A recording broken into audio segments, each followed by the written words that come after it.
guys. Welcome. And we are going to be doing a From Season 4 Theory and Prediction Live tonight, just a casual, fun live. And we have a surprise guest here. I wasn't expecting Doug tonight to be able to join, but he's going to be here just for a little while to say hi. So thanks Surprise. yeah. So thanks for being here, Doug. Oh, my pleasure. I wish I could stay longer, but it's not a good night, unfortunately. Yeah, and I've been starting my lives too late. I'm working on getting back on track. I'm hoping by next week I can get back to 10 or 10:30 p.m. start times. I'm working on it, but anyway. So what's going on with you? You've been doing a lot of like getting up early for stuff lately, it sounds, right? It's for work. crazy busy. I've had, I think, 7 auditions in the last like week and a half, which is nuts. I don't think I've ever had anything like that happen before. In fact, I've still got one I have yet to do. 2 I have yet to do. So, and yeah, I was actually on hold for a commercial, and I just found out today I didn't get it, which is unfortunate. Such is life. Not the end of the world. But yeah, it's just meant that every day has been a mad scramble to get self-tapes done and all that kind of stuff. And I'm having my sunroom worked on right now, and it's just a whole bunch of stuff that it's scheduling is a bit of a nightmare. Right. But I'd rather be busy than sitting around twiddling my thumbs. So, Yeah. Well, that many auditions in such a short time. That's crazy. But hopefully, hope it pans out and is worth all the effort that you're doing. Well, we'll see. I mean, doing them, it's kind of the equivalent of, a lot of actors sort of keep themselves sharp by taking classes when they're not working. And if you're having to do self-tapes on a regular basis, it's a kind of a similar process. There is a lot of sort of practice involved, you don't have the benefit that you have in class of getting feedback from the other people. But there's still a lot of value in that. I have a couple of friends who are fellow actors who read for me and I read for them when they're doing self-tapes. And, we will often have in-depth discussions about the scenes we're working on and stuff like that. And having that kind of give and take with somebody else can be really useful. So yeah, it's a nice way to keep your hand in, even if you aren't landing the gigs, Nice. Yeah. Getting practice and stuff. Is it like a lot of commercial auditions? Is that kind of stuff, or what? No, only the one actually. The rest have been for either TV, film, or theater. There are a lot of theater auditions going on right now. People auditioning for like the fall season, the fall and winter season. So yeah, a couple of them are theater things. Awesome. That sounds awesome, Doug. Cool. What about, have you had any have you made any progress with like connecting with people trying to get a production going of one of your plays yet? Any movement on that front? No, but I found out some stunning news today on that front.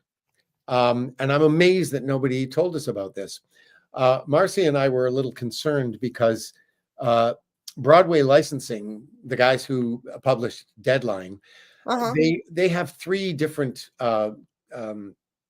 areas in which, or 3 different sort of websites where they promote their plays. One is Dramatists Play Service, which is it's been around forever. It's kind of like Samuel French. It got gobbled up by Broadway Licensing. They're kind of a big conglomerate like Concord Theatricals. The second one is called Play Scripts, and that's where they put Deadline. And it's aimed more at sort of smaller regional theaters, high schools, amateur theater companies, places like that. And Marcia and I weren't crazy about the fact that that's where they put us, because we really thought we should have been with dramatists, aiming a little higher in terms of the audience we were looking for. And we get notices from them whenever there's a purchase of the script. So every time one of you guys are buying a script, we get an email from Play Scripts telling us that that the sale has taken place. And we've noticed that the vast majority of scripts that they seem to be selling are to high schools. And there's not a high school in the United States that is going to produce Deadline. I mean, the Right. language alone is a barrier, but there's also the drug use issue. I mean, there's no way a high school is going to produce that play, and yet that's who's buying the damn script. So we wrote them a letter and said, hey guys, you know, we think maybe a rethink is involved here. Like we really should be listed on dramatists instead. And then they wrote us back and said, well, you know, they weren't really interested in doing that. But then they said, it doesn't really matter anyway, because we've been bought out by Concord Theatricals. And all of that stuff is going to be under the Concord umbrella from now on. Now, I don't know when the merger actually took place a month ago, May 8th. Concord took them over. And nobody told us about it. We had no idea this was going on until I got this email today.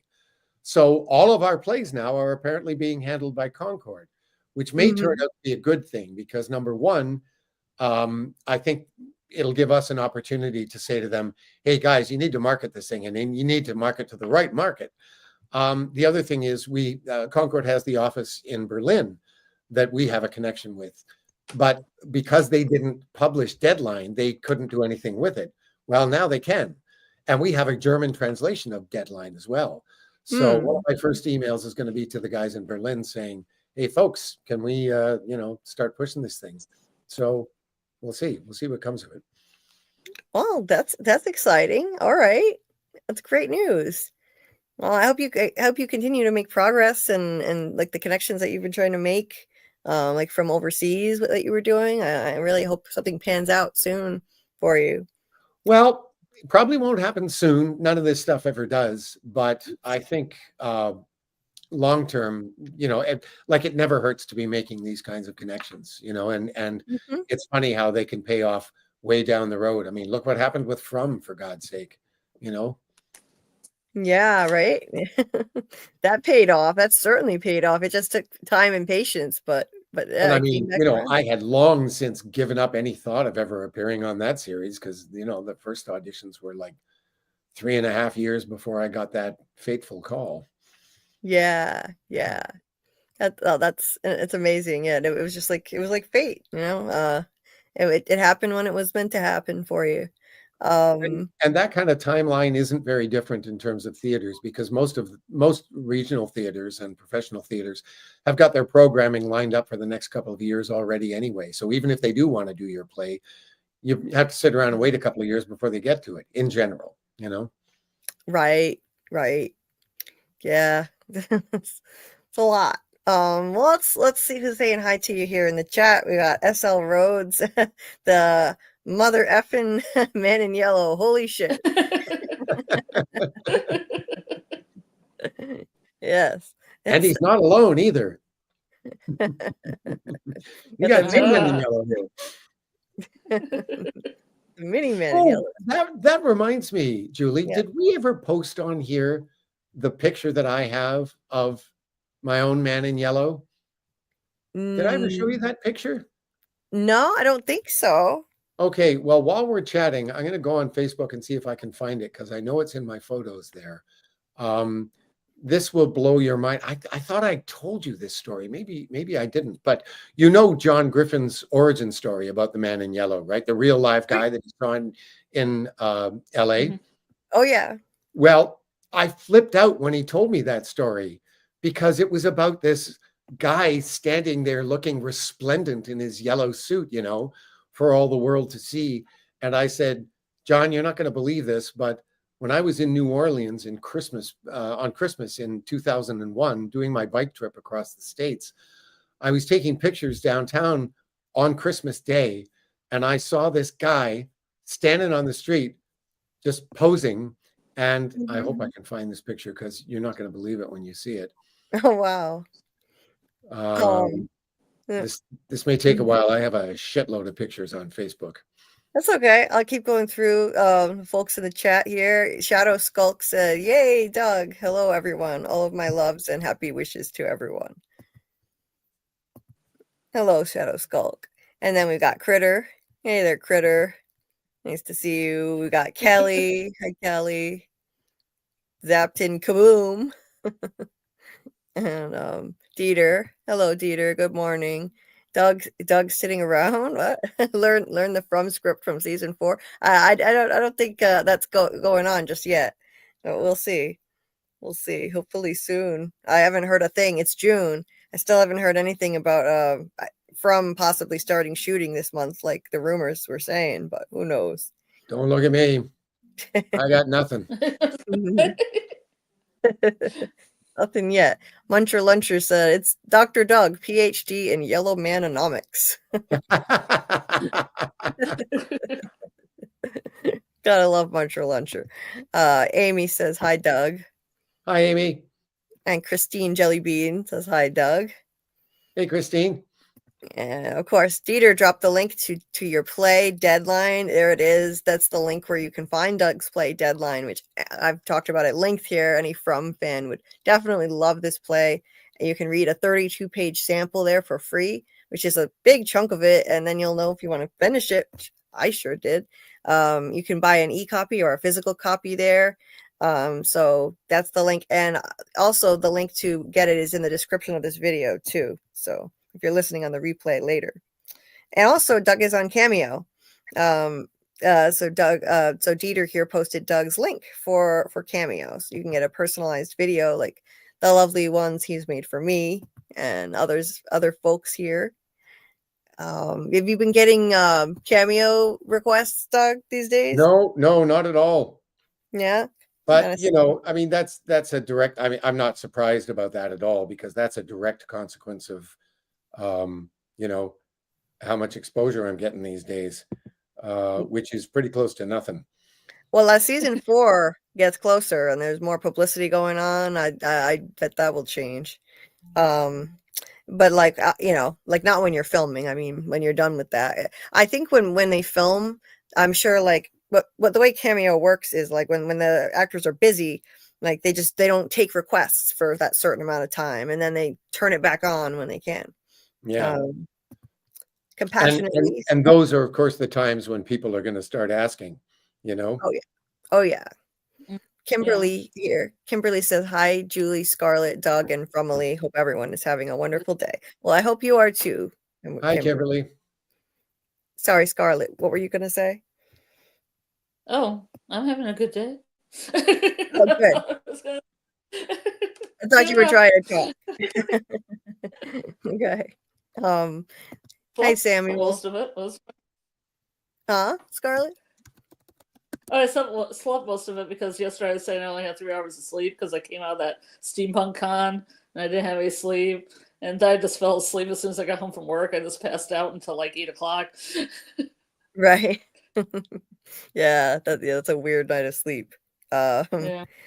Samuel said, yeah, you've only got about 32 seconds. It's actually, I think, 45 seconds of screen time so far on From, if I'm not mistaken. 43 if you want to split hairs. Oh, really? Yeah. Christine asked Doug, what can you tell us about, oh yeah, he doesn't know this, but production starting. And what was it like filming that last scene where you coached? What was it like? A baptism of fire, I would say.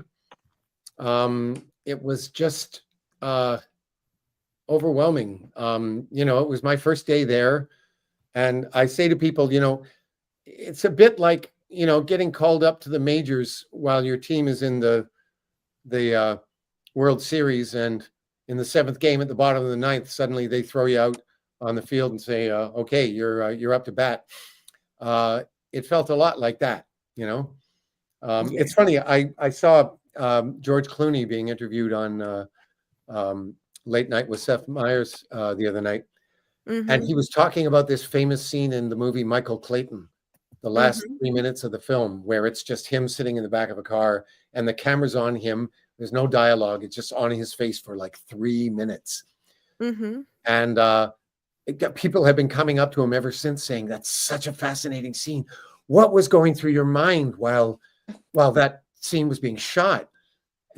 And he said, I don't want to tell them because they were filming in New York, just driving around Midtown. Mm-hmm. And the whole time he was trying not to crack up because as they're driving through Midtown, there's all these people out in the street going, hey, it's George Clooney. Hey, George, how's it going? And he's sitting there with the camera rolling, trying to pretend that none of this is going on. I mean, that wasn't exactly my experience, but but the thing that my experience has in common with that story is that what was going through my mind did not have a lot to do directly with the scene. I mean, yes, of course, I was, there and in the moment and all of that. But at the back of my mind, the thing that was the mantra that was just going through my head constantly from the time we started shooting until we wrapped was, please God, don't let me fuck this up. That's what was going on. So if you want to know what my process was on that day, it was largely that. Yeah, that's understandable for sure. Let me see here. Oh, hey there with Alice and Ryan. Hi, Ryan. Let's see. Let me scroll down here. Amy said, I'm pretty sure when season 4 comes out, you'll be getting plenty of cameo requests and be seen more. She also said, Doug is an amazing writer and actor and a great personality and a good person. I'll bet you say that to all the boys. And she's right. She is so right about all of it. Christine said, Doug, you killed it. You were great in the scene. You killed it. Yes, you did. Literally. Literally. Killed it. You killed that throat. I apparently do not have this picture in Facebook. It's it's on Instagram, and I'm trying to figure out how to get it onto my hard drive so that I can post it on here. But so far, my efforts. Sorry, sorry, I didn't mean to cut you off, but I was going to say, if there, are you on a laptop right now? Yes, I am. I was trying to email the picture to myself from my phone, but that didn't work. So now I've gone into Instagram on my laptop. So yeah, I'm going to go in here and see. So if there's on the bottom of the screen in StreamYard, if you're on a laptop, there's a button that says present. And then there's a button that says after that share screen. And if you have Instagram open in another tab, you can select the Instagram. Okay, I can do it that way. All right. Well, I'm going to see. I've got Instagram open on my laptop now. I'm going to see if I can save it directly from here onto my laptop, and then I can just post it. If that doesn't work, I'll share my screen. Okay. Yeah, whatever works. Whatever works for you. Dieter said, I love my cameos from Doug. Well, yeah, I mean, I treasure mine. They're just lovely. Yeah. Amazing. I'm glad you enjoyed them. Especially when you played the saxophone for me for my birthday. I just love that so much. Okay, I've got the picture here.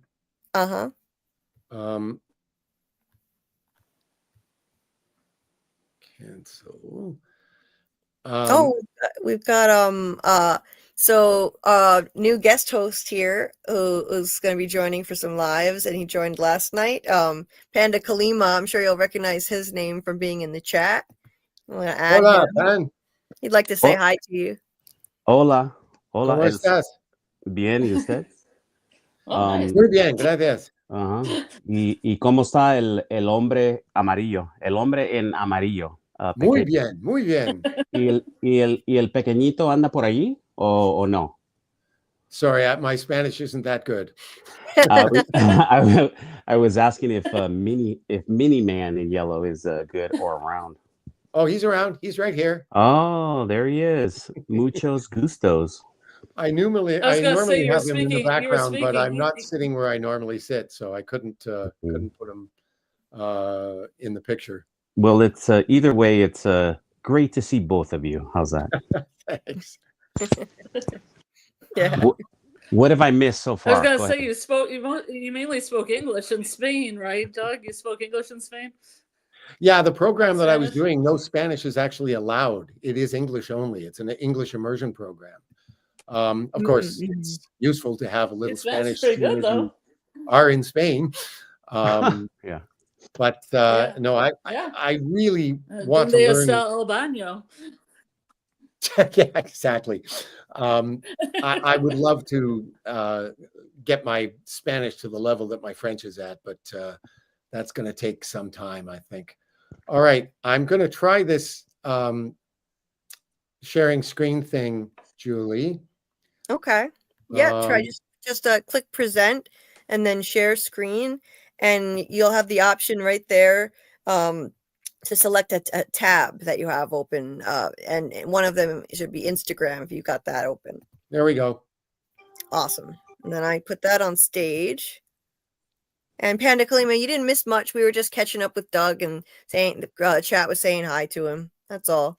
Oh, right on. I was just telling Julie, and for those of you who have just arrived, when John Griffin and I chatted about the Man in Yellow, he told me the story about the original Man in Yellow, this guy that he saw in LA many, many years ago, who was dressed in this splendiferous yellow suit and standing out on the street looking like $1 million.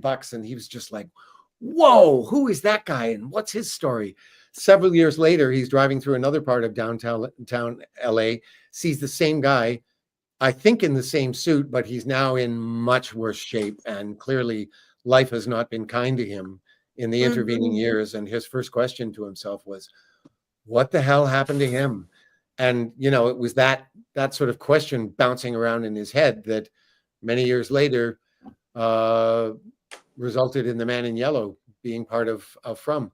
So he told me that story, and I said, John, I have a picture I have to send to you.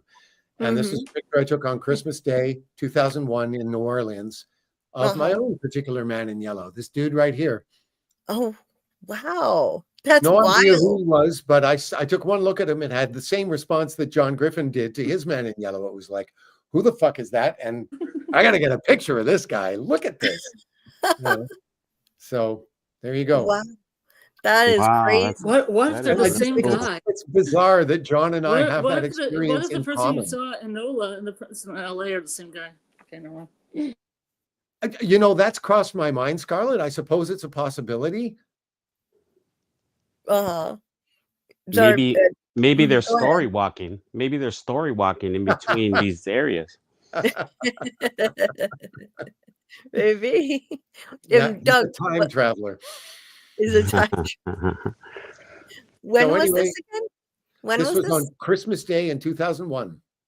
That is wild. Yeah. Oh, wow. So that's there crazy. You go. He looks real slick. He looks really well put together. Oh yeah, and that was exactly that was my experience. It was like wow. And not just that he was really put together, but that he knew it, you know. That's wild. Wow. And then who knew? And then one day you would be the iconic Man in Yellow one from, like, yellow suits are not exactly a common thing that you see around all the time. Indeed. You know, I mean, what are the chances? And like I say, the fact that John and I should have such a similar experience just blows my mind, you know? Right? Oh, it's crazy how things work like that, you know, wild coincidences. Tony's here in the chat. Tony wanted to say hi. He says, Dougie Fresh, what up on your gram? What is that picture with the neck brace? Was it real or an acting job? Oh, that was real, my friend. That was, we're coming up on the 10th anniversary of that event. It was July 25th, 2015. I was about 3 blocks from my home coming back from a bike ride. And the area that I live, it's a very popular tourist area, particularly in the summer. And this particular summer, the Pan Am Games were happening. They were hosted in Toronto. And so downtown was a zoo. And I was coming home on my daily bike ride on a Saturday, right around noon. Like I say, 3 blocks from home, going through an intersection on the bike path. And I had a green light going through the intersection. And this idiot who was waiting to cross the road, a pedestrian who ironically was walking a bike, stepped right into my path, like jaywalking onto the bike path without looking to see if the way was clear. I was in the middle of the intersection. I didn't even have time to hit my brakes. My bike hit his. I went right over the front. I landed on my face and my shoulder, broke most of the bones around this eye, broke the top of the humerus, had a hairline fracture in my sternum. And I now have 2 titanium plates holding this together, and I have permanent neuropathy in my cheek as a result of that event. So I had, it wasn't a phone, it was an iPod, but I had my iPod with me at the time. So when they finally got me into a room, that was the other thing. When they got me to the hospital, they took me into an emergency ER, and there were like 15 people there working on me, you know, cutting off my bike shorts and like doing all kinds of stuff. And I remember looking up and going, wow, this is a pretty good crowd for a matinee. And one of them said, at least he still got his sense of humor. And I said, trust me, that'll be the last thing to go. So That's anyway, amazing. what else was I gonna say about that? Yeah. So I got up to my room and I've got my iPod and I thought, well, this has got to go on Facebook. So I took that picture and I put it on Facebook, and the caption just said, so this happened. And the response was like, all these messages from people going, what the fuck? It was pretty wild. Yeah. Oh my God, that's crazy. Wow. Well, you never know it by looking at your face. Like, it doesn't look like damaged or anything. Like, you can't tell. I know. And it was amazing. I remember going to see the plastic surgeon about 7 weeks after the surgery for my first follow-up appointment. And he looked at me and he said, how long ago did I do this? And I said, 7 weeks. I think it was 7 weeks to the day. And he said, you're very resilient. Yeah. Yeah. Yeah. I think it's just a testament to the good job he did, That's there was awesome. one unfortunate thing. He kept telling me I was going to get the feeling back in my cheek. I asked him about the numbness. He said, oh, don't worry, you'll get it back, guaranteed, 100%. And the last time I saw him, which was about 5 months after the surgery, he said, I said, it's still numb. And he said, well, yeah, it might stay that way. And I'm like, what happened to guaranteed? 100%? What the hell? But I've since learned that in about 5% of these kinds of operations, some residual neuropathy is a result. It is much less than it was back 10 years ago. And it feels to me like it's still receding a little bit, like incrementally over time. But yeah, this cheek feels like, I just left the dentist about an hour ago. Ah, awful, Doug. That's awful. Well, all right. It's good that at least it didn't hold you back in your acting career. Like, that could have been a serious roadblock. Indeed. Yeah. No, I was lucky. Yeah. And thank God I was wearing a helmet, because I can tell you right now, if I had not been wearing a helmet, that would have been it. Done. End of story. Oh my God. Wow. Thank God you were. And the irony that day was I passed three sets of couples riding in the other direction on bikes, and all of them had helmets on their handlebars.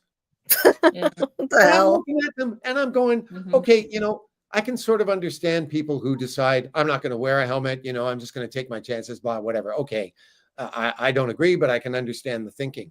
What's the point of taking it with you if you're just going to use it for a fucking hood ornament? Right? It's like putting a condom on your thumb. Oh my God. Do much good there, Oh my God, that's hilarious.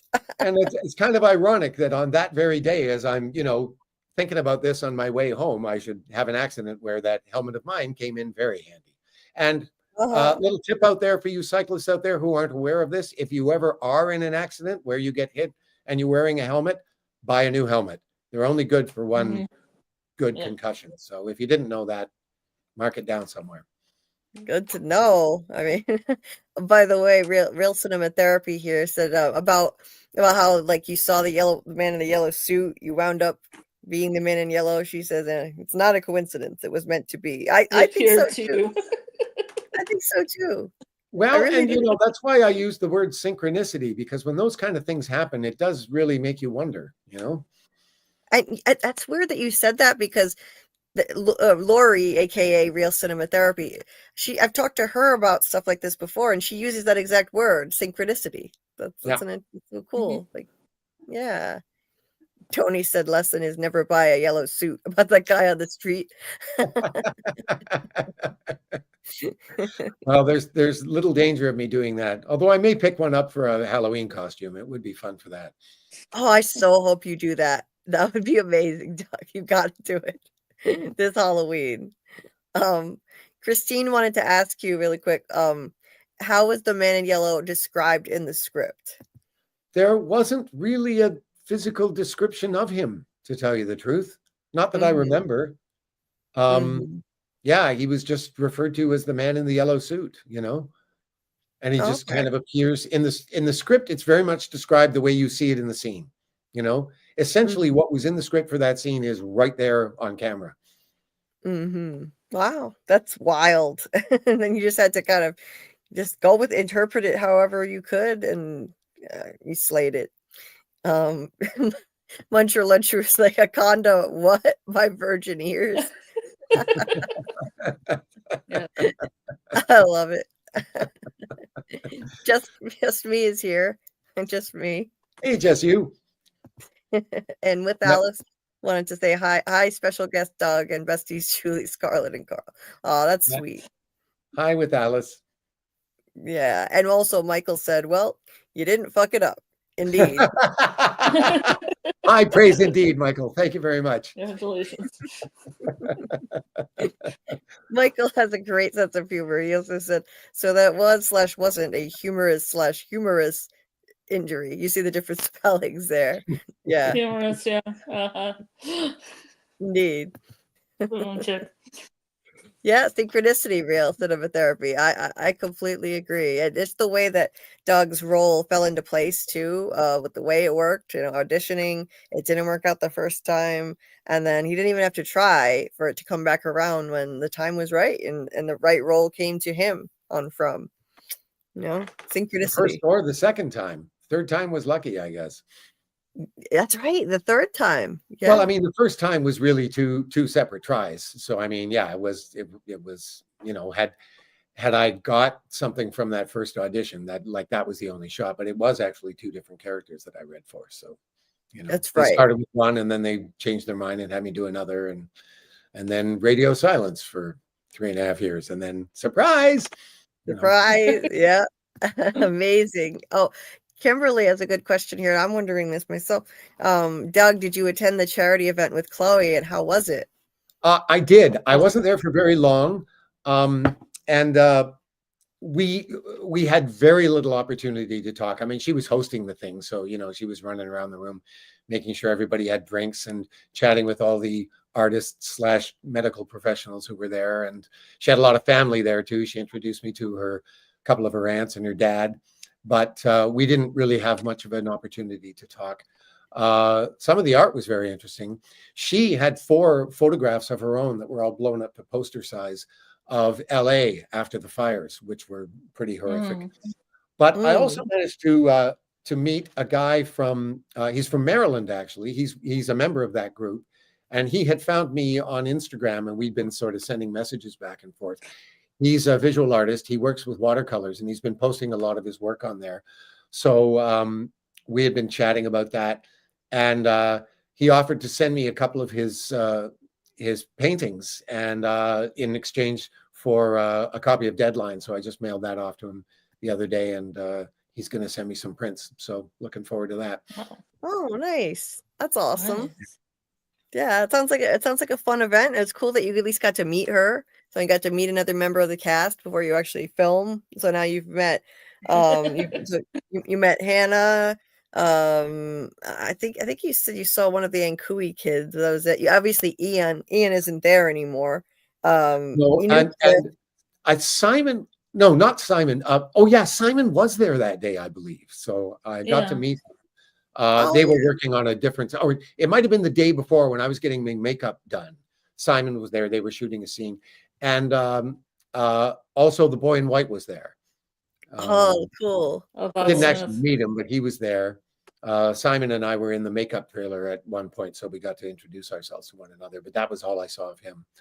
And of course, Cliff I know, and Liz I've met now, and Chloe, and I think that's it. Oh, and I know Deborah Grover too, but I haven't seen her since getting hired to be on the show.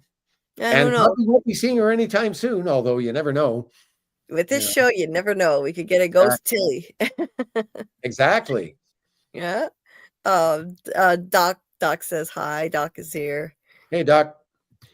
And anyway, Muncher Luncher had a funny comment. Just, Doug, did you put it in a good word with Chloe for me? Let her know there's a very charismatic YouTube commenter.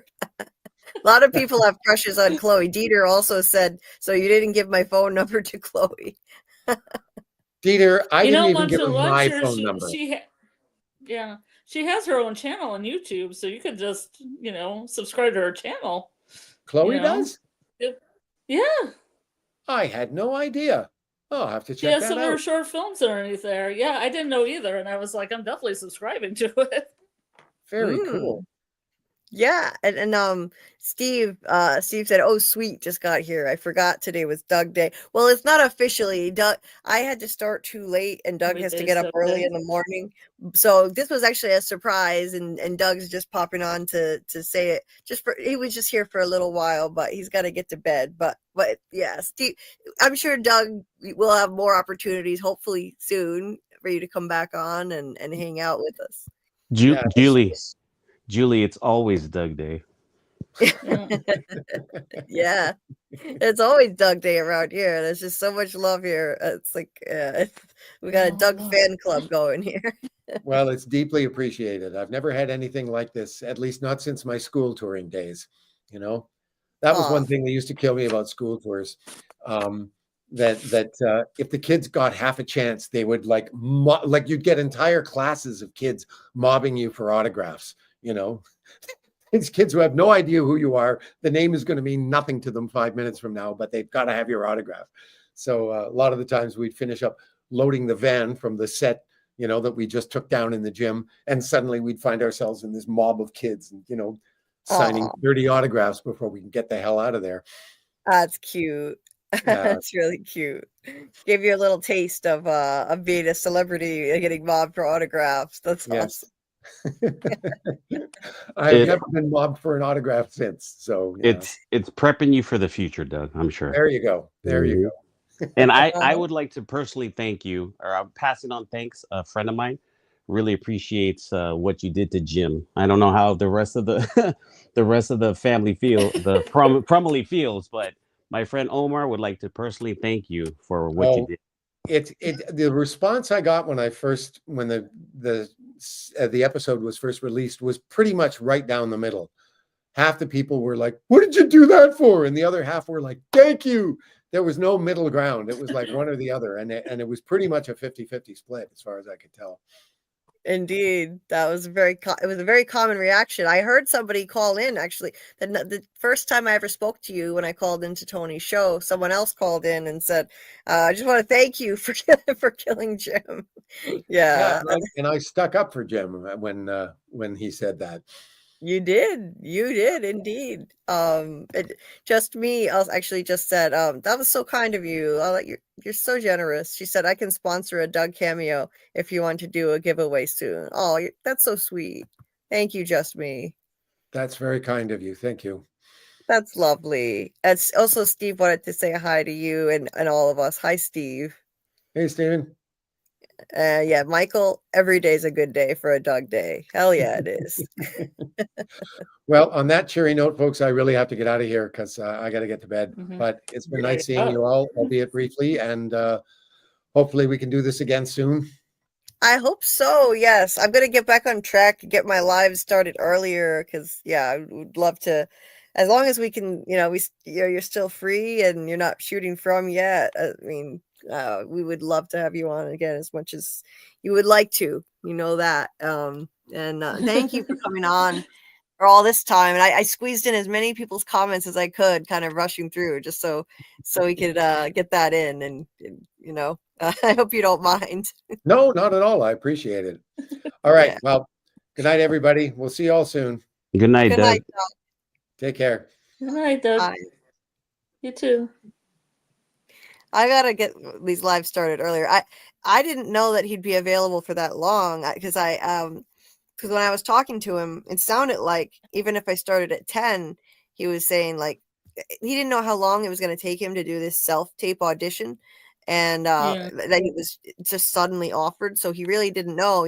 Even if we started at 10, he said he was probably just going to be able to pop on really quick and say hi. But I guess he must have finished earlier than expected. So damn, I wasn't prepared enough. But next time we'll start at 10, and we'll have a longer story time with Doug soon, I'm sure, hopefully.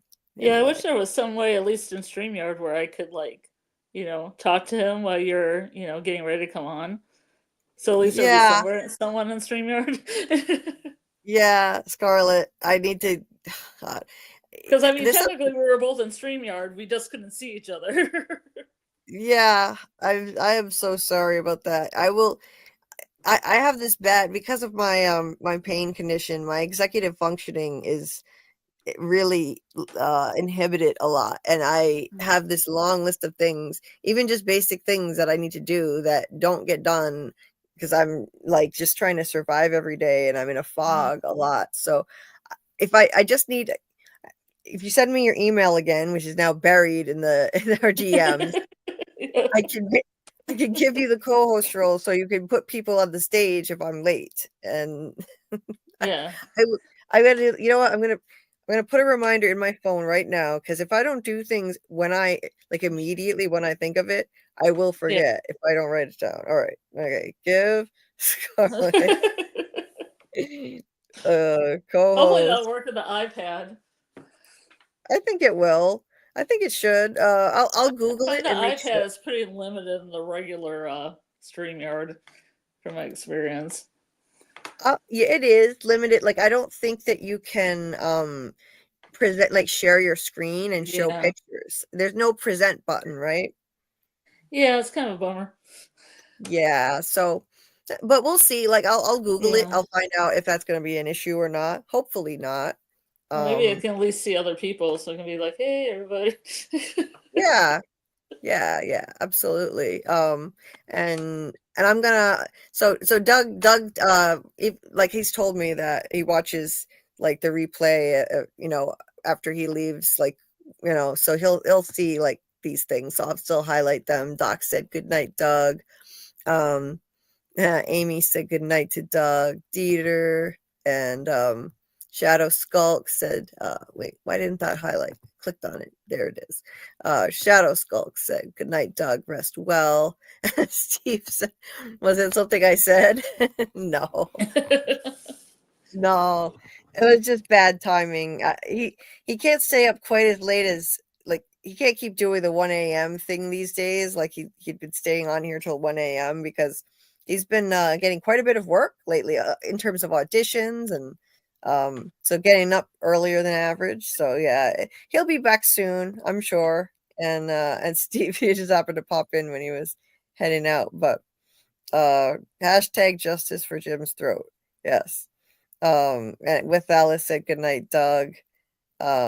So yeah, he'll see all of this stuff because he tends to watch the replay of like the first section where stuff that he had to miss because he has to go. Samuel said, "Rest well, Doug." Yes, Amy, Doug did show the photo, so you'll be able to see it if you rewind the replay. He did show it. His own man in yellow. How cool was that? That was awesome. That was like I didn't know that. It'd be interesting if this dude disappears throughout like the world and people decide him and it's the same guy. Right? Maybe there's men in yellow everywhere. Or like the Men in Black. Oh, I love those movies. I love the Men in Black, except I refuse to watch like this newer one that I don't. It had like new people in it. I'm like, no, that's not. The one with Tessa Thompson in it. The girl from Westworld. Oh, was she? I don't know. Men in Black International. Yeah, I think it's that one. That's the one that has the new people in it. It doesn't have Will Smith, right? Like I'm not watching it without Will Smith. Yeah, like, that one. I don't think he's in that one. Mm-hmm. He made those movies what they were. So like, I was gonna say like him and Tommy Lee Jones both aren't in it, right? So. Yeah. It was like the like New Coke. It's not that good, Oh. Yeah, I heard about that in the 80s. Like they attempted to like change the formula for Coke and Coca-Cola, and like people hated it. They eventually the reason why now they called it Coca-Cola Classic was because they were like rebranding it to make sure people knew, like, okay, guys, we fixed it. Put it back where it was. Yeah, it had like a seal of approval on the side of the can saying that this was the original formula. Oh wow! That's how much people hate it. Did you ever have New Coke? Because I was just a baby. I was born in '88, so I missed that boat. Did you ever try it? I'm sure I was a fetus when I tried it, and it sucked. My family was a Pepsi family, so. Me too. I always preferred Pepsi. Coke is not sweet enough for me. I don't drink soda anymore. I've given it up for years, but I used to be so hooked on Pepsi, not to an excessive amount, but I would have one can of Pepsi with dinner almost every night of the week. And if I was all out of it, I'd be all upset. Like, oh no, I don't know. Me too. Well, I tried Coke Zero as well, but I mean, I tried wild cherry Pepsi Zero, and that's pretty good too. And the design's better. Have you ever seen Coke cans? How badly they're designed these days? No, actually. Like the cherry Coke Zero is they're all nondescript. They all have Coca-Cola at the top. It's really weirdly squared around the top, like a kind of if you just drew like the top part of the can. It just has these like little kind of like gradients that just dissipate all of a sudden, and it's just they're the like ugliest cans I've ever seen. Especially like the vanilla one, which is beige. Oh, but they're so all the weird. same. But then when I got the cherry one, it had cherries on it. Not only did it have cherries with leaves on them, but the leaves were blue, and so it was blue and red like Pepsi, and the can was black for my godly soul. Oh, and I think I might have to switch over. That's so weird. Yeah, you know. And by the way, can I comment on Luncher Muncher here? Okay, where is it? Right here. Tess Thompson. Oh no, not Tess that Thompson. one. Different one. Okay, wait, hold on. Yeah, go on. Go ahead. All he says is Tess Thompson terrifies me. Yes, Muncher Luncher. Tess Thompson also terrifies me. Okay. She was terrifying in Westworld. All right. Also terrifying in other things. I still need to watch. Panda, what were you gonna say? Oh no, the one thing I was gonna say is I also hate ugly cans. They're just bad design. I don't know who designed them. Oh yeah. I didn't like when they changed the Pepsi logo, like from the classic one. They made it different. There was nothing wrong with the way it looked. I was just like, no, I like the old way. But yeah, I've given it up completely. I don't ever drink soda. When I found out, when I really like, I mean, I knew it from high school health class. Like they taught us, like showed us exactly how much sugar is in even just a can of soda. I kind of like blocked it out because I was so hooked on. Well, I gave it up for a few years then, but then I got hooked on it again, and now I'm like, I'm done with it. I'm not putting that much sugar in my body. It's too much. No shade to anyone who drinks it, but I have pain conditions, and I think too much sugar is probably not good. New Coke still exists, Doc? Is that true? Where the hell do you get it? I think you get it in the dumpster. A really old dumpster that hasn't been dumped since the 80s or something. Yeah. The new Coke. There's some people that almost try and put forth that it was a conspiracy because they started selling even more Coke. You know, the regular Coke started flying off the shelves once everybody tasted the new Coke and was like, that's trash. So there's some people out there that say that it was like a secret, switchy kind of move. Oh, okay. Yeah. Weird. Yeah, I just remember hearing about the backlash, and there's a drink that stopped being made that I miss so freaking much. It was like, oh my god, it was amazing. It was an Arizona drink, and it was pina colada flavored. It was absolute heaven. I loved it. I used to get like as many bottles as I could at once when I found it, because it started to get harder and harder to find. And eventually, I realized, I found out, I Googled it, and it was because they stopped manufacturing it. So, once people went through their stock of it, it was gone. And oh my god, I miss it so much. It was like heaven in my mouth. Was it a tea, or was it just a fruit drink? It was just not a tea, just like a fruit drink. But it was it had like a milky look to it. It was like a white creamy look to it. Well, that's how a pina colada would look. Yeah. Exactly. AAMM says they still make pina colada Arizona. Well, not around here. I have looked high and low. Nobody has it. I want it so I know bad. people are upset though because I read an article that people didn't know that Arizona tea was made in New York City. Oh, really? That's Yeah. weird. It's like So it's like somebody put here that they like ginger ale zero, and I got some ginger ale zero with some cherry in it. It's like called fruit splash or something. I got some tropical 7-Up Zero. I mean, this is what I'm getting for the summertime. And that tastes like New York seltzer. If you remember back to the 80s, New York seltzer, like the peach New York seltzer water. Oh, no. It's good. Okay. Kind of pineapple-y too at the same time. I can't Oh really my God. explain it. It's good. I am obsessed with anything that is pina colada flavored. I don't like alcohol though. I don't like the taste of alcohol. I love non-alcoholic pina colada drinks. There's this chain restaurant, Uno Chicago Grill, that has this frozen cold. It's not like frozen, but it's cold. I guess sort of partially frozen drink, but it's pina colada flavored, and they put whipped cream on top and like a chunk of pineapple. Oh my God, it's amazing. I haven't had it in ages, but it's so good. And there's also this market, Seasons Corner Market, that has something that's almost exactly the same.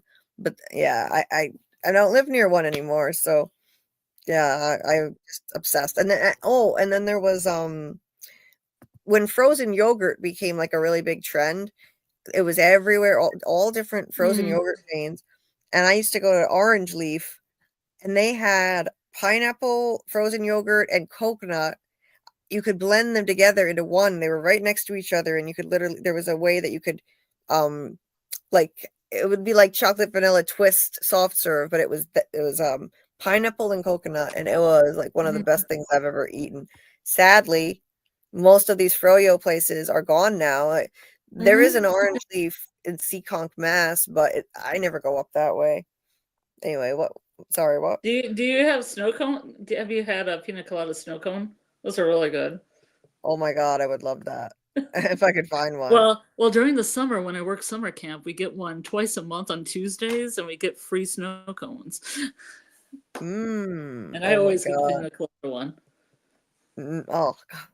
Yeah, give me anything. If anyone knows of any pina colada things out there on the market that I can get, yeah, give me suggestions, because I'm like having withdrawals from not being able to find anything. And I don't like the alcohol, so not that. No alcohol. Tony, you can just drink the mixer, not the alcohol. There's a bottle of the mixer. I wonder if I could do that at a bar or something. Just say don't put any alcohol in it. I don't know. Well, you can get a virgin pina colada. I'm sure they make Yeah, maybe I could actually. In fact, a lot of steampunk cons, they have a non-alcoholic option, and some of them are so good. There was a coconut one that was so good. Oh, yum! I had like 2 of them. They were great.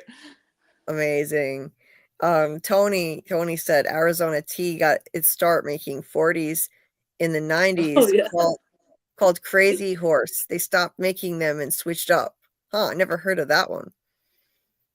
Yeah, I remember seeing part of like a documentary about that. They started like as an independent kind of distributor, and they started with that first, and then they started adding some different products, and I believe it was the Arizona stuff that took off. Oh, yeah. There are like so many different varieties of it, but there's literally the only one kind I want. I'm picky, and I have certain favorites that I just repeat getting. If I go to a restaurant or somewhere, I get the same thing every time, like on the menu. And Arizona, yeah, like I have no interest in any of their other flavors. Just God damn it. Anyway. Michael DJ, hey, he said Crazy Horse was wild stuff. What does that taste? What did it taste like? What flavor is that? Is that like a Four Loko kind of thing? Well, if it's like a 40 ounce, then I'm assuming it's gonna taste like Old E or malt liquor. So probably not that good. Okay. All right. Oh, gotta recommendation here. Julie said you should try the drink Sobe. Is that his name? Sobe. Yeah. The pina colada flavor. I used to drink that one, and the pink one. It's a light smoothie consistency. I'll have to look around and see if I can find that. Yum. Yeah, you should be able to find that. It's a pretty well-known brand. All right. Oh, Tony. Sorry, what's Scarlet? I don't know. It seems like Rhode Island's almost an island into itself, even though it's not an island. So I'm not 100%. It is kind of, yeah. Tony said it was beer. It was great. The Crazy Horse. Oh, okay. Really? All right. Okay. And hey, Tony, if you want to hop on and talk, let me know. I'll send you a DM. I'll send you the link anytime. You're welcome here anytime. Just so you know. Let's see. He said I drank every 40 ever made. Nice. Malt liquor. All right. My buddy got loaded on Crazy Horse. And let's see. Hold on. My buddy got loaded on Crazy Horse and broke through a wall in his house. What the fuck? What? Broke through a wall in his house? Wow. Oh my God, that's insane. Like what kind of alcohol makes you that nuts? Well, it's called Crazy Horse. Mad Dog. And do something crazy. Mad Dog 2020. That's crazy. Damn. Oh, okay. Tony said send it. All right, you got it, man. Hold on. I'll send you that. What, Scarlet? Said it's a party. Hey, yeah, it's a party. It's a party. Though The more the merrier. I have to leave the party early because work and problems. Mm-hmm. It's getting close to like the end of the year school wise, so it's just like chaotic, super chaotic as of so. Oh yeah, busy time of year with that, huh? Yeah. Yeah, you gotta get your rest. Like we both need to start taking better care of ourselves. I'm working on it. I cut off the live. If you noticed, I cut off the live last night before the 5-hour mark. Isn't that amazing? That is amazing. Shocking. Yeah, amazing. I was there. It was amazing. Yeah, for me, that's one hell of a progress. A progression. Like wow, because I had been doing mostly like crazy 7-8 hour lives lately, even a 9-hour one. You did that 9 one. I need to watch because it was about that From event, right? Wait, what? Oh, the camp, you mean? Yeah, the camp From camp. Yeah, what Tabitha went to. Yeah. Okay, I didn't know what's called From camp. Yeah, it was called the camp, and Yeah. and after Tabitha left, the JHreview happened to pop in the chat, and Dieter asked him if he wanted to come on. He joined spontaneously. It was not planned at all, and I was like, oh, I'm not leaving. This is great. I've never collaborated with him before, and he has an awesome channel. So sure he said he'd like to come back and join again soon. That would be fun. Cool. He's got fun. Like, have you seen what Scarlet? I've seen it. Yeah, I love funny. I love people with little skits and things. I love it. He does skits. Like right now, he's working. That and Love Mug Media, they both do. Oh my God, they're great. They're great. Yeah. They're so funny. He was wearing a milkman hat, like the one in From, and he said he was going to be like filming some kind of skits related to From, and kind of jumping on this live, got the creative juices flowing again, and kind of gave him motivation to get back to work on that. So I thought that was cool. So yeah, he said he'd come on again soon. And when I finished Lost, he's a huge Losty, and he's doing a rewatch right now. Yeah. Said he'd like to do a Lost stream. We could collab on a night that he's not working, and he can come on and we can talk some Lost. Scarlet, you never saw Lost, did you? No, I have not. Yeah, and it's quite a commitment to get through all those episodes. It's a lot. But yeah. It's worth it though. It's one of the greatest shows ever. Yeah. I already feel that way, and I've only just hit the last season now. I'm not done with it, but I already feel that way. So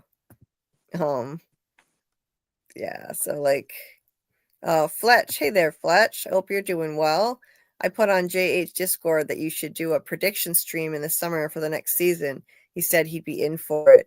Oh, that would be awesome, because I have a bunch of predictions for season 4 myself, and I would love to get in on that and collab with him. Like, we could do that, like Scarlet too. Like, wouldn't that be fun? Oh yeah, definitely. Yeah, because I love how he has this. Sorry, what? I'd definitely like to do that. Like, he has a soundboard that I love his like soundboard. He's got a fancier setup than me, so he'll play like random sound bites from the show. Like, your wife shouldn't have dug that hole, Jim. He's got one that's a funny variation on it though. I forget what it was. I wish I could remember, but it was funny. It was a twist on that line. Anyway, yeah, he's a creative and funny guy for sure, and yeah, so that was cool. He never joined here before, joined a live. Yeah, it was neat. I like collaborating with other content creators, and it's always fun.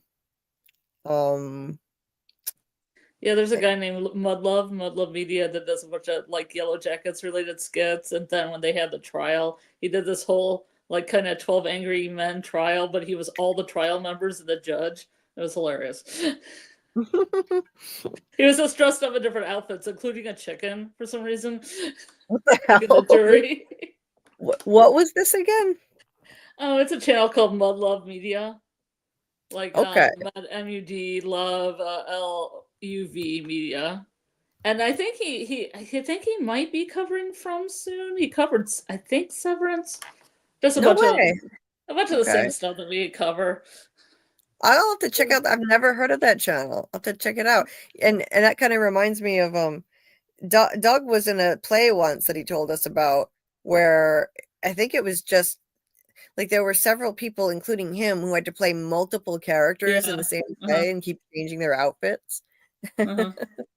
See, if I had a channel, I'd have to do that, because that's how I would do skits. I'd just be all the characters. Right? Hey, here we go. We got Tony here. The Don Tony Teflon is here. Hey, what's up, Tony? What's going on? Thug mug in hand as always. Nice. I wish I wasn't such a mess tonight. I'd go on camera with you, but maybe next time. It's so good. Are y'all talking about a topic, or you just talking shit?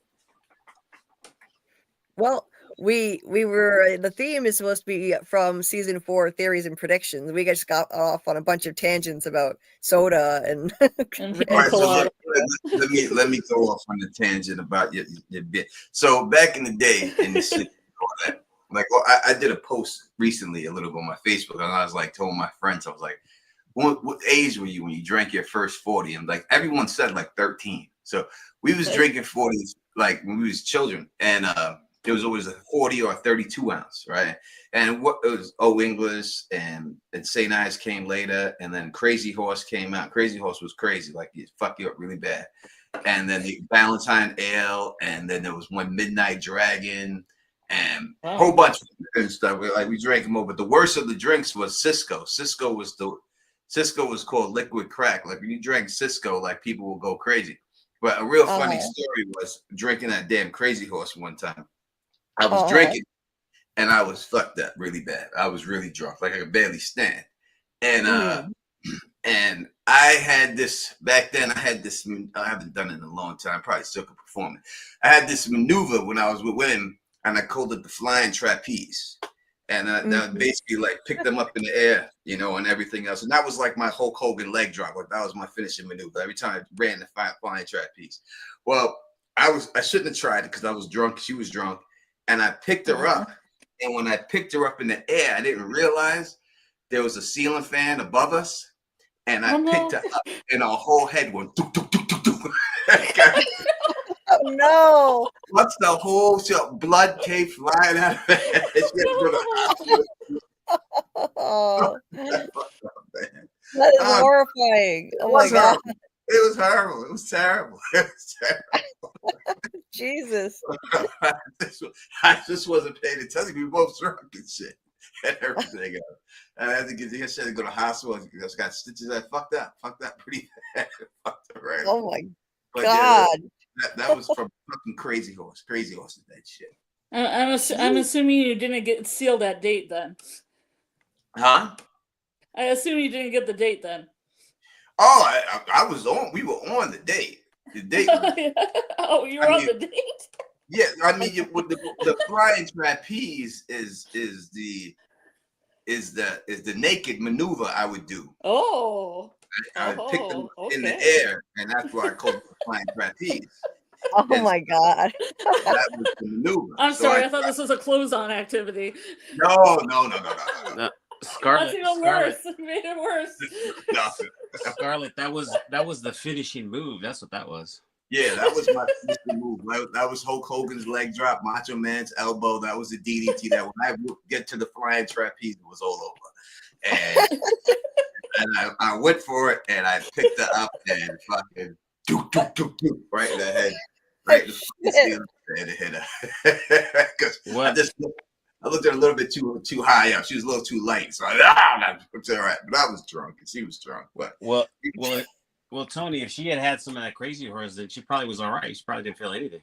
No, we cool to this day. We laugh about it. Every time I see her, we laugh about it. We laugh about that motherfucker. We good friends and stuff, you know. It was just it was an unfortunate situation that happened. Oh Lord.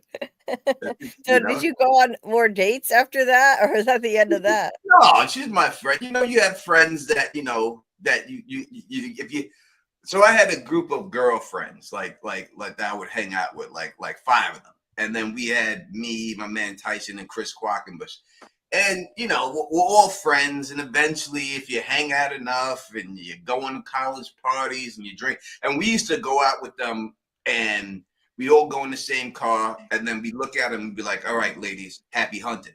And then they go out and do their thing and we do our thing. You know what I mean? If any guys mess with them, then, we was cool like that and everything else. They would do all this, whatever, meet their men and whatever. And it was always good. But eventually, if you hang out with people like that eventually long enough and you're friends like that and you're drinking a lot, shit's gonna happen between you. There's just no way around it. It's just, and anyone says it's not, it's just, it's gonna happen.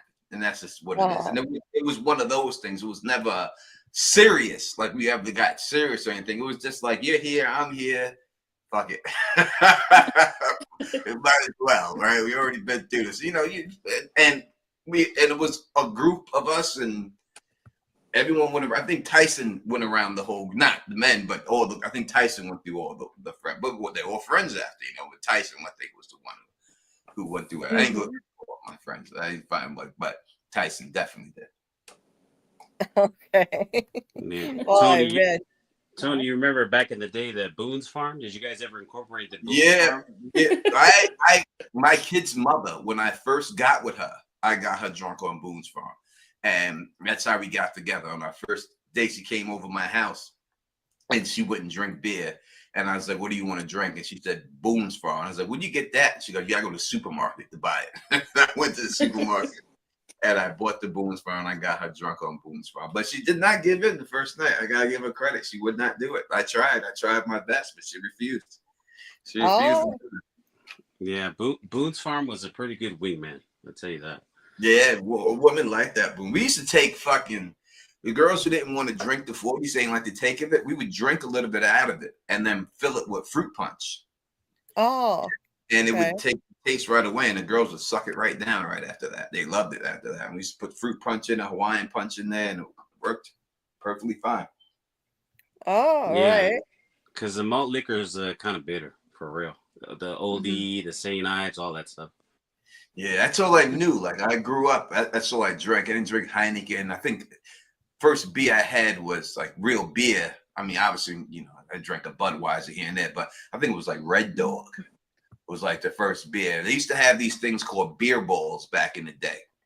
And if you ever look them up, they were like balls, but it had like a keg tap on it. Yeah. But they would float. Like you throw them in the water and they would float and shit. And we used to always buy like a fucking 5-6 beer balls. And you go out there and just drink it. Well, that's when I moved to upstate. And then, you know, they take a tire and burn a tire and shit. And they'd be like 10 beer balls just floating around the creek and shit. And people get drunk, jumping in the creek and shit and making drinks and all that stuff and all that. That's all that upstate New York shit. When I got to upstate New York, that's when I learned about all that shit and everything else. I was like, what is this shit? What are y'all doing with these? Where's the 40s at? And they had no idea what 40s was. And I went to the local guy. The place was Edwards. And I got him to order Crazy Horse and these other 40s. And he did. And he kept selling out. He's like, oh, you know any other kind? I can't keep these on the shelf and everything else. And that's the way. Wow. Yeah, you were pretty wild in those days back then. It sounds, Tony. Yeah. I mean, the last time I tried that maneuver, probably like 5 years ago, I tried, my back went out on me. I was like, oh shit. Yeah, heavier than I thought. And I had to fake it, you know what I mean? Like, because she was already in bed, I tried to pick up. I was like, I can't do it. And I just rolled over and just faked it. I was like, damn. Was it you, Tony, or was it her? What was the main issue on the last finishing moves you tried?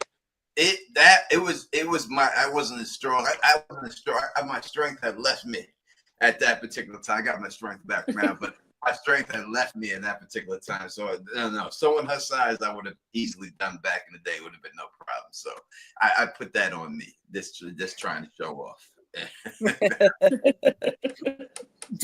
Doc here said sex with, this is becoming after dark now. Sex with Tony sounds so complicated and athletic. Oh shit. Yeah.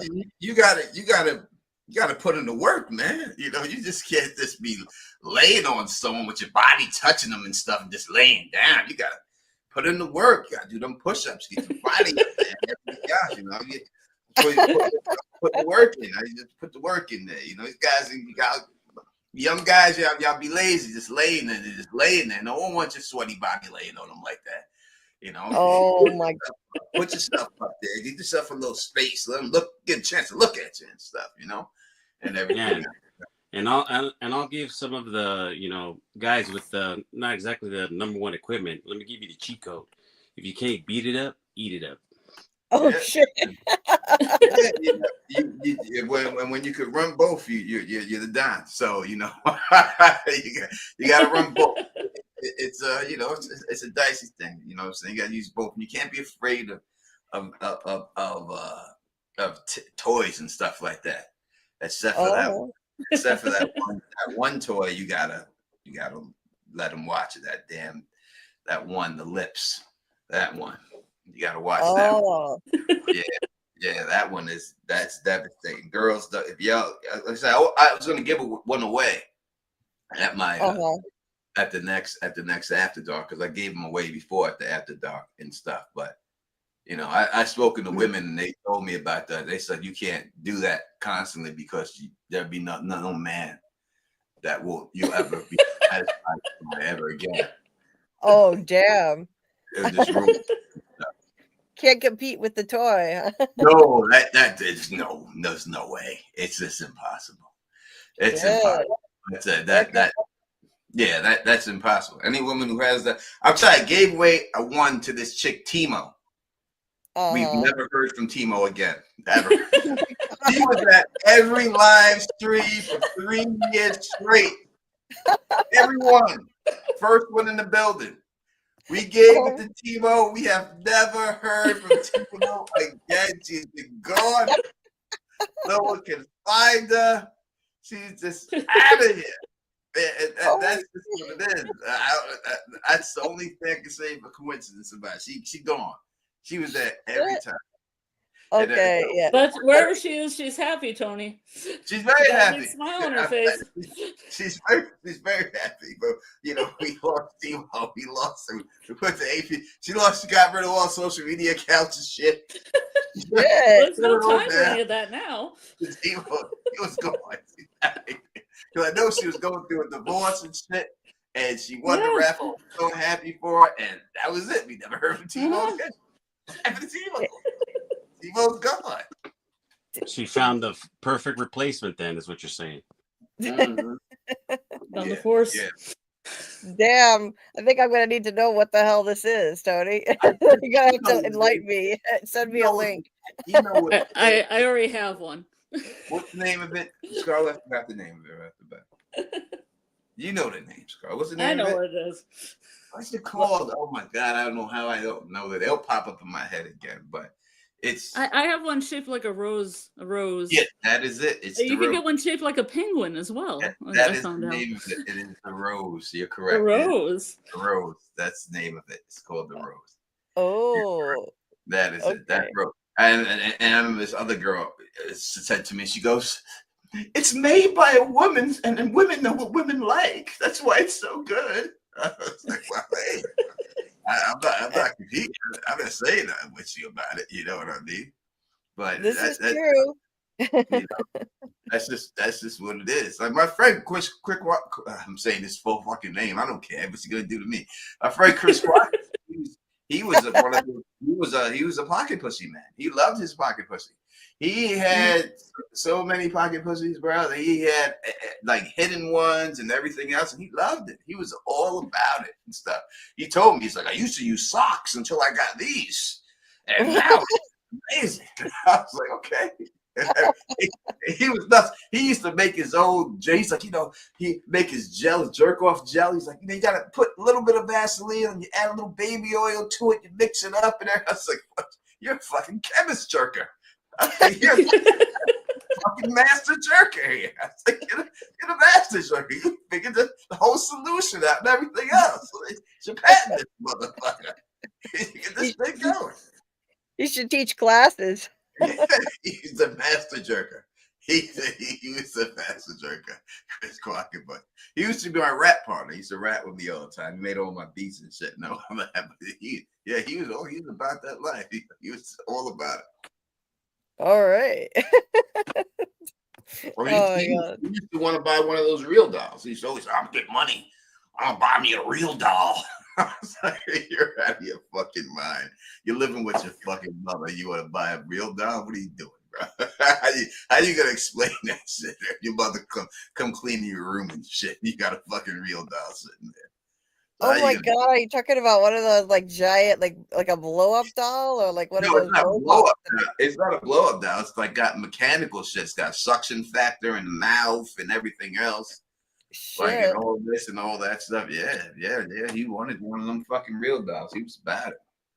There are like robots people use now. Like they literally have like sex robots, and I've heard like crazy shit about. Like I heard this story. Like I read it somewhere about a guy who like wanted to marry his sex robot. Like he honestly like feels like he's in a real relationship with this robot. Like it's nuts. And I think it was in China, and like in China they have like an actual it's a serious problem. They have way more men for some reason than they have women. There aren't enough women for all of the men, so like some of them are turning to these sex robots. Let me explain to you about men. All right, and I'm one of them, so I'll tell you the truth. It got nothing to do with me. I ain't do this, but if it has a crack or a crevice, some man has stuck his dick in it.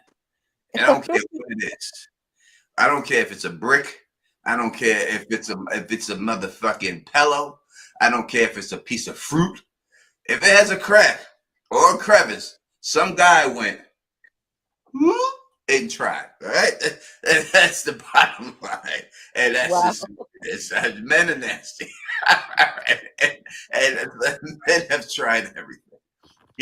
My friend used to own a fucking a farm and shit. He had a bunch of sheep on it, but every time he went out there, they run away from him. I was like, "Why do sheep always run from you, bro?" I was like, no. I was like, "Why did it run from you? What's going on here? Is something you want to tell me?" But they would always run. His mother go out there, they come right up to him. His dad go out there, they come. As soon as he got there, them sheep scattered. It's just gone. Oh my God, what the fuck? And I was like, what are you doing? You fucking cheap. Why are they so afraid of you, man? What the fuck is going on here? Yeah, there's something wrong with that dude. Jesus Christ. Oh my God. Most men are not that nasty. Jesus. In Colombia, motherfuckers, they do donkeys. Like it's oh my God. You can look it up. It's on, if you ever look up YouTube, go look up donkey stuff in Colombia. And it's like a rite of passage. Like they take young boys in there and they do the donkeys and shit. And all that.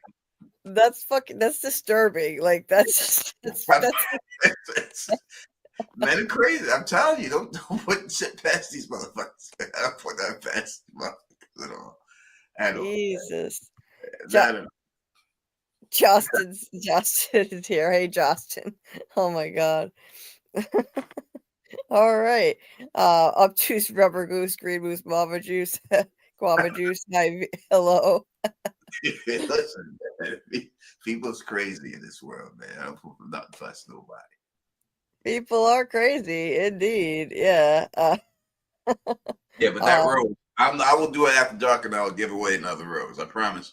As soon as Anna, because Anna's moving right now to Chicago, and as soon as Anna comes back, and she gets settled in Chicago, because she's moving from Denver to Chicago for a new job opportunity, I will do it. We'll do it, and I promise I will give away a rose, maybe even two, to any woman who's watching, and we'll have a contest, and I'll give one away. I'll give it away for you, because I'm trying to spread happiness to everybody. That's cool of you. Like we need to destigmatize this kind of stuff. Like this is healthy and normal, and it shouldn't be stigmatized at all. People shouldn't have to be embarrassed about it. Like it's healthy. There are actual health benefits to using these things. Like if you don't have especially if you don't have a partner, to do this, or if you do and you can use it with your partner, but like like you could do that too. It's healthy and it should be destigmatized, Also the rose itself is very pretty. It's a very pretty made mechanism, I will say. Oh, is it? Yeah. Okay, I'm trying to imagine what that is. And it's also in a very, presented in a very beautiful box. Yeah. Okay. Yeah. With all you need. Yeah, that's all you need. Yeah, women get that rose. All you need. Timo, we never found her. She's gone forever. She's gone forever. She's gone. She is gone. We laugh about that all the time because dead ass, she was in the chat all the time. Like Phil has like a whole Timo song, and it's called like Timo's Rant of the Night because she would always have a rant because she'd always come on every week and rant. That's how much she was in the show. And I swear to you, the day we sent her that rose, we have never heard from Timo again. It's so my God. Timo just took off. And that's the good stuff and everything else. All right. I have taken over your show, your topic, but for long too much. I know you're here to talk from, and I know that's what people are in here, and that's what we want to talk about. So I'm here to discuss your topics and everything else. It's okay, Tony. Hey, we love fun tangents here. Panda, were you trying to say something? I saw you unmute. Was there something you were trying to say? No, I think everything is pretty much been said. So I just I'll just leave it at that. Yeah. Panda is a new guest co-host. He's from the chat. He used to be a lurker, and then see, like Mr. Grant Gregory told me. By the way, Mr. Grant Gregory is here, and let's see, where's his thing? He was saying, what did I just hold on? Where is it? What did I just walk into? The stream is wild, and I can't find the comment now, but that's what he said. Sheep, sex bots and sheep. Stream is wild. I don't know about the sheep. I have no idea. All I can tell you is what I witnessed, and what I witnessed was that when his mom went to the sheep, they ran up to her. When his pops went out there, they ran up to him. When he went out there, they ran the fuck away. So I don't know what he was doing. I have no idea. but you know, I had to ask him. You know, I had to ask him what was going on with these sheep, man. What's going on here? There's got to be something here. Why are they so afraid of you? They run. Animals know, man. They know. They can read you. Yeah, listen, sheep will fuck you up, man. I seen a sheep break someone's fucking leg. They weigh a lot and they headbutt your leg. They'll fuck you up, these sheep, man. It's not like they're what up, Ryan? Yeah.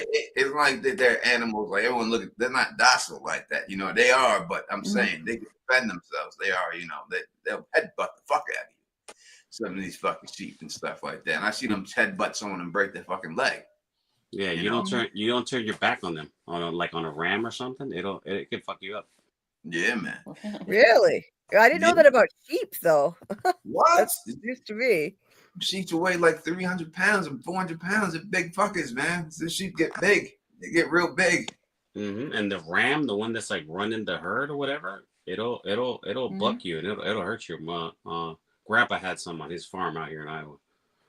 Yeah, it's like when people like you look at donkeys and people think like donkey will fuck you up, man. Like donkeys fuck up wolves on a regular basis. Like it's like a wolf has no chance versus a donkey. I know everyone thinks a donkey because of Eddie Murphy, and you hear that a donkeys fuck wolves up. They put them out there in the packs to beat the shit out of wolves, and they do like all the time. Like one donkey would take out like 4 wolves by itself, easy, and it's like not even close. Like they grab it right by the neck with his teeth and stomp the fuck out of these things. Go look it up on YouTube. You like donkeys fighting wolves, and you see what happens, man. Donkeys are strong animals.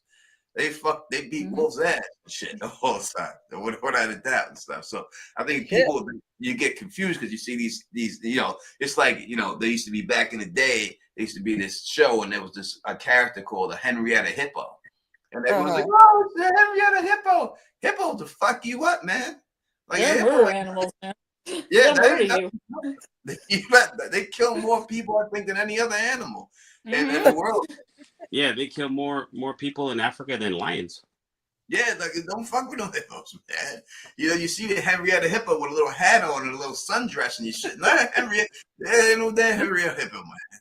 They ain't like that. They fuck you up and stuff. And the same thing with a lot of these motherfuckers. Yeah, and like I had no idea until recently about like kangaroos. They like fight it's like I didn't know anything about that. Like they're tough too. I'll beat a kangaroo's ass. I'm telling you, I am confident. I don't care what our friends from down under say, like Carla Ray. I'll beat a kangaroo's ass. I've seen people punch kangaroos in the face. Now I ain't saying I could beat every kangaroo, but I'm saying I'll beat a kangaroo's ass, man. And Tony, that is the quote of the year, man. That is the quote of the year. I'll beat a kangaroo's ass. I'm very confident. Yeah, if you come on my channel, we've had this debate before, this gorilla shit and all these other things for years already. We've been having, but you know, kangaroos have been in boxer rings with human beings, and they've had boxing kangaroos and all that stuff. And all that. You know, back in the days, they used to do that, like in the 50s and 60s. They put kangaroos in the ring with boxers and have them box them and shit and everything else. I mean, it even became a character on like the Looney Tunes, a boxing kangaroo and stuff because of that, because it was so popular back then. I'll fuck a kangaroo up. Yeah, I think I think like on one of the Tekken games, like Tekken 3, I think one of the characters that you unlock is a kangaroo. Yeah, look, boxing kangaroo has been always since the 50s and stuff. They used to always do that with kangaroos and stuff like that. And listen, I'm trying to tell you, man, I'll beat up. Hey, Mr. Grant Gregory, yeah, I said boxing kangaroo isn't a thing. It 100% was. You can go back to the 50s and 60s. You'll see fighters that were in the ring with kangaroos in the United States. I don't know where you're from, but I guarantee it's you can YouTube it and you'll see it, that people did get in the ring with kangaroos and to box them. 100%. Jesus, I gotta look online for this. Scarlett showed me a video of something crazy. I forget what it was now. Some animal doing something nuts. I don't remember, but we were laughing about it. It was fighting kangaroos because you didn't believe the kangaroos fought. You thought they were just like peaceful animals walking through Australia out in the outback. Ask Carla Way. She's telling you they're terrorists. These damn kangaroos out there. Ask her. Carla Way comes on the chat, and I'm sure she'll be in your chat one time. I think your time thing messes up her thing. That's why she's never on your chat. You ask her. She'd say these kangaroos are terrorists out there. It's an abundance of them. It's not like you see a kangaroo like every day when you live in Australia out there. Number one, Australia is terrible. All right, the women are beautiful, guaranteed, but everything in Australia will kill you. Like everything out there is like your life is on the line every second of the day. Yeah. Anything kill you. Scorpion, spider, a snake. It's everything. Everything out there is deadly. Like I know. I'm scared of that. Killer koalas everywhere, man. Watch out. Yeah, they got. What do they got? What disease do they give you if you get? What sexual transmission they got working on them? They got something on them. I know the koalas. Syphilis, Tony. Yeah. They could give you syphilis. Yeah, syphilis. You see, shit. Yeah, they got the squeaky koala, right? You love a koala. Not from personal experience. I just want to add. Yeah, but I'm saying that I know they give you something. Just touching the motherfuckers, right? But you look at them, they look perfect. Saying that everything's cool. No, everything in there will kill you. What the hell? Everything in Australia will kill you. It's the deadliest place in the world. Deadliest place in the world. I'm scared to death to go there. Scared to death. Julie, remember from Seinfeld, right? A dingo ate your baby. Yes. Yeah. I love that line. Because that really did happen. Yeah, dingo got a lady's baby in Australia and kidnapped it. No shit. That's where the line comes from, Julie S. That's what she said. The dingo got my baby. Took a baby from her and ate it. What the fuck? I had no idea. I just thought it was a funny line. No, it ain't no funny line. The line is rooted in what happened. That lady, if you go look up, you can hear her say, she says it on camera when they interview her. The dingo got my baby. And people made like a joke about it always since back then because the way she sounded and stuff. But dingoes took her kid. Jesus. The Robert Downey Jr. character in Tropic Thunder, when the guy tried to make fun of that, he's like, that's a real story. It's a real story. Tropic Thunder was hilarious. I love Tropic Thunder. It gets a bad rap and people try to, say things about it, but what he was doing was very important for what he did about it. And he was trying to make a political point about it. But overall, it's a very funny film. It's hilarious. So you didn't find it offensive, like the blackface, like they were trying to make a statement with it, with Robert Downey Jr., right? Yes, they were trying to just say that Hollywood will cast a white actor in any role over the person who he's supposed to be portraying. Whether it's Hollywood casting white people to play Egyptians or white people to play Spanish people, even though a lot of Spanish people are white, but darker Spanish people, or whatever it is throughout the world, they are doing it. And he's like, I'm going to go to the extreme and have a white person portray a black man in this thing and all that. But I felt that, and that's the point he was trying to make, Ben Stiller, in the movie. But it was hilarious. That movie is hilarious. Tom Cruise's greatest role. I will say that. Didn't he play something crazy in that? What, I forget. What was he doing in that? Tom Cruise. He was doing his impression of Harvey Weinstein, I think. Yeah. Didn't he have like a giant fat suit on or something? Yeah. People didn't know. People didn't even know it was him. Yeah. Like when it dropped, people didn't even know it was him. I like cameos like that. Just like on the Suicide Squad, when you had Brad Pitt do the cameo, and people didn't know it was Brad Pitt that got killed in 2 seconds and stuff in the movie and stuff. Yeah, I like when people are friends enough and go out there and do it. And people wondering what my background is. It's because I've been covering Dexter. So this is the Dexter slides. I was wondering that. Yeah, that's the Dexter slides, blood slides behind me and stuff. So what are you? So what's going on with your channel right now? So like coming up now, like what are you doing? It's Dexter. I mean, I did the Sinners. I did all my videos on Sinners. I'm supposed to do a Sinners live stream now that it's out on a digital release and stuff. I'm doing Dexter is what it is. Dexter is the next show that I'll be covering on a regular basis. Would be Dexter. So I'll be doing a live stream every week with Phil, and I'll be dropping some theory stuff before it comes out, and I'm just doing the Dexter stuff right now. And that comes out, I think, next month. So I'll be running that. Cool.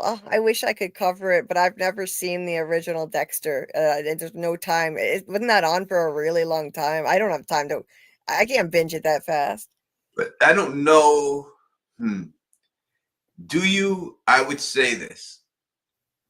If you watch Dexter season 1, and it's not the same characters in it. It's all new people. There's no one in Dexter season that there's going to be here so far that we've seen. There's only one person that's going to be there. So if you watch Dexter like season 1, you could watch this season and understand his character. He's got to understand his character, why he does what he does, and then you can go. I would just watch the full first season, and then you could watch the show and you can cover it. It wouldn't be no problem. Okay, well that's doable. I could do that. Yeah, because right now I just started covering Duster. I'm really enjoying that. I had to kind of play catch up because I didn't have time to cover it from when it started between The Last of Us and The Handmaid's Tale I was doing. And now, so we just did our first live for Duster. We had a lot of fun. I didn't know if anybody would show up, but we had like really good numbers for a first live. Who told you to cover that Duster? Who was that person who told you to cover Duster? That was you, Tony. Right. That was you. I told you could do it. Yes, you should cover it. There's a great show. We'll see if it's a great show. It's a very enjoyable, watchable show. You know what I mean? And it could become great and everything else. But yes, that's why I'm glad you're doing it. You should cover that. So it's a good show. It deserves coverage. And it has a fan base. I see the numbers of the people watching it on Nielsen. So it does have a fan base and everything. So it's definitely worth it. I tried to Google like the ratings, but I couldn't find it because I was wondering that myself. Like, is this popular? You know? So Nielsen. Yeah, well, Nielsen is like 3 weeks behind. Oh, okay. When you look at Nielsen's ratings, it's from the show 3 weeks ago. They're not up to date. So anything you see on Nielsen is 3 weeks before you looked it up. They're never caught up. That's just the way the Nielsen ratings work and stuff. So anytime you look at that and everything else, Dita never watched Dexter. I'm telling you, Dexter's great. You know what I mean? That it's a great show. It's a great show with shitty endings. I would say that every season of Dexter and all that, it always is great. But when they try to end it, it doesn't. They've struck out 2 times already. So hopefully this time they get a really good ending on this one. I think Scarlet, when we talked all that Rose shit, Scarlet had to get off and shit. She was like, damn. Yeah, you said it right, Tony. She had to get off. I was thinking the same thing. Oh my God, you read my mind, Panda. She had to get off in more ways than I was like, damn, well, this Rose talk shit. I ain't pulled it out the box in a while. I gotta go. Oh my God. We must it's like how you have an appetizer. It's like talking about it. She's like, wait a minute, now I'm thirsty for it, you know? Oh my God. You may never hear from Scarlet again. Listen, Scarlet never comes on the stream again. She's gonna pull a Timo. He'll be like, what happened to Scarlet? Scarlet's gone. She's gone. Yeah, we won't hear from her again. The Rose is just spreading the love everywhere. Yeah. Laura Butler just signed to the After. Well, I'm glad that you remember the After Dogs, Laura Butler. I'm glad that you watched it and a whole lot of good stuff and everything. Yeah, Julie, you should do another one. What, Panda? Julie, you may have to delete this one then, huh? Like how Tony does those. No. This is not that crazy. What usually happens, why I delete it and everything else, and is because I get a lot of YouTubers to come on and they say crazy shit, and I don't want to hurt their channel anyway and everything like that. So we delete because we had Gray Area on there. we had a bunch, and we've had a bunch of, mostly female YouTubers, with big followings go on there and stuff. And you know what? You want everybody to be comfortable saying what they say and stuff. I mean, listen, I met Bridge Ford. Bridge Ford said some shit. Oh shit. He said some shit. I just get that out there. Everything else. But people into what they into and stuff, All right. Some freaky stuff. Yeah, and some shit. He said some stuff involving like bottles of milk and shit. Like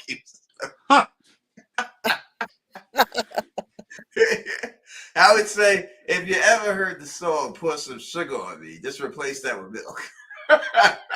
Okay. All right. Oh, wow. It sounds very Homelander-ish from Listen, women love Bridgeport. Women love him. Like women love him. Women love Bridgeport. I always say that. When we get on there, me, Phil, and Bridge is getting the compliments. It ain't none of me and Phil. We don't get nothing. It's all about Bridge when Bridge is on there. And everybody, it was so funny because all the women were like, "I got 2 gals in my house right now, Bridge." What the hell? Wow, ladies man, huh? He's not a ladies man. He's not. That's the thing. He's not that. He's not. He's very shy. He's very reserved. He's not that type. He's not that guy like that. That's the whole thing. He's just Bridge. You know what I mean? Uh-huh. But he opened up. He wouldn't care if I said that, so I'm not. That's why I could say it and stuff like that. But Yeah. But, I'm gonna want to keep this as an awesome live. I don't want to delete this. Yeah, no, you know how to delete this. You're fine. You're fine. Yeah. I didn't say I didn't say anything that I wouldn't say on my channel on a regular basis. And I'm very truthful, so I don't care. No one can tell me anything. Whatever happened in my life happened in my life. It happens for a reason. It's like when you're talking that stuff with Doug and everything, and all the man in yellow, and he ran into.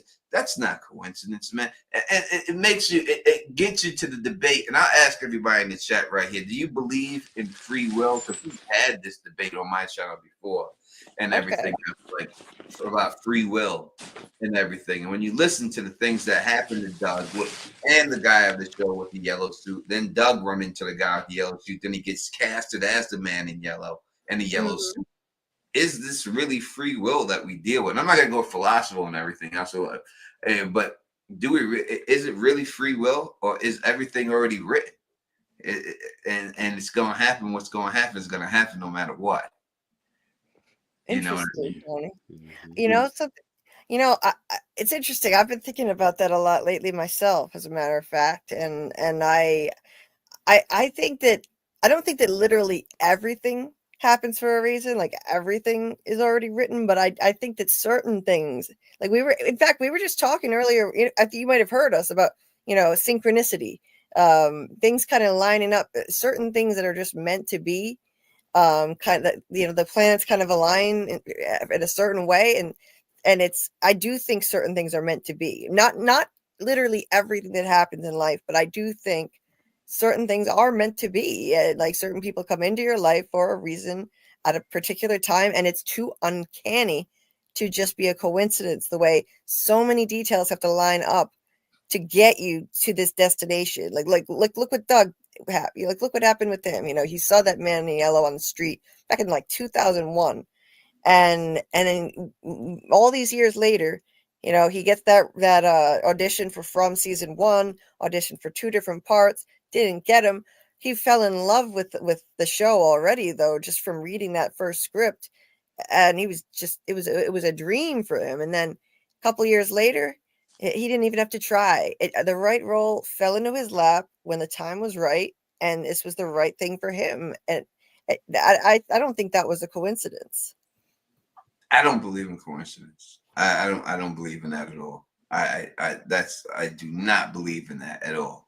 And everything. I think that now whether you want to believe it's hard to say there's no free will, right? It's a very touchy thing, because then you're like, well, what choices do I have to make? And then I'm gonna intentionally make the opposite choice that I would want to make, but is that already predestined that you were going to do that?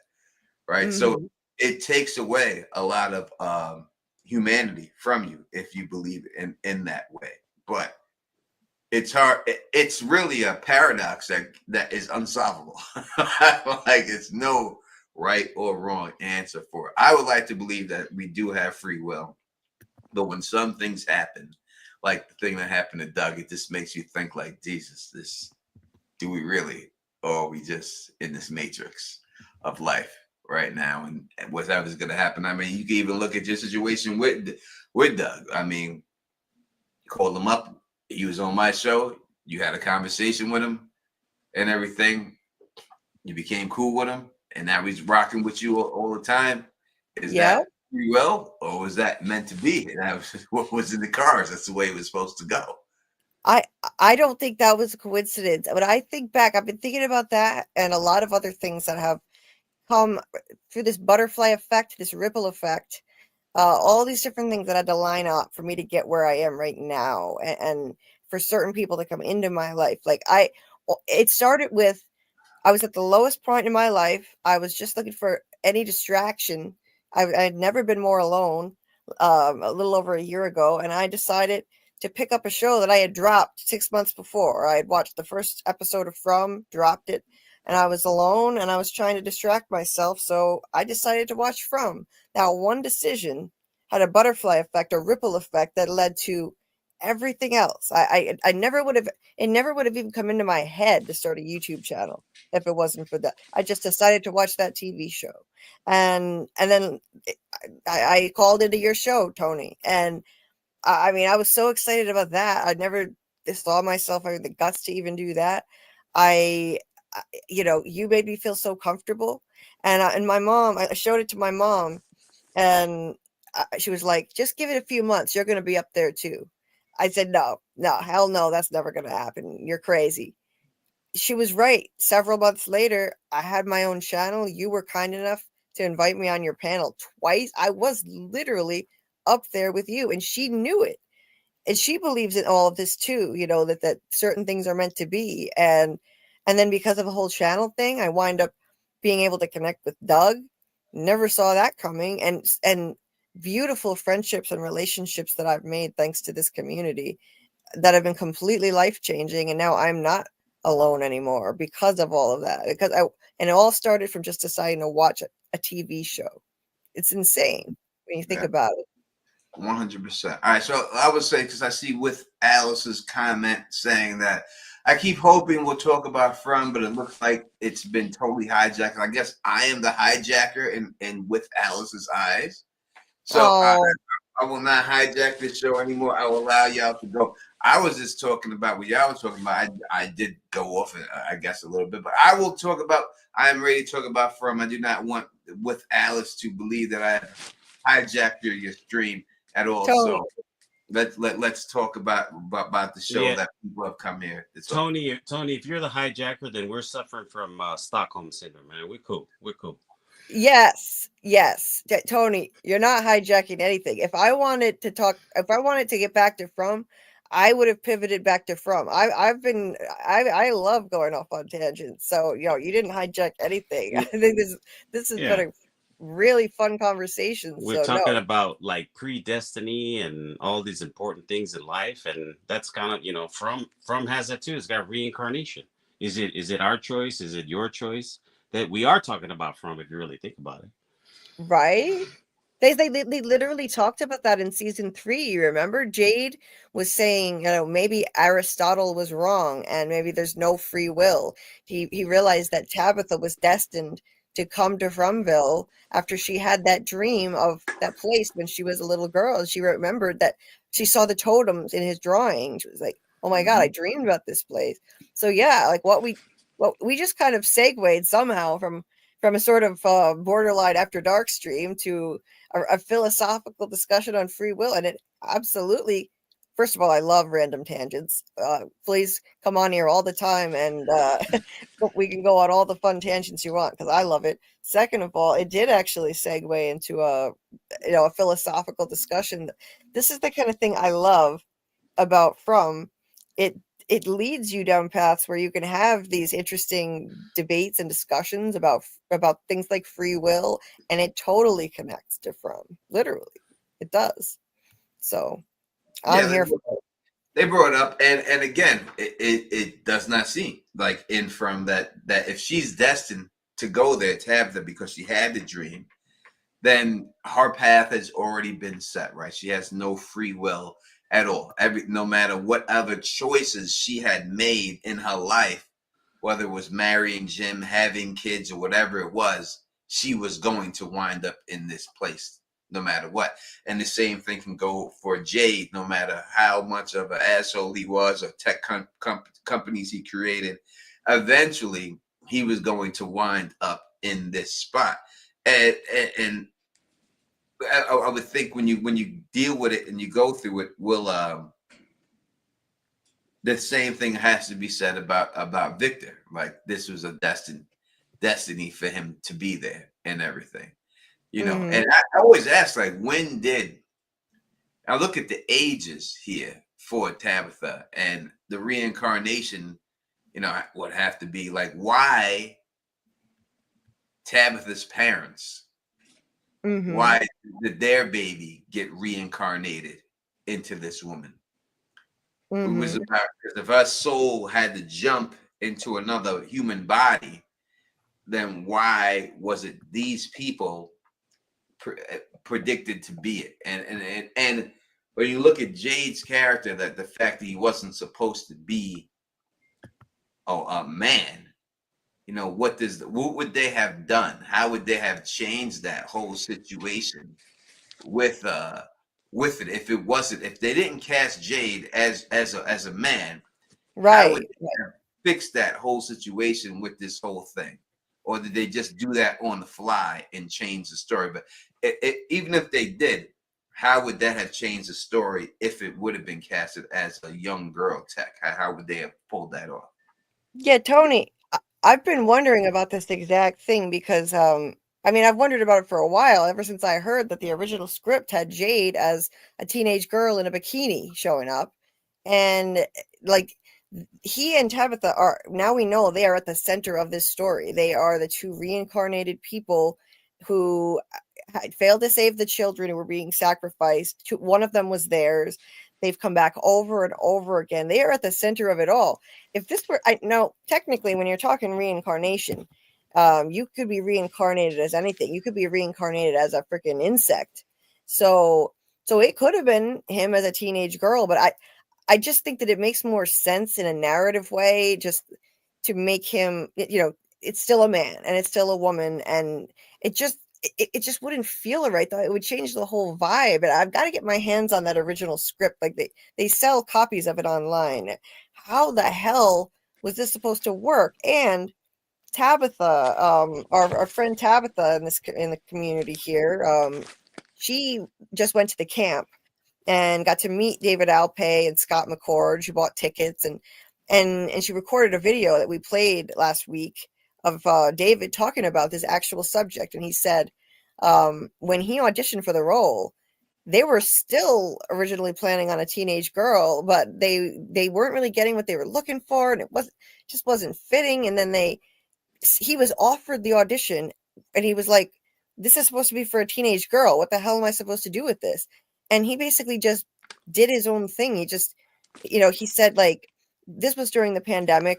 He really was looking for a role that could be comedic and lighthearted because of that dark time. And he saw this script, and I don't know why they offered it to him. He didn't seem to know why, but he did the audition. He basically just did his own thing with it. He was hilarious, as he always is.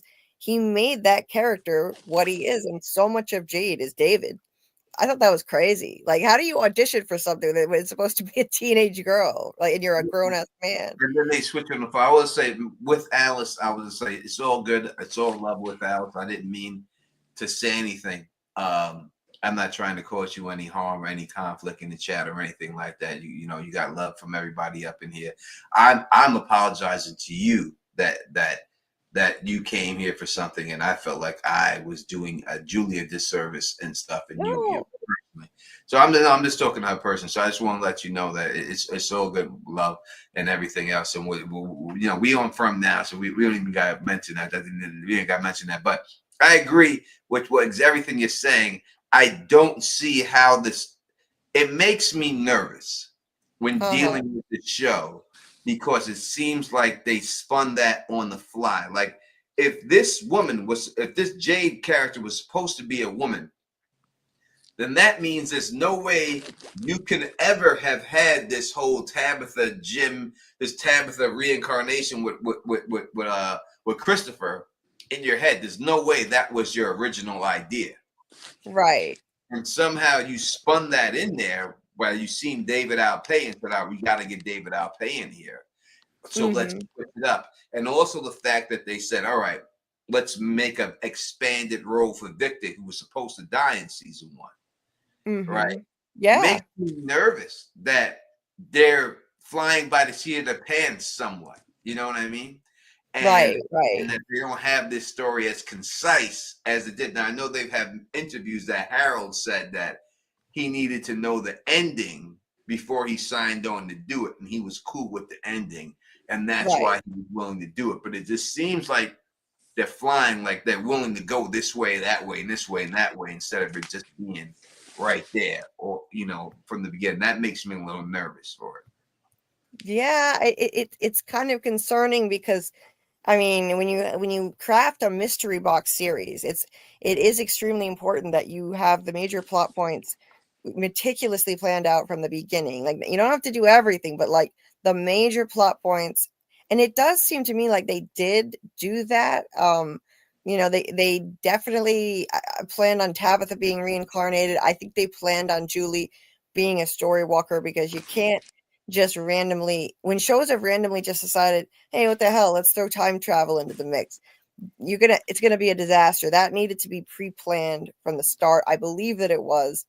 And with Jade, yeah, it's a little concerning. It's like, okay, how is that supposed to work? But I have faith in the show. I think once they got back on track, they decided this doesn't feel right. Let's cast David Alpay. Let's cast a man, make this a man. I think that they're on the right track. Like, I'm not too worried about it. I think everything's kind of fallen into place now, and they have a clear direction as to where it's going, I think. Pan, how do you feel about that? Well, the way I look at it is I'm hopeful that if Harold signed on knowing the end of the story, that maybe some of these changes are just not peripheral, but they're changes that can be made based on some of the performances and some of what's going on, and it doesn't necessarily affect the end date, the end goal, the end storyline of the story that they're trying to tell. I'm less concerned. I'm willing to trust the process as it were. So let's look at it in a different aspect real quick. Let's just say George R. R. Martin wrote Game of Thrones. He had the ending all planned out. The ending didn't do good on the television series. People hated it. Should George R. R. Martin change his book because the people didn't like it? And that is what I think about when I think about a situation like this. Mm-hmm. Like, especially when you introduce the factor of a time traveling thing. Like, you can have things laid out the way you want, but now you could see, the audience didn't like this, so maybe we could pivot. And when you have time travel, you can change anything at any time, any point. You can switch things around to suit your narrative. And that is what scares me when they're doing things like that. Like, maybe they have had, like, other people in here, I see the alien comments, and yes, I do believe it's aliens and stuff like that. But maybe they had planned on doing it with the aliens, but then they said, you know what? Let's switch it up let's switch it up 2-3 seasons in. And then the breadcrumbs you laid for those things don't get fulfilled because you decided to change it. And we've seen that happen again on Game of Thrones. It's happened, and it's happened on other shows. And that is the problem that I have with the situation. And they may have an ending, and you may still get to that ending, but this is not an minor thing. This is a major character. From changing Jade from a woman to a man, you don't have the whole Tabitha storyline with her husband being Victor's father. You don't have that storyline. There's no way you could have that. You don't have the man in yellow appearing when he appears, when Jay plays the song at that particular time for the reason. You don't have Tabitha going inside of the house and meeting Victor's father and doing all that stuff if you don't have this. All this stuff changes. Right? So that is what I'm saying, my concern, because you wouldn't have these things. They must have just written that in to fit what they changed it to. And that is why it's crazy and stuff like that. And that's why I'm trying to, you know what I mean? And that's why I'm trying to see where they go with it. And I'm hoping that they stick to the plan. Because again, you can have breadcrumbs that lead to this, that, and the other. And I've seen it in Game of Thrones where they were setting things up, and then they just switched it. And all that setup was for nothing. Right. And I'm afraid that they could do that here too. I don't think so. Jules, I think I have confidence. I think that like John Griffin, you know, he said that he like, I'm sorry, I'm trying to like highlight a comment and I'm highlighting wrong comments. Like I think that I think the showrunners know what they're doing. At first, maybe they had a different mythology. Like Michael said, Jack Bender said that when he signed on, John Griffin walked him through the entire mythology story from start to finish. So they probably had the major stuff settled on. Panda, were you going to say something? No. Well, I was gonna. I thought that Tony's analogy to Game of Thrones was very pertinent, and the thing that happened with the Game of Thrones is I feel that some of those endings, they weren't set up. In other words, they were the endings that we're going to see in some form, but that they weren't followed through on. And that would be my concern for this show, that if you have an ending and you get to it, but you didn't pay the cost to be the boss, in the sense that you didn't earn it. In other words, like as an example, Dany's turn, her heel turn, is not earned. It was just like out of nowhere she flips out. But right. but the ending, but the ending, if written correctly and you put in all the story beats to get you to that point, then you're cool. So that's why I'm not afraid. I'm hopeful that they're gonna, because this show is so well written, in my opinion, that we're gonna get to whatever end goal that they have, and it'll be satisfactory. I mean, you know, maybe famous last words with all the great shows that ended crappily, or people have divisive opinions about Lost, Sopranos, all the rest of it.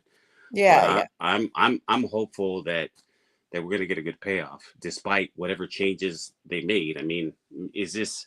I see what you're saying, Tony, but is this a, you know, Jane Westerling for Talia? Is this a Sansa Jane Poole kind of thing, or you know what I mean? That's what I'm worried about. So I even give you a thing.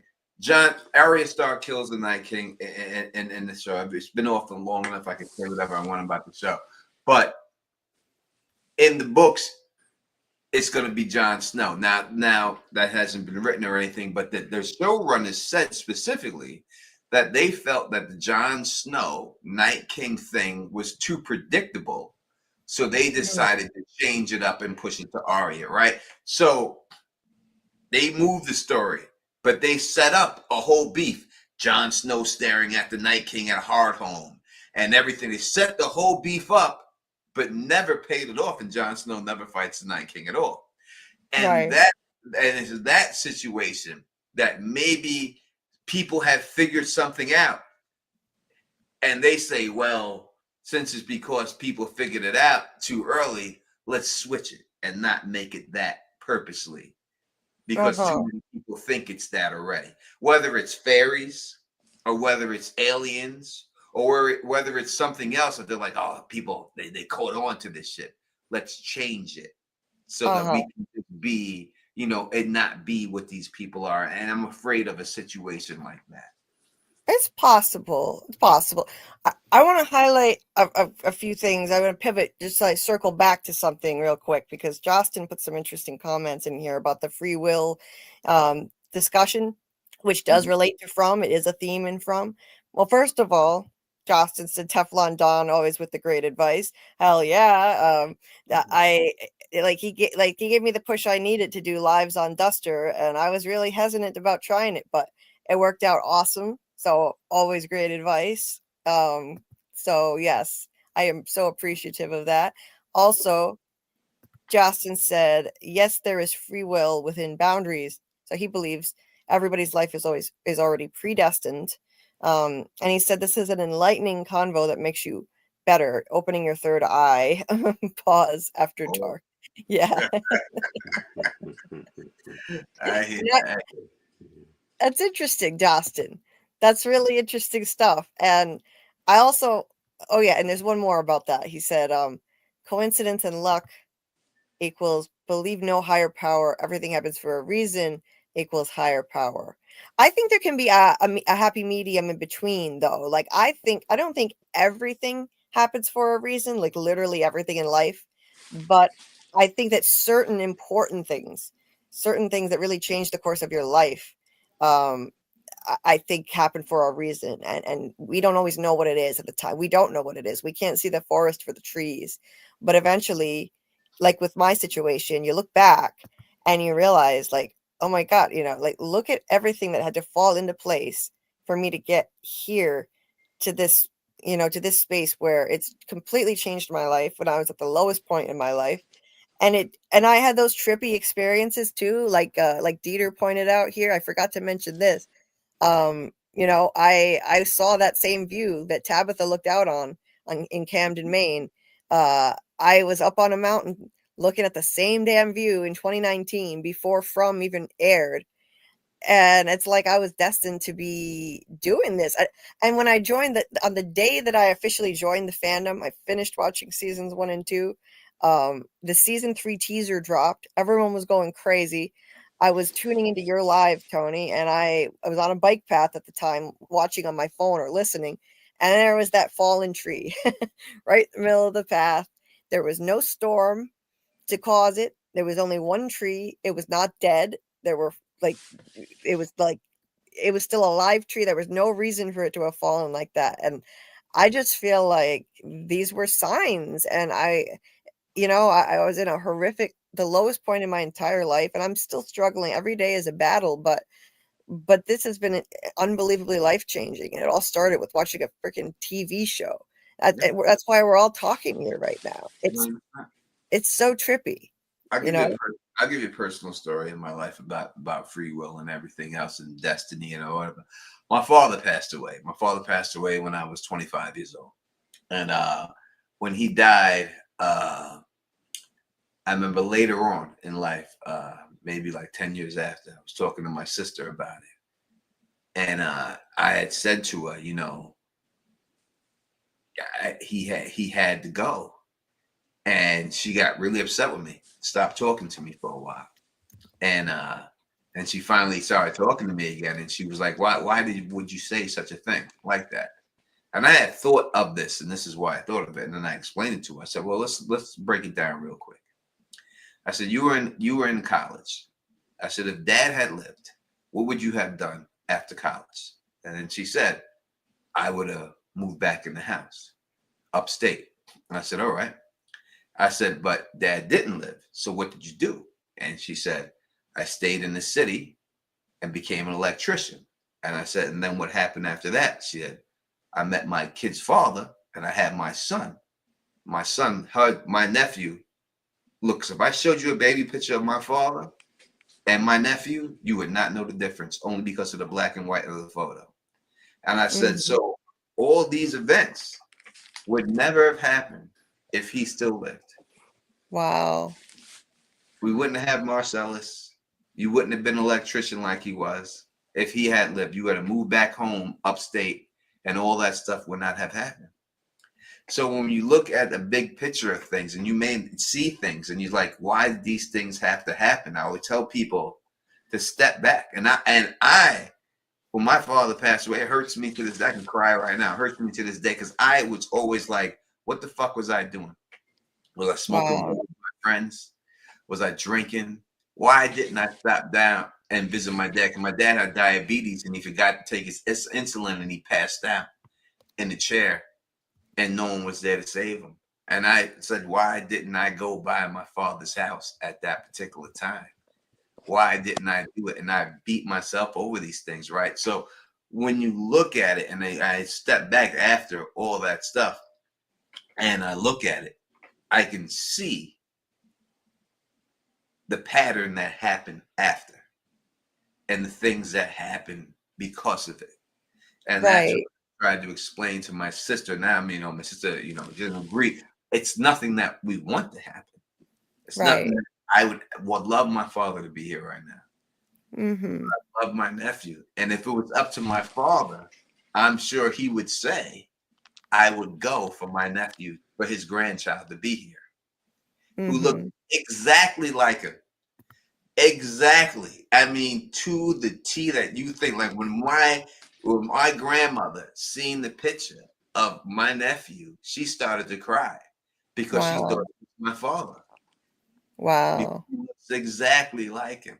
So that's what I say about free will and when things happen and the reason why things happen and stuff. And I think about these things like that, because is it free will or are things supposed to go the way even if we don't see it at the time, are things supposed to go a certain way for other things to happen later on in life? Yep. Wow. Those are some true words. Sometimes you don't know why you had to suffer, why you had to go through this, why these certain things had to happen. And whether it's the pain or whatever, it puts you in a certain spot to move forward and to end up in a better place. And then you're able to turn around and look back. And now you can see the meaning in the suffering that you went through. Right. Yes, absolutely. I can attest to that. I've suffered an enormous amount in my life. And some of it's, it's really unfair and it seems senseless. And I don't, I don't think it's right. I shouldn't have to suffer like this every day, but certain things fell into place at least to mitigate my suffering. Like all of this that's happening right here, this community, I feel like that was meant to be. And yeah, I had to suffer a lot for this all to happen, for this. I mean, it's an incredible blessing to have this community and this channel. So yeah, I sometimes you don't understand why things are happening the way they are, why you have to suffer, but it puts you on a path to where you're supposed to be. And by the way, Justin said, God bless Tony, our condolences. And Dieter said, Tony, I'm sorry. And I'm so sorry too. I know you wear your heart on your sleeve, and I've heard you talk about how close you were to your father and what he meant to you. And yeah, I mean, and grief is something that, you don't just get over it. It just gets easier with time. Like not easier, but like you learn to live with it. Right. Yeah. It's been 20 years.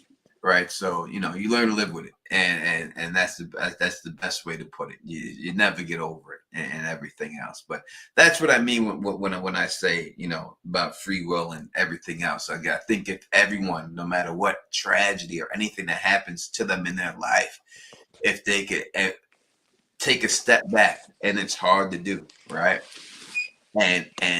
And look at the events that happen afterwards, then I think you can see the pattern of why that event had to take place, and why we don't want these things to happen, but why they all took place. I'll say, real quick, this recently, this just happened to me a couple of days ago, right? I walked down to the steward shop, and I was down at the steward shop, and when I walked over there, this white guy was standing outside, and he looked at me. He goes, "Look," and he said, "Look, a ninja," like that. Oh no! And I said, "What the fuck are you talking about, bro?" I said, "Who are you talking to?" And he was with this other guy. I said, "Who the fuck you talking to?" I said, "The fuck you call me?" And he was like, "Oh, a ninja, a warrior, a Chinese." I was like, "Yo, I will beat the shit out of you, bro." I said, "I'm not the dude to be talking to like that, but let me just go." I went inside the store. He left. His friend came in there and was like, "I'm sorry he even said that to you. Can I buy whatever you're buying?" I don't know. He's an old veteran from war, and sometimes he's, his head doesn't work. And I was like, "It's all good, whatever." And I left. And at that time when it was happening, if he was 5 years younger, I would have knocked him the fuck out because that's how upset I was about it, right? I don't blame you. I would have knocked him out. But let's go through it. The next day I wake up, I hear this beeping sound. And I'm like, what is this beeping sound? And in my head, I said to myself, I said, is someone towing my car? And I was like, so I looked out the window and then I seen that there was like construction equipment. And I was like, why do they got this construction equipment by my car? I get dressed and go outside. Well, the construction equipment ain't by my car. They fucking towed my car.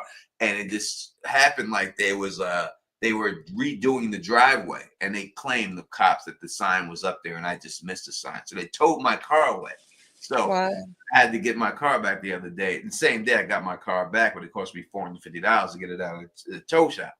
So then I look back at the whole thing and I say, listen, this is how your life ends. If I would have punched that guy in the face, I most likely would have went to jail. Then my car would have been towed like it was and been locked up. And that's how the snowball effect happens. When you react to a situation emotionally, that's how snowball effect happens for people and rolls downhill to a point where you feel like you can't come back from it. Yeah. And if I would have hit him and I wanted to, and I didn't, that would have definitely happened to me. Because then they would have grabbed my car up. I don't know how long I would have been locked up for. It could have been in there. It's $100 a day for storage. Shit starts building up. And then everything goes around, right? So that's what I'm saying, and everything else. And that's why you can't be you know what I mean, overreactive when it comes to your emotions at a specific time. Right. Whether you're wronged or not, you have to think through and just walk through it. And there have been many men who are sitting in prison right now who had an emotional response about something and allowed those emotions to override their common sense. And it almost happened to me right there. Yeah. A $400 issue becomes a $400,000 issue. Yeah. Well, and thank you, AA, saying where is that? Julie, Tony, and Pandecolima dropping gems. Thank you. I think I love talking about this kind of stuff, and it's pertinent to From too, because it's a major theme. Bill Chill, this is a really enlightened statement. You know, with life comes growth and pain. Yeah, thank you for the condolences. You know, for everything we're struggling with. And Rose said, "There's no flowers without rain." Indeed, Rose. Indeed. We've got nothing but rain in New York since this whole so-called summer started. It ain't been hot when it rains every day. I feel like I'm in England. Oh, I hate that. I hate rain. Oh, God, I could never live in somewhere like England or Seattle. All it does is rain. Bill Chill had an interesting one here. Out of predestiny comes free will, and out of free will comes chaos. That's interesting. Interesting. Yeah. And by the way, I wanted to say, since Justin is here publicly, I just want to say, you know, thank you, Justin. Justin sent me an incredibly generous donation, and I just want to thank him because it was so kind. My treadmill is broken right now, and I've had to. My treadmill. This is a deviation, just a quick little tangent, but I wanted to say thank you publicly because he heard me talking about it in a watch party chat, and I rely on my treadmill literally like to survive. Like I need it as much as I need food and water, because if I don't walk on that thing 3 times a day, my pain becomes so horrific that I can't tolerate it. I can't sleep. I can't function at all. And the treadmill is broken, so I've been walking outside in the dark in a neighborhood I really shouldn't be walking outside alone in, but it's the only way I can tolerate the pain. And he heard me talking about it, and he sent me a donation to help me get the treadmill repaired and or get a used one. A very generous donation. And I just wanted to say thank you for that in a public way. I already said thank you privately, but that was incredibly kind. 100%. Listen, I would say, friends of the family we choose. Yeah. Right? And I told you when you first started streaming, I told you that streaming is addictive, and be careful, right? Because you get addicted to it, and because it happened to me. Because what happens is that you meet people online that you normally would not meet, and you become friends with them, and then this is the only way to talk to them, right? And I'm more friends with people that I stream with than people in my real life, you know, Right. and that's the truth, you know what I mean? And that's just the bottom line. I care more about people on these streams than I do about people that I physically have met and my whole life, because it's a more truer situation, and you're not being judged, right? So all these people, I have no idea what a lot of them look like. I don't know what they're into, but I don't judge them. I only judge them from what I see from the character that they show me here.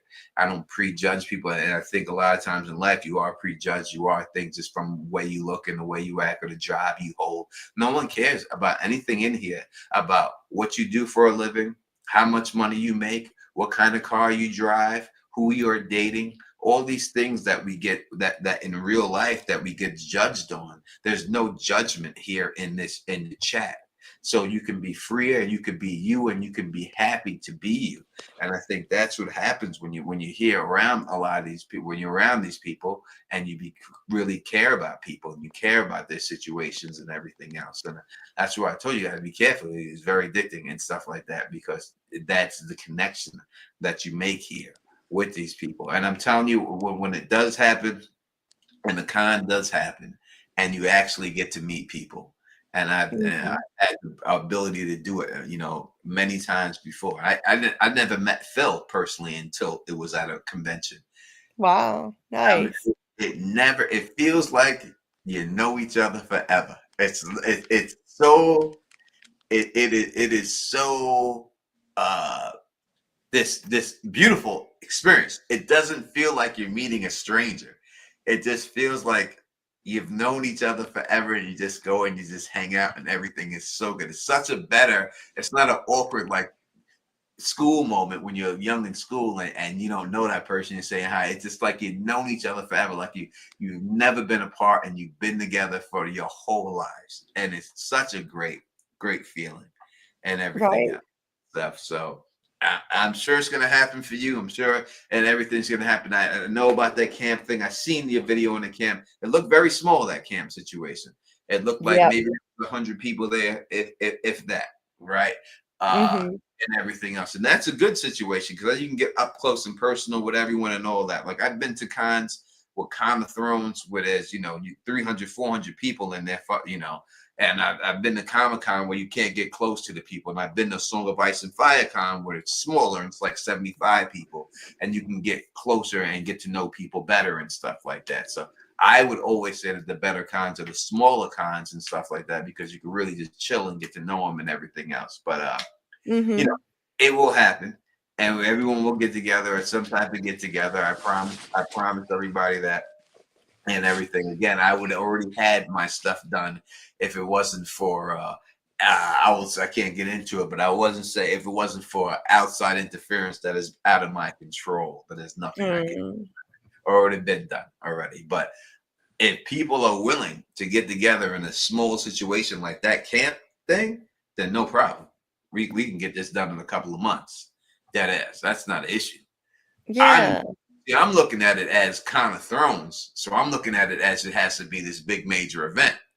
But if people are willing to do an event like that, like a Song of Ice and Fire Con, where it's small like that, we can get that done in a little bit. We can get that done really quick. We can get that done in months.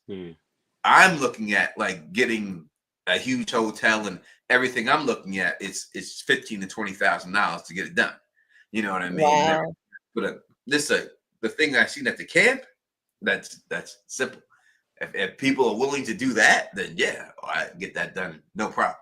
That would be cool. We need to get Julie to one of these so she can meet all the people she's been, Julie's there. That's a given. Julie will have a panel with her. Julie will have her own panel. She'll have a deep dive panel. Oh my God. And all that, and she could do a show live, and we'll set the cameras up so she could stream it live on her channel while she's doing it and everything else and all that. Well, That's not a problem. See, when I'm looking at the conventions, I'm going by the conventions that I've been at mostly, which is Kind of Thrones. You know, where they got Jamie, the actor who plays Jamie Lannister there, and they got all these other actors there and everything else, and it's a huge event when you're there doing that. So I'm looking at doing something like that.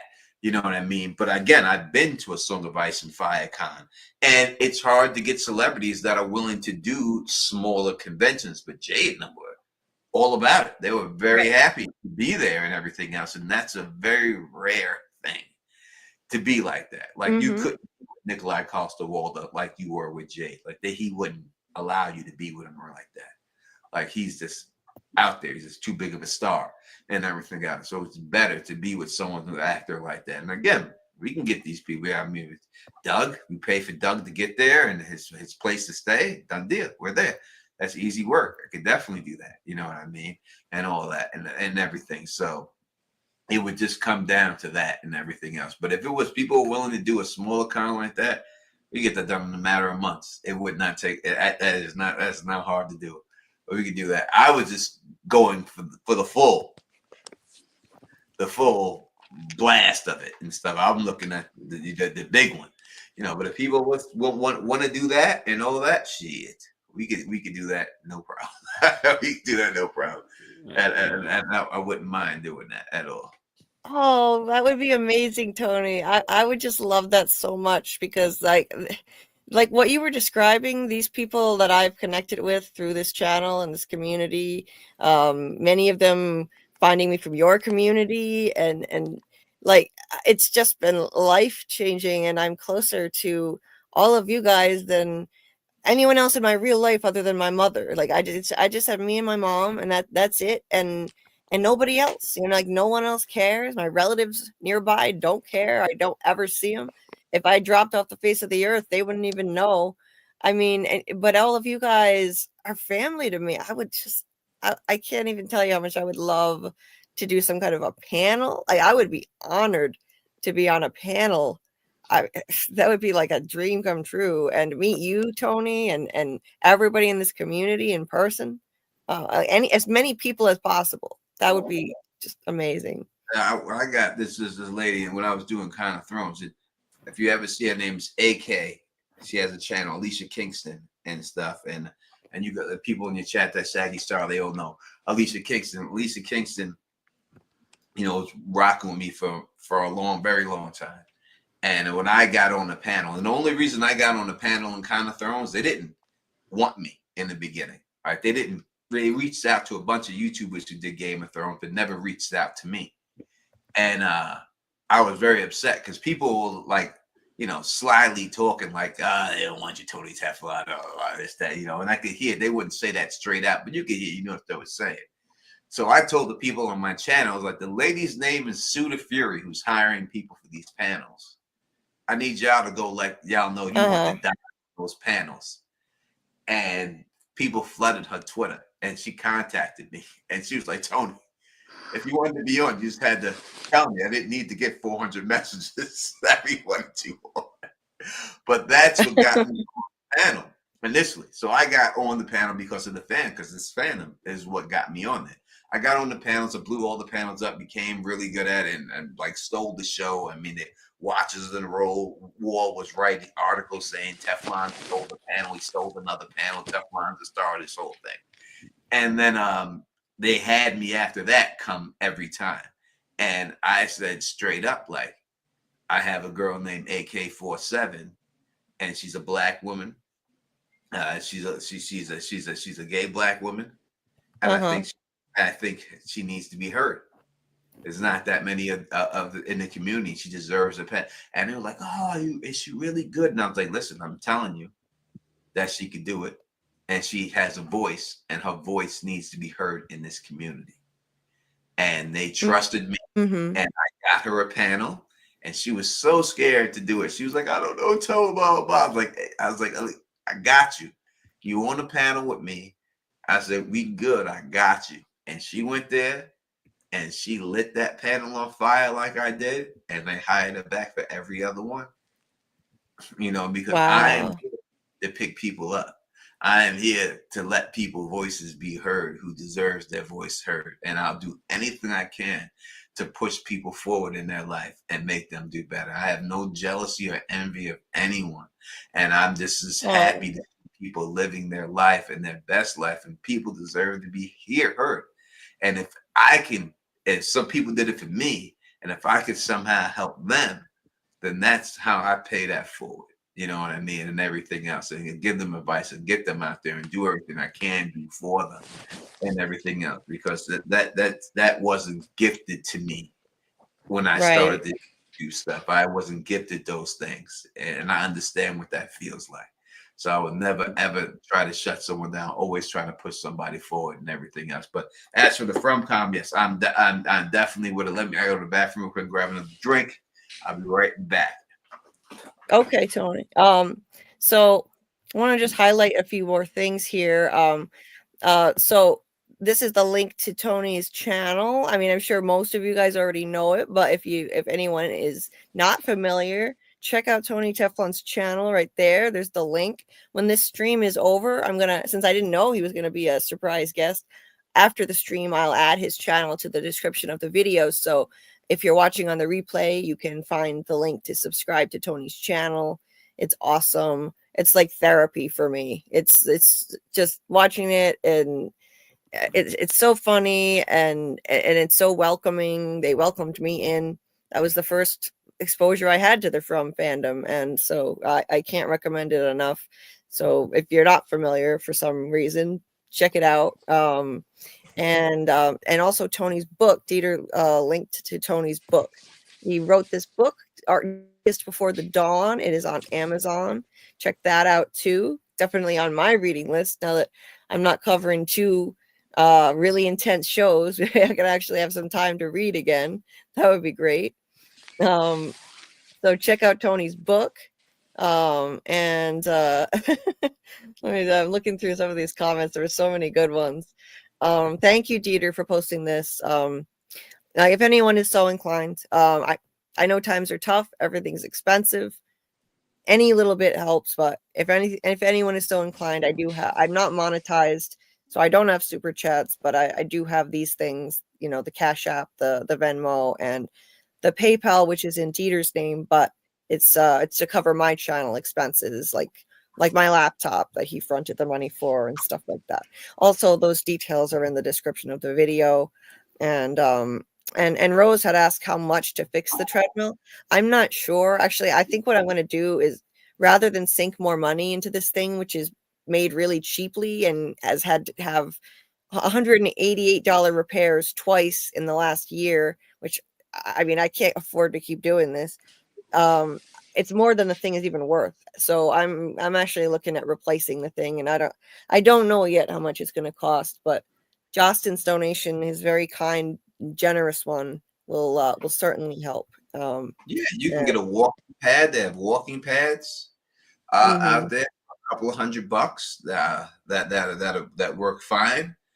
You could go up there and look at it. They even have a new thing on ChatGPT. If people aren't on a shopping thing on there, that if you go on ChatGPT, as a free plan too, and you put, I'm looking for a walking pad or a treadmill, and you put the price, don't even got to put where you are or anything. It will go throughout the whole web and find it wherever you live, the lowest price by you, and then it'll rank them from top rated to Best Buy and everything else and all that stuff, right? So and do all that for you and everything. And that's all you got to do. Put it in the chat. Just put in there, I'm looking for a treadmill for this price, that blah, blah, blah, blah. Hit that button. It'll go through the whole web, scrub it, and it'll put it all right there for you. And then I'll have the links for you to click right over to it. Oh, wow. That sounds convenient. Yeah. Thanks for the suggestion, Tony. It's amazing how much ChatGPT. You said ChatGPT? I can do that with that? Wow. Yeah, thank you for the suggestion, because I don't know where to start, but I need to get this ASAP so I can stop walking outside at night by myself. I mean, I carry mace in my pocket, but I've never, I don't know any self-defense moves or anything like that. So I don't know. That might, like, if God forbid something happened, I might just freeze and not even know what to do with the freaking mace. But I got it, and I don't exactly live in a horrible area, but there are, like, some really sketchy people that you run into sometimes, and it's not the best. So I'm trying to get a new treadmill as soon as possible, and I don't even know where to look. So I will try that, Tony. Thank you. Put your price in, I promise you'll pop up. And again, even if you don't want to go full treadmill, like you don't need the slope and you don't need all that stuff, look at a walking pad. There are walking pads that are out there that same thing. And just get a wide enough walking pad. And a lot of people use them underneath their desk. They'll stand on their desk and they'll use them for that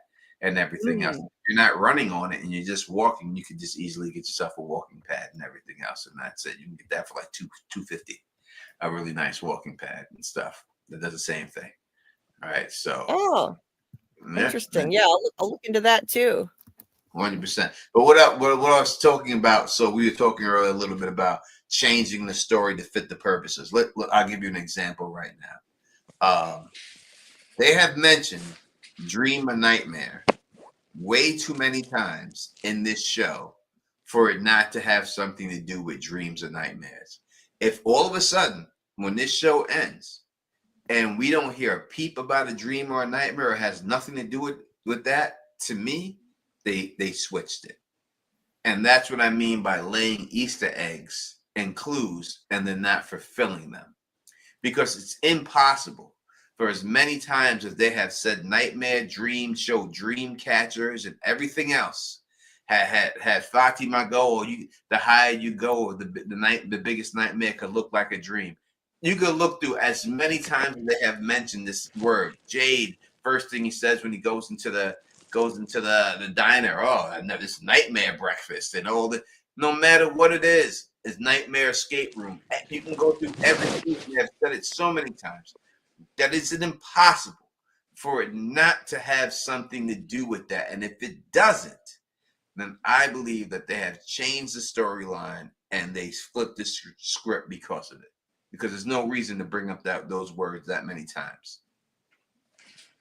I agree. There's just absolutely no way that's not going to be a major part of this series. No, that is constantly in there, and even like more subtle phrases, like not necessarily the more memorable ones, but like season 3, Dale was complaining. I mean, Jade was complaining about being out at the cabins. He was freaking out because of the visions and wanting to go back. And Dale was saying, "Look, no, but none of us want to be here. It's a forest full of nightmares." Another nightmare reference, it's constant. It's everywhere. There are dream catchers all over the damn colony house. The biggest one I've ever seen in my life in the kitchen. It has to mean something. They highlight it right when Fatima and Ellis gets married. They have the dream catcher right behind them. Right? You could have had anything behind them. A chandelier, a thing of bananas, whatever. But you chose to put that dream catcher right there behind them, right? This cannot be coincidence. They're not just doing it for these reasons. They're building towards something. Now, they're quick to come out and say that these people aren't asleep, which is fine. Yeah. It doesn't mean they're not stuck in a nightmare realm or anything else like that, but there has to be something. And if it all of a sudden has nothing to do with it, and there's zero reference to any type of dream or nightmare when this thing ends, then I believe they have switched the show up because they just changed it on the fly. And I would not be happy. Yeah. I don't think they're going to flip it because they still were making references like that Dale one to dreams and nightmares in season 3. There were more. I don't remember all of them at the moment, but I definitely think they're still going with that. And I think that we're both like simpatico on that. Like, I believe it's some type of nightmare realm. I think that theory makes the most sense. And the way that you described it always stuck in my head because it makes everything, it explains everything. Like, why are the wires going nowhere and the electricity works? Well, when you dream, you said you don't dream about what's in the wires, you dream about the outside of the core, so, but the lights just work. In dreams, you don't have to worry about the laws of physics or anything like that. I think it's a nightmare realm, like a pocket dimension, and the things that are there are manifested from dreams and nightmares. I think particularly from children, possibly because of the children being sacrificed. I think the children manifested that bottle tree with their hope. That was kind of like manifested from a dream of one day somebody saving their souls, you know? Yeah. Yeah. Sorry, Tony. Go ahead. No. I was just gonna say real quick, as Jocelyn said, they're referred to in the credits as nightmare creatures. Yes. Yeah. Yeah. And doesn't Fatima say that like the nightmare can look like a dream from this view or something like that? Didn't she say that in one of the episodes? And then you got a motel sign and you got a motel pool, but where's the motel? Maybe as a little kid, you just remember the pool, but you don't remember the rooms. Yes, exactly. You're exactly right. You're 100% right about that. Without a doubt. If you've seen the pool and you've seen the sign, but you don't see the hotel, don't remember it, and you're bringing all this stuff in there from your dream, that's why that gets placed there. Sarah says straight up that her brother had nightmares about cicadas, and now the cicadas are in this whole place and everything else, right? Oh, that's right. Yeah. It is what you manifest in your nightmares is being manifested out here in this world. And that is what they're showing, and that's what everybody is showing. And it's the only theory, and I've made up a bunch that actually explains anything that you want to explain in this show. Can be explained by that and everything. It explains why there are livestock popping up in the woods, chickens and cows and like goats. They don't roam around in the woods. Where did they come from? Where is all the tap water coming from? Like this would explain everything. And also we saw the lighthouse 2 different times when Boyd and Sarah saw it from a distance. We saw it when Tabitha was up there. If there were an ocean there, that would have been the time for us to show it. And all I saw were mountains around that thing.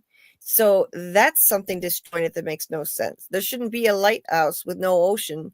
But if someone dreamed it that way, if it's manifested from a dream, it explains everything. And Rose here, let's see, Rose was saying, where was it? I started. Saggy Star. Hold on. First, Saggy Star. I agree with the dimension thing, but a nightmare. If it's a nightmare dimension, does that mean that they've been asleep the whole entire time? No. Not literally asleep.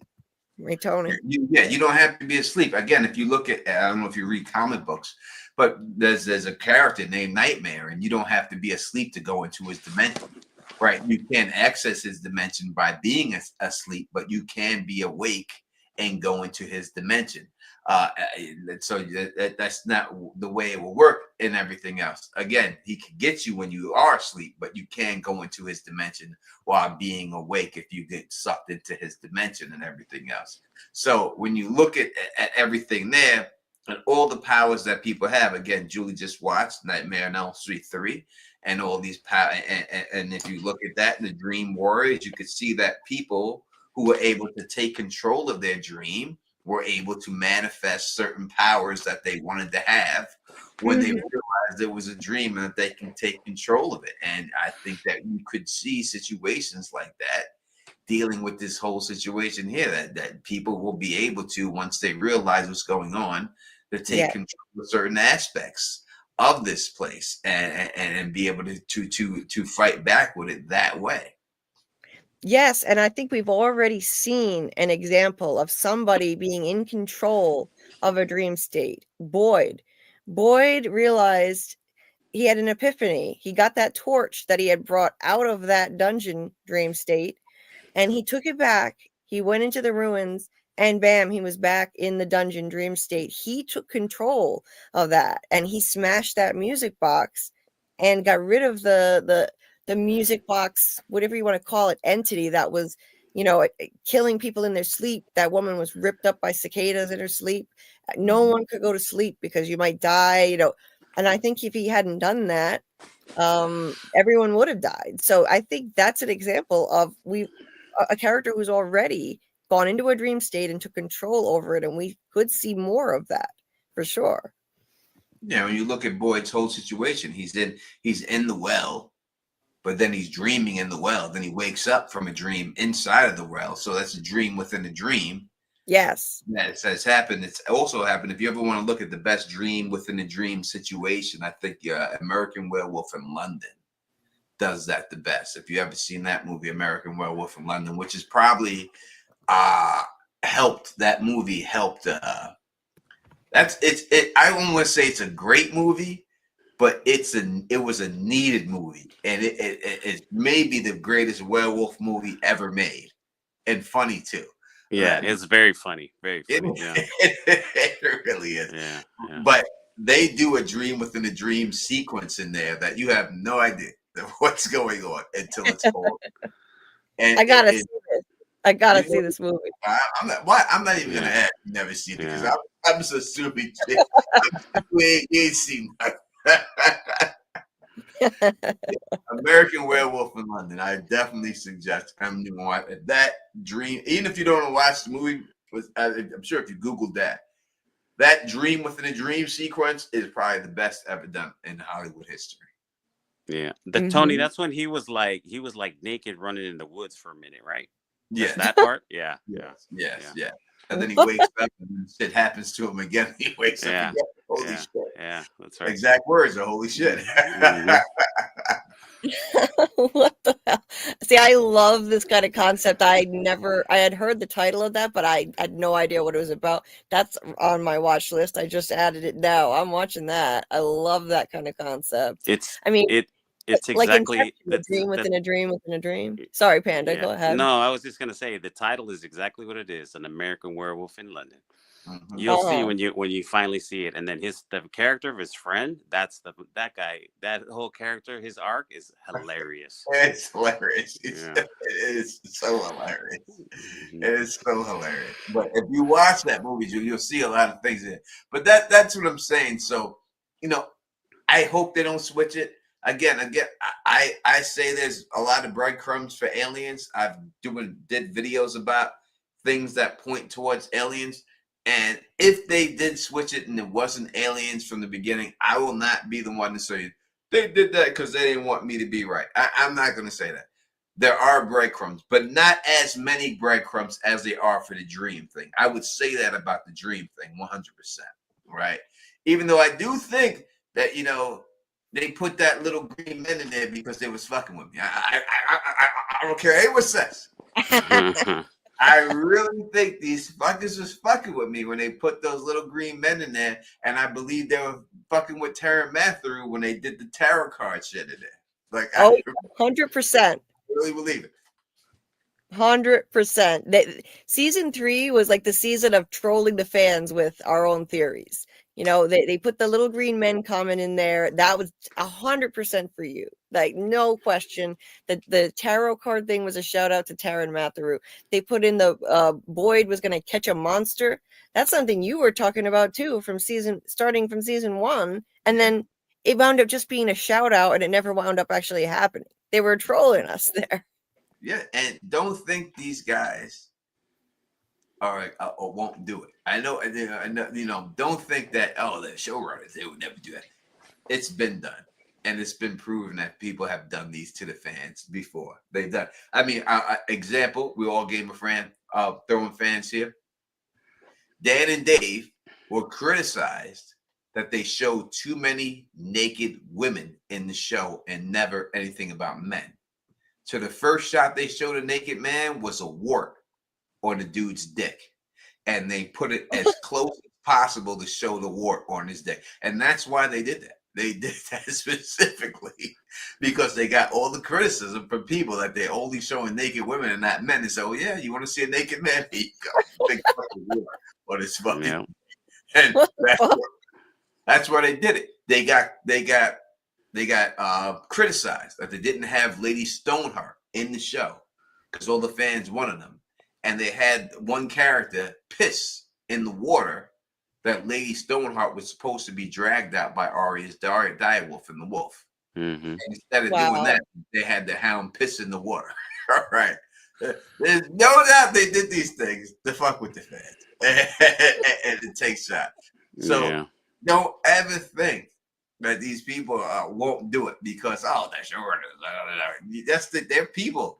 They're People- petty. They're petty, just like everybody else. That's right. And they'll Oh do my god, that's hilarious. Okay, hold on one second. I just looked at my phone. Rose Jones, thank you so very much for the donation. The extremely generous donation for my treadmill repair. Thank you so much, Rose. That was extremely kind of you. I truly appreciate it. Thank you. You're a lovely person, and I'm overwhelmed by how amazing this community is. Seriously, like, thank you, Rose. Thank you so much. Oh my god.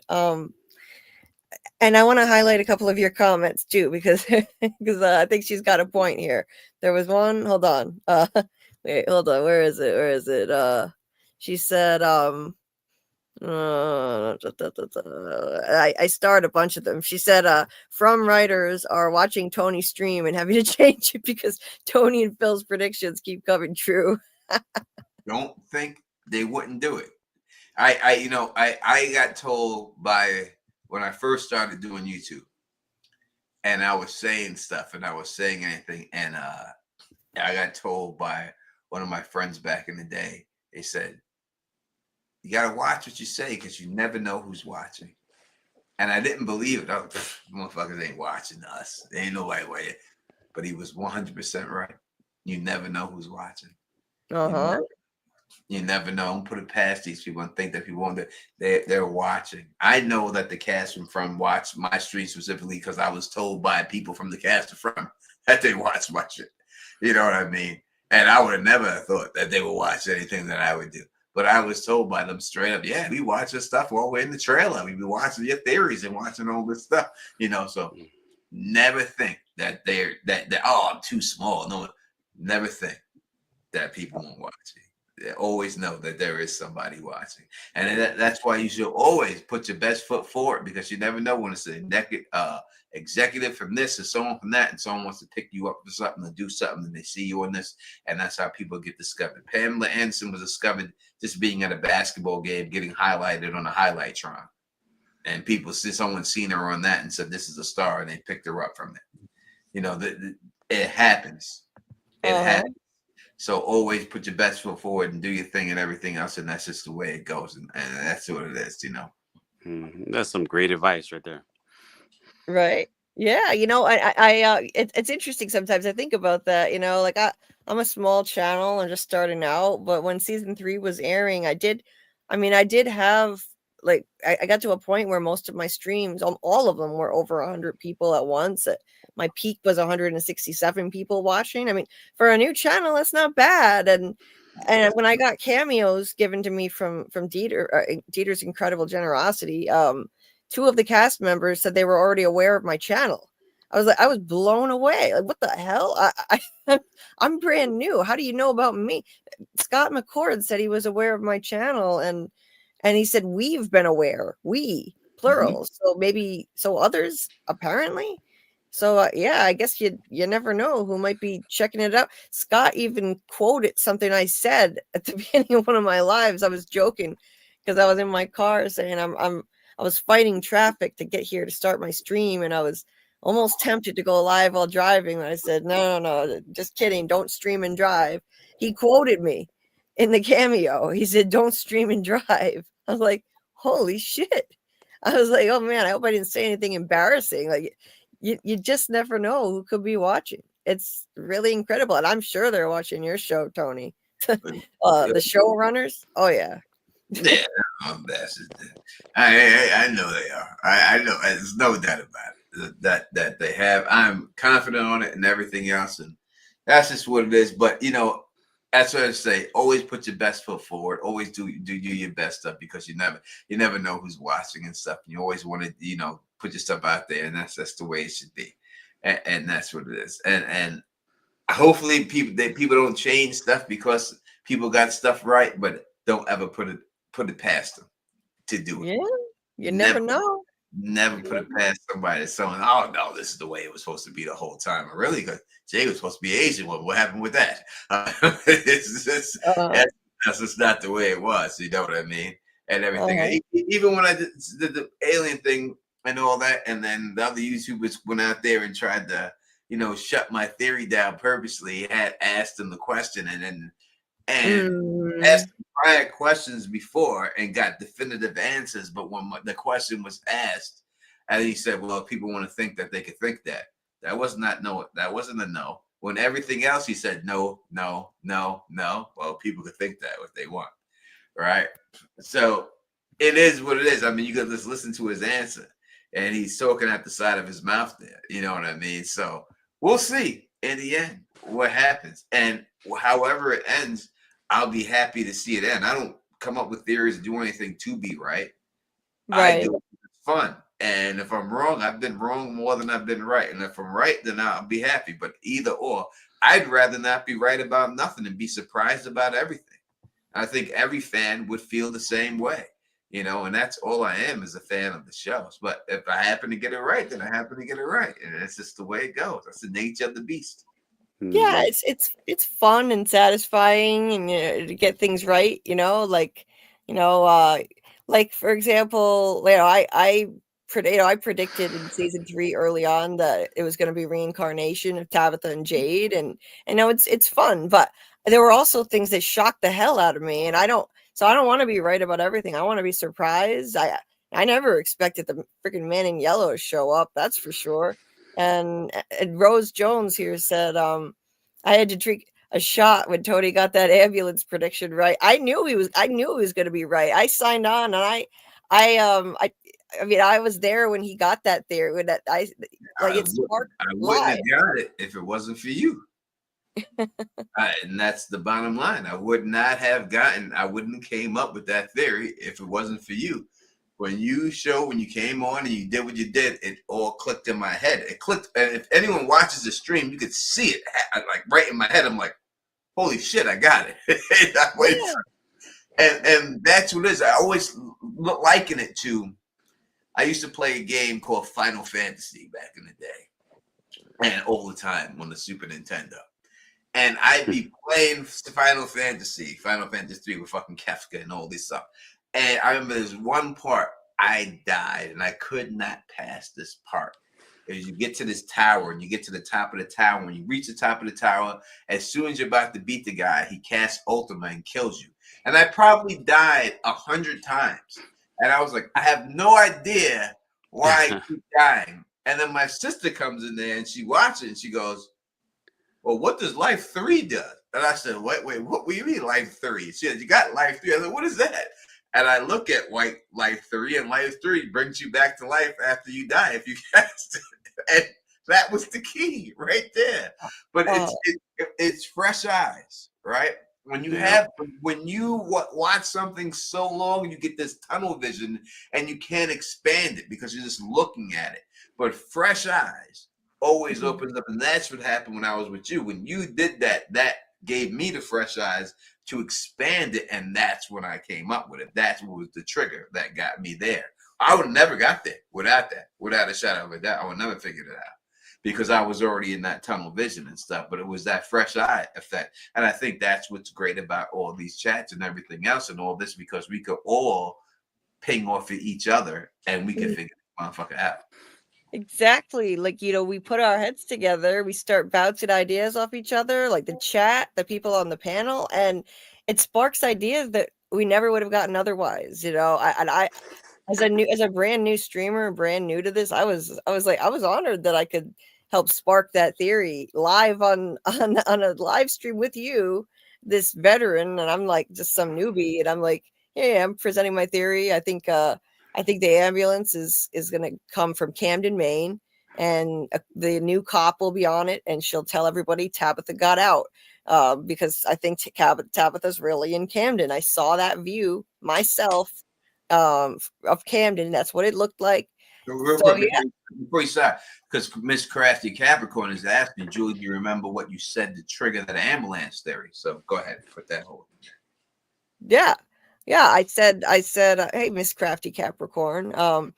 I saw Tabitha looking out that window at the Camden, Maine view. I knew it was Camden, Maine. I was there. I hiked a mountain, and I saw that exact view years before from. And then I saw in the preview an ambulance was coming that said a county in Maine, Knox County, on it.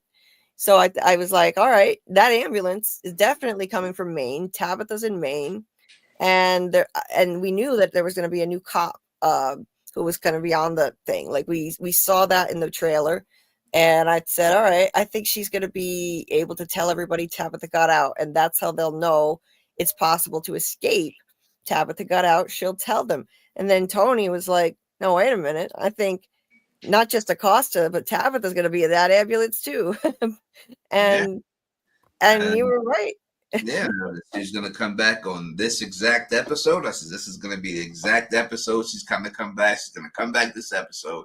She's gonna say this chick's gonna get stuck in there. They're all gonna get stuck in there because of this. And I said the exact thing. I said they're gonna be driving in the ambulance, and and while they're driving in the ambulance, the tree's gonna be right in front of them, and that's how it's gonna go. And yeah. Exactly what happened. I was like, that's exactly what happened. They got in the ambulance, the tree was in front of them, and here we go. I said, that's the way it's going to go down. There was something I was wrong. I was wrong about, like, I thought they were going to arrest her. Yeah. They were going to go to his house, and they were going to arrest her and then throw her in the ambulance, and then that's how they were going to get there. I didn't know anything about no damn accident that would get them there. Like, I didn't think, right. I mean, who could have predicted that? So right. I thought they were going to go there when she went into the basement and was looking at the pictures, that he would call the cops on her, and when she walks up, she would get bagged up from that. I remember, yeah. That's what I thought it was actually happening. So I got a lot of it right, but I missed that one point. But in the end, how are you going to get that point? You know, there's no way of this shit. That's how it goes. And Miss Crafty Capricorn, the Don's a Capricorn too, baby. I'm a Capricorn. Too, God damn it, January 8th. Nice. Oh, that's almost as good as January 18th, brother. Well, Elvis was born on my day. Oh, well. Then I defer to your greatness, my brother.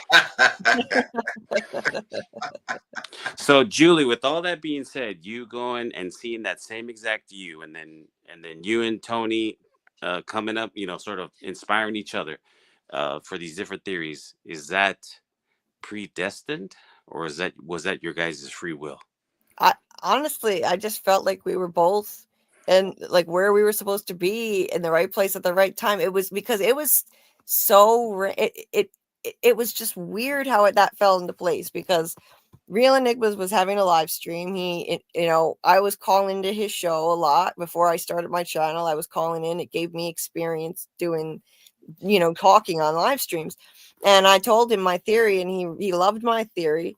And he invited me to come on, and this is the first time I ever presented my own theory on anyone's stream. And I came on and did it. And Tony, you weren't even supposed to be there that night originally. It just sort of happened. It was like a spontaneous spur of the moment thing.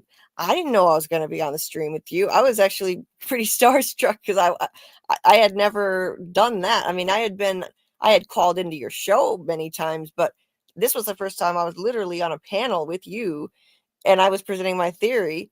And I don't think that was coincidence. No, because the way that fell into place, that was crazy to me.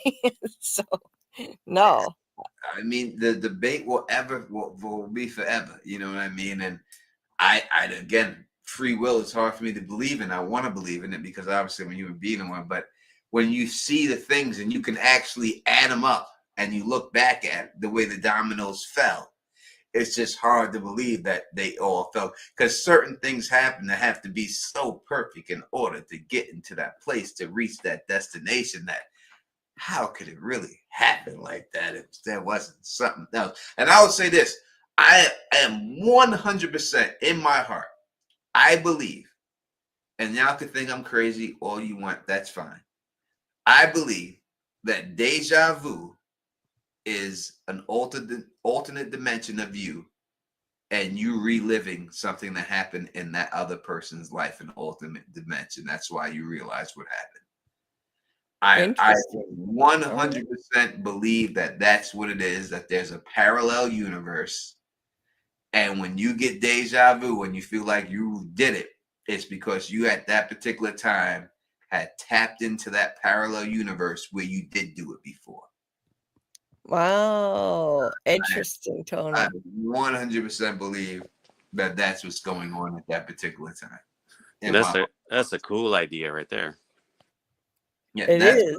That's what I think it is. I think that's the reason why you feel like I've done this before. Yeah, because you did, but you didn't. But someone in the parallel universe living your life, your other parallel self did do it before, and you just tapped into that at that particular moment, and that's why it feels like that, and that's why it happens, because it did happen already. And that's what I believe. And there's no one can change I 100% believe that's what's going on there. It is the most uncanny feeling. I've had it many times in my life, and it is bizarre when it comes over you. Like it's, I can't explain it. I can't discount that as a possibility. I mean, that's a really interesting idea, Tony. It really is. And Justin here, yeah, I think we were in the right place at the right time with the right theories and the right signs. And as a matter of fact, someone put it in the chat, the name of that episode that Tabitha came back. It was There and Back Again. And I was actually also present with you, Tony, when you predicted the exact episode, because I don't know if you remember this, but I called into your show. This was before the season started. I called into your show and I said, all the episode titles are up on Rotten Tomatoes. And you pulled them up on screen. I stayed on the phone with you. You looked at the episode titles and you said, wait a minute. Okay. Episode 4 is called There and Back Again. And you read the description and you were like, that's it. That's the episode. Tabitha's coming back on in episode 4. And at first I was thinking, oh, this is too soon. Like everybody else. Oh, it's too soon for her to already come back after all that hype. But within a few days, I was like, you know what? I agree with you. I got on board with it. I mentioned it in my video and credited you. I said, I think, and people argued with me, but they argued with you, but I was like, that's way too soon. Ain't no way she coming back that soon. Everybody was saying it. Yeah, they were until she came back. Then that was the end of that. I was like, this is it. It's over. She's back on this episode, and that's the way it's going to go down. You know what I mean? I said it was Mrs. Lou inside the cart. I said it was going to be her dead in that cart. And people started saying, well, looks like there's fake feet in there. And there's probably 4 or 5 bodies in there and everything else. And I was like, no, that's a little Asian foot. I remember that. I know a little Asian foot when I see one. And I don't think it's Kenny. It's going to be Miss Lou. But Real Theories and Enigma was the one who caught the audio that they dubbed the audio from the season before and put it in there. And then that was the end of it. And I said, why else would they change that unless it's a noticeable voice that when you hear it, you're going to know it. And the only one who has a distinct accent like that is Miss Lou. So it's got to be her, 100%. But that's all building and building and building and everything else. Listen, I've been in this business a little while now and stuff, and I truly understand what it means that when you come up with a theory that you want, I'm the one who came up with it. But again, you want to be, a lot of people are watching the same show, and it's a good chance that a lot of people thought of the same thing you did, even if you put the video out before them, or people who don't even have a channel to put a video out. Doesn't mean that they didn't think of the same thing you thought of, right? So of course, you always got to be respectful to that. And I understand that I made that theory. That's my shit right there. I understand that. I understand that and everything else. Again, I've been through it with Game of Thrones where I have said things that I know no one said before and seen other YouTubers take those theories that I said and come out and people tell me I copied off of them. Oh, I've been accused of that shit too, Tony. I've been accused falsely of that. God, I can't stand it. Two people can have a similar idea by putting together the same clues. Sorry, go on. Yeah, no doubt about it. So I understand that. You know what I mean? But again, when it's all in the end, doesn't really matter. What you got to add doesn't really matter. Are you getting $1 million? Are you going to go somewhere in the Hall of Fame because of it? In the end, it doesn't matter. It's all the same fandom. It doesn't matter. Let's share the wealth. Share it. Share it a little bit. And instead of confronting someone about it, say, hey, we agree. You know, that's the word we have to say. That's what you guys say is, we agree. We agree. Yeah. That's great. That's great that we agree. And that's all it's about. And let's just, you know, love this same fandom the way it is. And it's really just that simple and stuff. But I understand it's hard because I've been through it. You know what I mean? I've been through it. You know, especially when you're a YouTuber and you realize people get paid off of this, and you come up with a theory and you get 1,000 views on it, and then someone does the exact same theory you did a month later, and they get 1 million views and make $10,000 off it, right? That's a different that's a hurtful situation. Be like, this motherfucker just made 10 G's off the shit I just said, right? So Yeah. I understand it. It's a different ball game, and there are vultures out there. And I will not ever say that there's not vultures out there. Of course there are vultures out there. And there's people out there, me and Phil talk about it all the time. Like, there's people out there who have the ability to put on a good audio show, but don't have the talent to figure out anything, right? There are people out there who are great editors, but don't have the ability to put out their own theories or do the work or do that. So they do vulture people's stuff. And there are those people, and those people should be condemned. Because if you were a comedian and you put something out and you stole another comedian's joke, you'd be called out for that. Right. That's just the bottom line. That's just the truth of the matter. So it should be the same respect level of that. Because it's not hard to say that, hey, I heard this over here and I agree. And what it is, it's not hard, but it's just like people want to be the ones who say that they thought of it and everything else and all that, which is where we need to get away from, and where we need to just be like, hey, give everybody props for what they do, let their props go, and it's okay to agree with someone, and there's nothing wrong with that. That's just the way it is and stuff. 100%. Like, nobody owns an idea like that. It's like multiple people can put together the breadcrumbs and the clues in this series and come to the same conclusion. It's so when I was accused of stealing theories, it was very upsetting because I did this on my own, and I would never do that. I would never take credit for someone else's idea. But hey, this is what happens. They put the clues there. Some of us are going to come up with the same ideas. Simple as that. In like copyright law and patent law, it's called parallel thinking, because you can have the same set of facts and come up with the same solution in two different locations. You can reach the same conclusion with the given facts at hand. Okay. See, there you go. There you go. Right.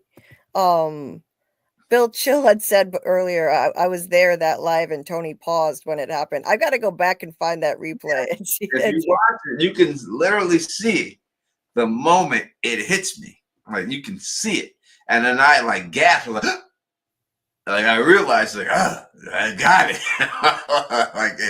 like I remember, like I was like, yeah, that was it, and that's it. But it's things like that, you know what I mean? That gets you out there and everything else like that.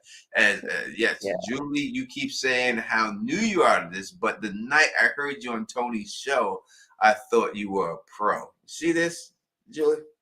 That makes me feel so good. Thank you so much, Miss Crafty Capricorn. Thank you. I was terrified. I was so nervous. So I guess I hit it well. Thank you so much. That's amazing. And it helped that Tony was so kind to me. Tony and Phil are just such kind people with big hearts, and they made me feel at home. So that helped more than I can tell you, really. So thank you so much. That's lovely to say.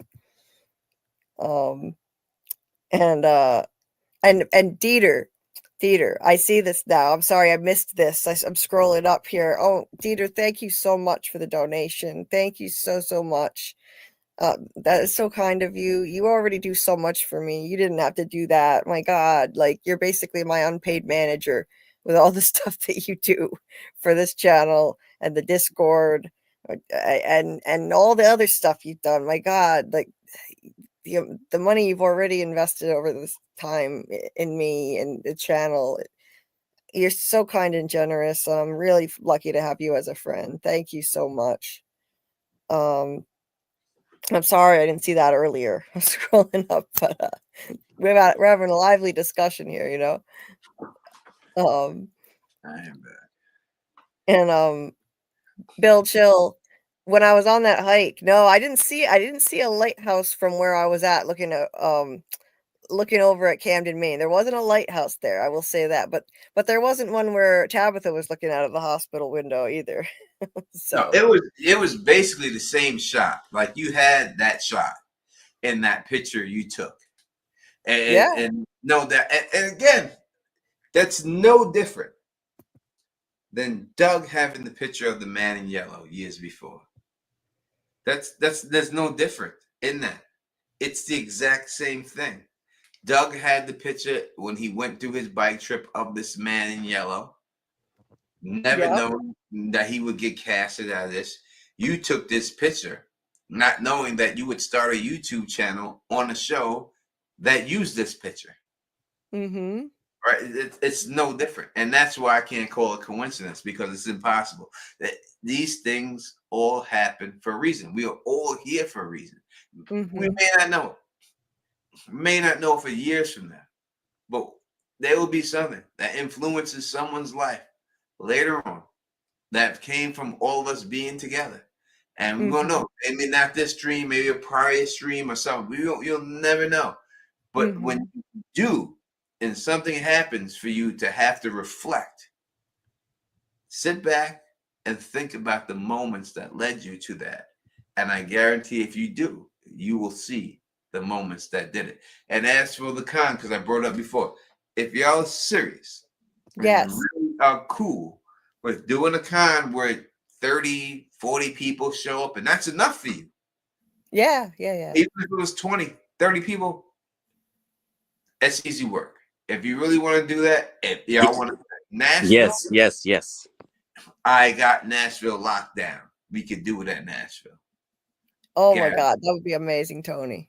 We could do it at Nashville. I got it locked down. I can get a lot of people good prices on Airbnbs out there. I can get a spot in Nashville that we can just go and we can have a things and we can just chill. And at night we'll just go to the bar in Nashville and we'll all just hang out together. And in the morning we'll meet at the place and we'll have a couple of panels and everything else. And listen, I'm not even looking at people from the show. If you don't care about people from the show, maybe we can get someone to show up. Maybe we can get Doug to show up and everything else. But even if it wasn't, if it was just YouTubers like Julie or me, or Phil, or Real, or Taryn, I'm sure we can get Taryn or Pan, or anyone else we can get up in here. If that's good enough for you and y'all cool with that, let's get it done. Oh my God. That would be amazing. I really hope we can do it, Tony. That I would love that so much. I'd love to meet as many people in this fandom as possible, and I'd be honored to be part of that. To be on a panel, my God, I would be honored to be able to meet all you guys. We get Doc on the panel. We get everybody out there. That's easy work. And like I've said, that's easy work. I'm looking at when I was looking to do it at the Con of Thrones level, right? And that's what I'm looking at. That's why it's costing so much money, because I'm putting it in a place like that and it being experienced like that. But when I seen that camp experience, I was like, this is a Song of Ice and Fire Con, maybe smaller than the Song of Ice and Fire Con. You know, Song of Ice and Fire Con make it like 200 people there. And I looked at this place, I was like, maybe there's 100. And it's probably less than 100 people that are there right now. What I seen and everything else. I was like, if 30 people, that's easy work. Like, we can do that anytime. You can put 20, 30 people in my apartment right now. And have room to chill, guaranteed. So we could definitely do that. Not a problem. Not a problem. And you don't have to worry about any air fans or any fans above head in my places. All right. No have to worry about. We ain't drinking Crazy Horse anymore. All right. It's off the market. Oh no. Yeah, let's not do that.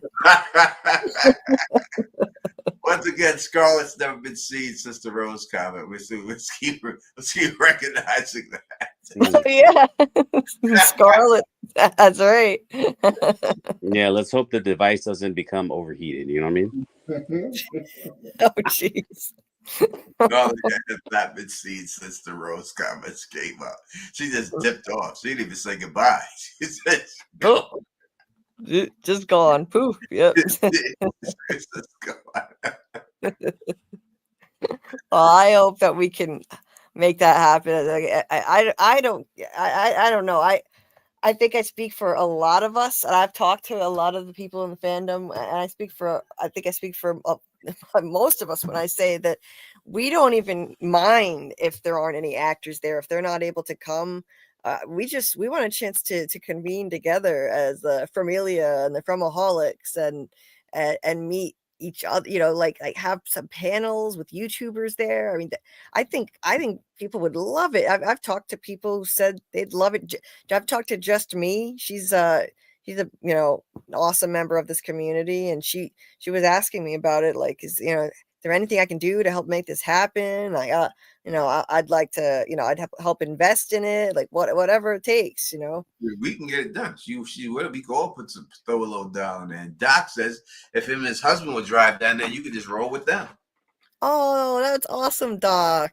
That's awesome. Yeah, Thank you. It's so about, I would say, 11.5-hour drive from New York to Nashville. I did the drive down there. I mean, my first con I went down there, I was so fucking broke. I had no money. I drove all the way down there. I had nothing. And the only reason I survived is because people that were there, I didn't tell them I was broke because I would never bring it up, were buying me food and stuff. And buying me, they didn't realize how much that was helping me. I had no money at all. And they were buying me food, and this is what was supporting me and everything else. I think it was just in the atmosphere because people kept telling me they wanted to take me out for lunch and dinner. I was like, oh, well, if you want to, yeah, let's go. Meanwhile, my stomach's like, you better go, nigga. You better go. And I was like, so I was going and everything. And then what happened was my tire was fucking bald, and I had fucking wires sticking out the back of my tire. It was so fucked up, and I was scared to drive back. And the woman who actually gave me this thug mug, I won't say her name, I hit her up, and it was on a Sunday, and she brought me a tire. Gave me a card and the information and brought me a tire and made it back safe. And I was no doubt though. I was like, I'm gonna fucking die. The wires are sticking out. There's no way I'm driving all the way back and fucking this shit not exploding on the fucking throughway while I'm going back. This is gonna be impossible. And she was like, I got you. Wow. Here's the tire. Blah blah. Get home safe.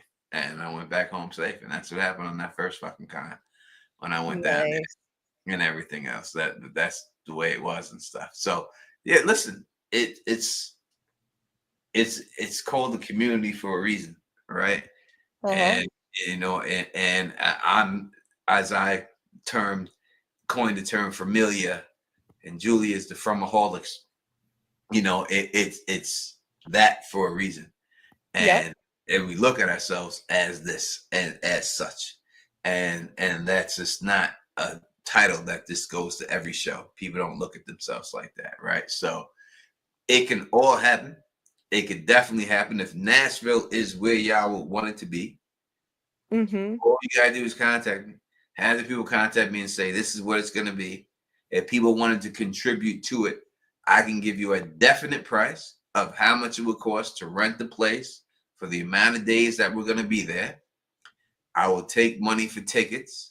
Mm-hmm. And I will pay for the place and give everybody the money back that they put up for it. And I'll show you every record and every detail for it. It's not about me making a profit on it. Mm-hmm. Any money that is over, I will use to bring talent down to be with us, to pay for stuff to get there, to pay for people to get down there. I'm not wouldn't do it to make a profit. I would just for all of us just to show and hang out. That's awesome, Tony. That's so cool. I'm definitely with it. Again, when I was doing it, I'm thinking like $20,000. So as the Con of Thrones scale is, they had to pay like Nikolai Coster-Ward like $15,000 or maybe $20,000 for him to show up there.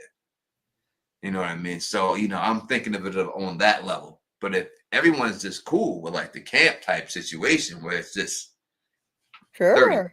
people, you know, because I'm looking at like, in order to get these people here and it's $20,000, now I got to sell a ticket at $100.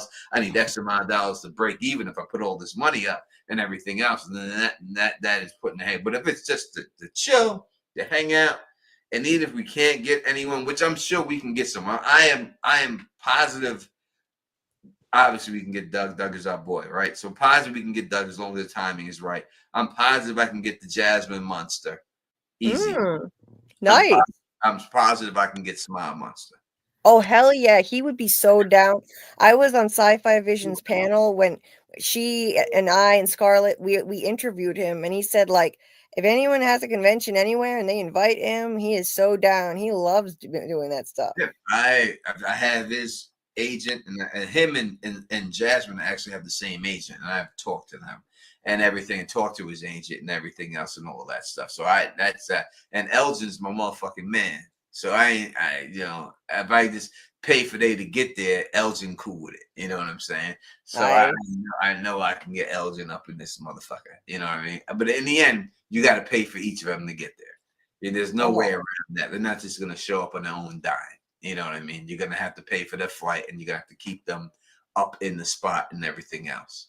But I know a guy who owns like 100 and some Airbnbs out there. So getting them put up ain't the problem. I'll get them put up.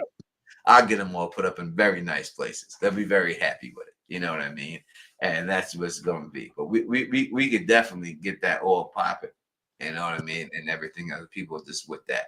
But yeah, this is, you know, just holler at me. And you can holler at me through Julie and have Julie relay the information if you want and everything else. So we could definitely make it. We can make it happen this year. We can get it done August or so, like that, or whatever. September, August. It's going to be a little bit. But August, September, we could easily get that done by now. If we plan that out right now, we could get. I can call down there and see if the spot is available and all that good stuff. Hell yeah. People ask me all the time, like, do you know anything about this? Is the con still happening? Just me offered to do what she could to help and invest in it if that's what it takes to make it happen. And look, Bill Chill, when I said like they don't even need the stars to be on there, like Bill Chill's like, I'm in. Saggy Star said yes. You know, like Bill Chill says I'm 3 hours from Nashville. Saggy Stars like, I need to go to Nashville to hit up the spiritual stores. I'm coming. And who else said something? Rose Jones said I'll be wearing my Fromilia t-shirt. There you go. See, the reason why I picked Nashville, not just because I have a guy who can give us place to stay, but I also, when I spoke to Liz Saunders and I asked her about it, and I first initially did it, and she was all about it and everything else, she said that one of her bucket list places to go was Nashville. So I figured that, you know, it's a destination spot that we can get these people that they can go and they want to go there. You know what I mean? Like we can pick a place, say in Greenville, South Carolina, they never heard of and never want to go.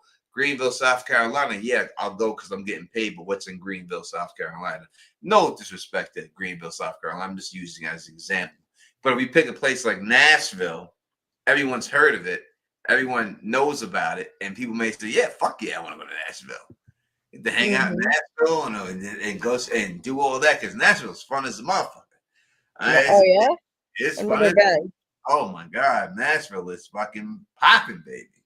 I mean, that strip is popping. We'll be out there on that strip at night, and we drinking. And we going from bar to bar to bar to bar to bar to bar because that's the way it is for like 5 blocks right up that whole strip. This boom, boom, boom, boom, boom, both sides of the street, and it's packed. When I say packed, I'm saying it's packed with people there. It is a time. It's a time down there. Let me tell you. Like when you go to breakfast in Nashville, all they say is. They don't say you want coffee or orange juice. They say you want a Bloody Mary, a screwdriver, or a mimosa.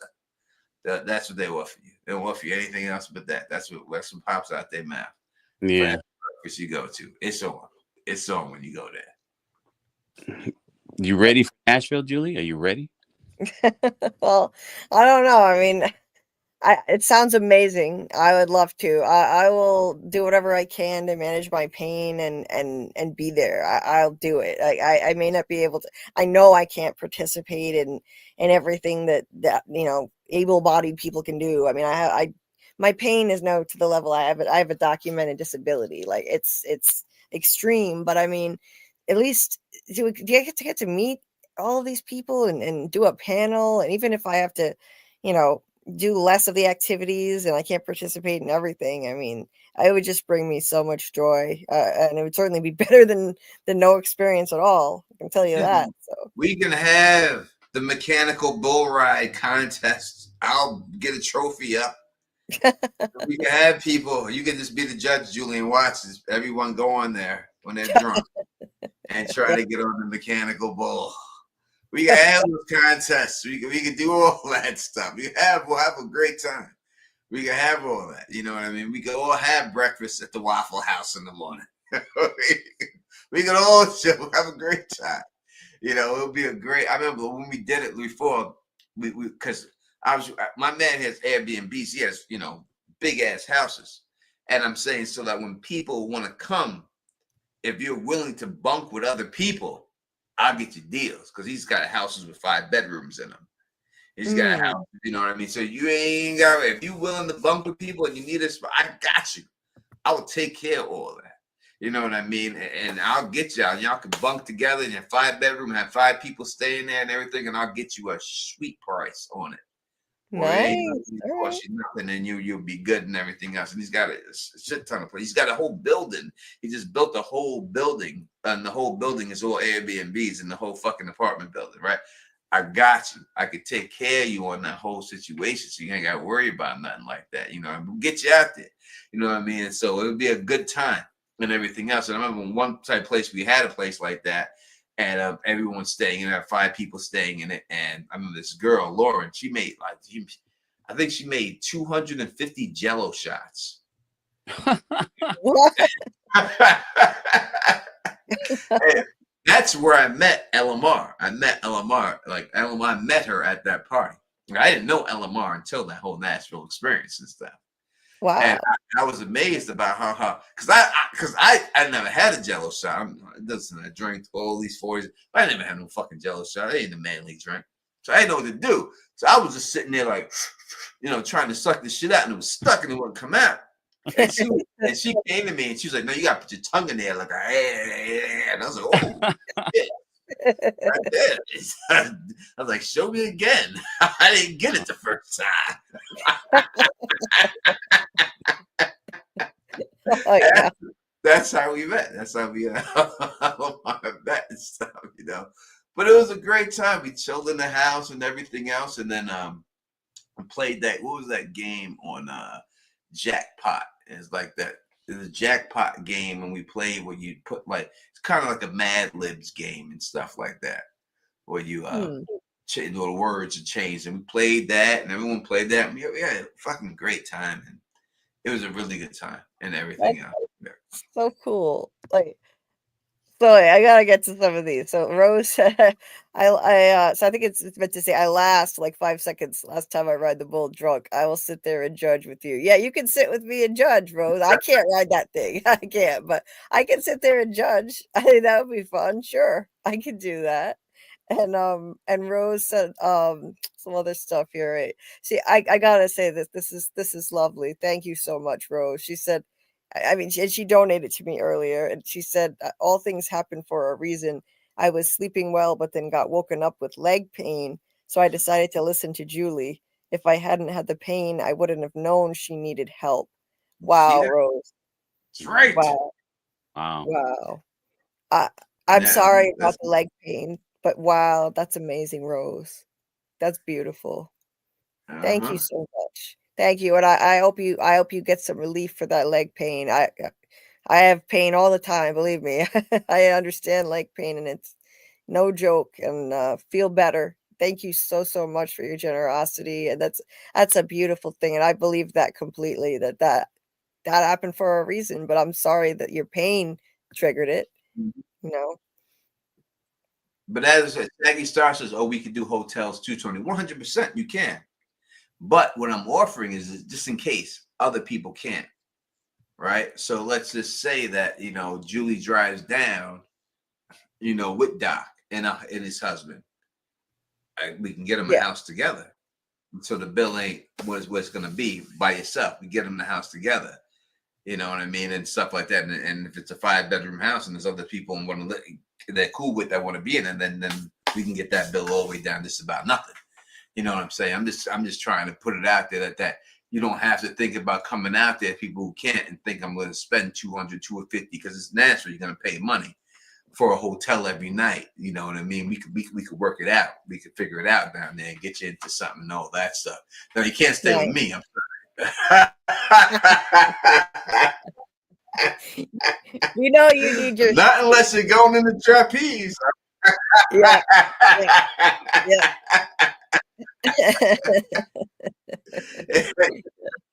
Yeah. Yeah, I'll be honest with you. I ain't gonna hold back on it. Yeah, that's just the way it's gonna be. You stay with me, I'm flying over with the helicopter.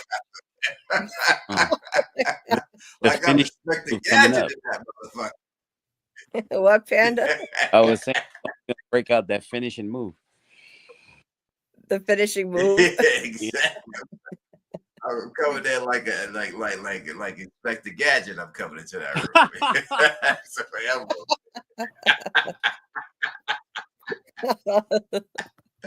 That's where I'm showing up.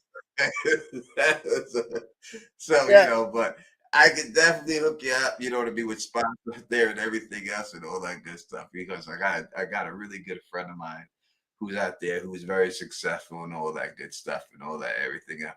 Acosta, oh God, that's me. Acosta, get it? Yeah. Twice. Yeah. Yeah. And all that.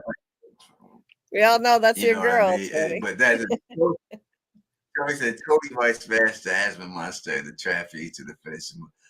I'm not saying that I couldn't. I don't put nothing past myself. So I said I couldn't. I'm not saying I could. I'm not saying Phil could. I wouldn't put it past you, Johnson. I don't put nothing past nobody. Anyone is capable, whatever, anything they want to be capable of. People are people.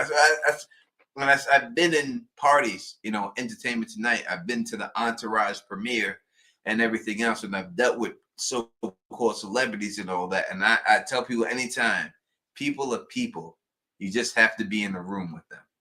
And when you're in the room with them, then you'll see what happens. Yeah, I know that everyone, you look at people like, oh, the celebrities. But as your friend would say, who was chilling with Jade and all that and everything else, she realized, right then that there ain't no difference.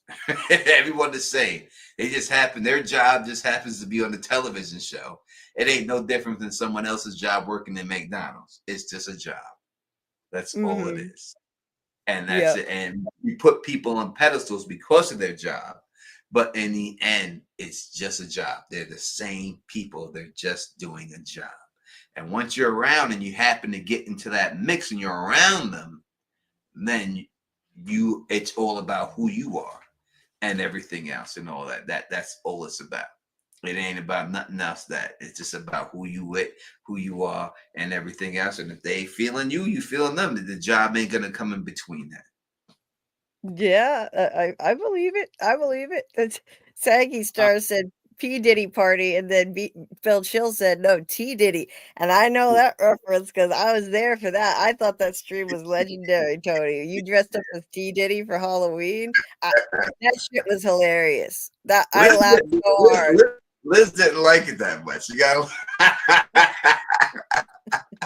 Liz didn't like it that much, but I didn't care because it was going down because Phil was telling me to take the costume off when we did the interview with her, and I was like, "Fuck no!" I'm not taking it off at all. I'm not doing that. I said, "This is what it is." I was like, "It's going down." I said, "This is a joke." I said, "This is a party." I said, "This is Halloween. Who's a bigger monster than P. Diddy?" That's the biggest monster in the world.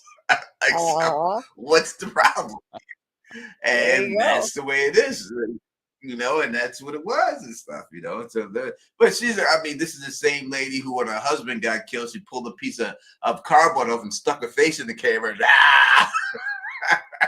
I was on the phone with you guys when that happened. That was amazing. I was on the phone talking to Cliff, and she popped in and did that when I was talking to Cliff. I will never forget that. That was so fucking funny.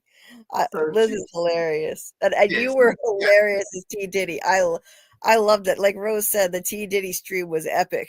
But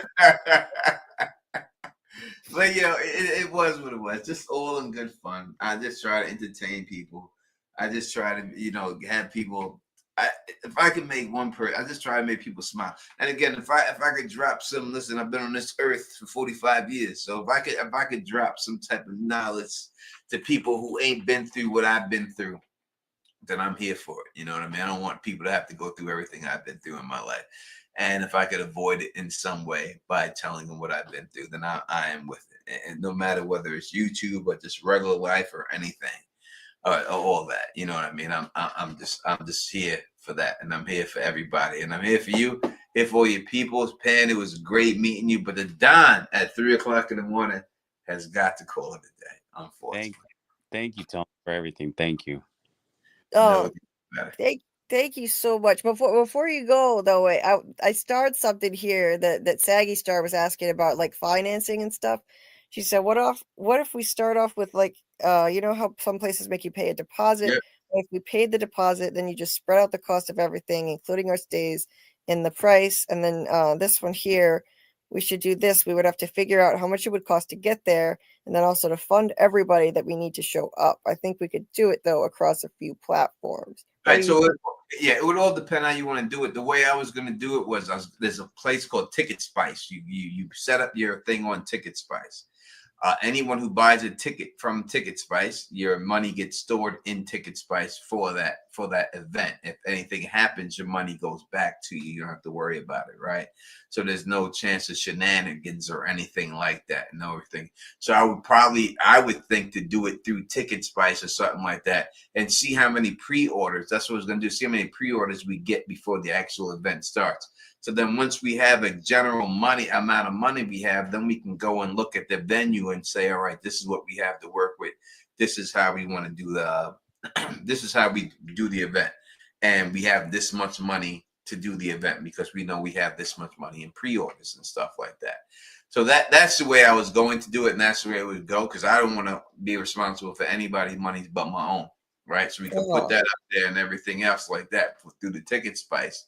And then once I see that, I'll drop whatever money it is to pay for the place. And then when the event happens, then I'll just take the money back from the Ticket Spice, and then I would have my money back for putting the money up and everything else like that.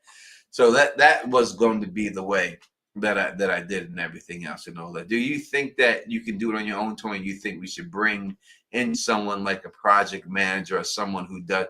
Listen, if travel arrangements. I offered. I tried to get somebody who does conventions to come in and handle this, and they told me that the least they would do it for is $7,000. Oh, all right.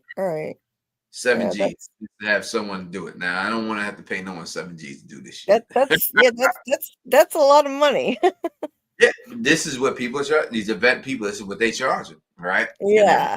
You know that. So I wouldn't want to have to pay 7 G's to have someone to do it. I have my boy Will out there. All we need to do is find the venue that has one spot with a couple of tables, and we could throw some linen over it and some microphones, and we good. All right. If they want to do it that, then we good. We could just do it like that. You know what I'm saying? Again, if you're going all out and you want to do like everything, like I wanted to do it in this huge place, just like Con Thrones did, and I wanted to do it like that. You know, you can. They had one in the Hyatt Hotel where they rented out the rooms in the Hyatt, and everyone that stayed there. Love to do it that way. They had one in the Gaylord Opry. Love to do it in the Gaylord Opry, but those cost a shit ton of money to rent those rooms. You know what I mean? So all the money, we could find the spot that has it and everything else that could hold us all in there, and we could do the panels and we could do everything. and then we could hit the town and just go all out and just hang out there. And in Nashville, like we have we get the whole sheets and we'll have the whole panels, everything set and everything else like that. Boom, boom, boom. And then we'll say we're all meeting up at this time.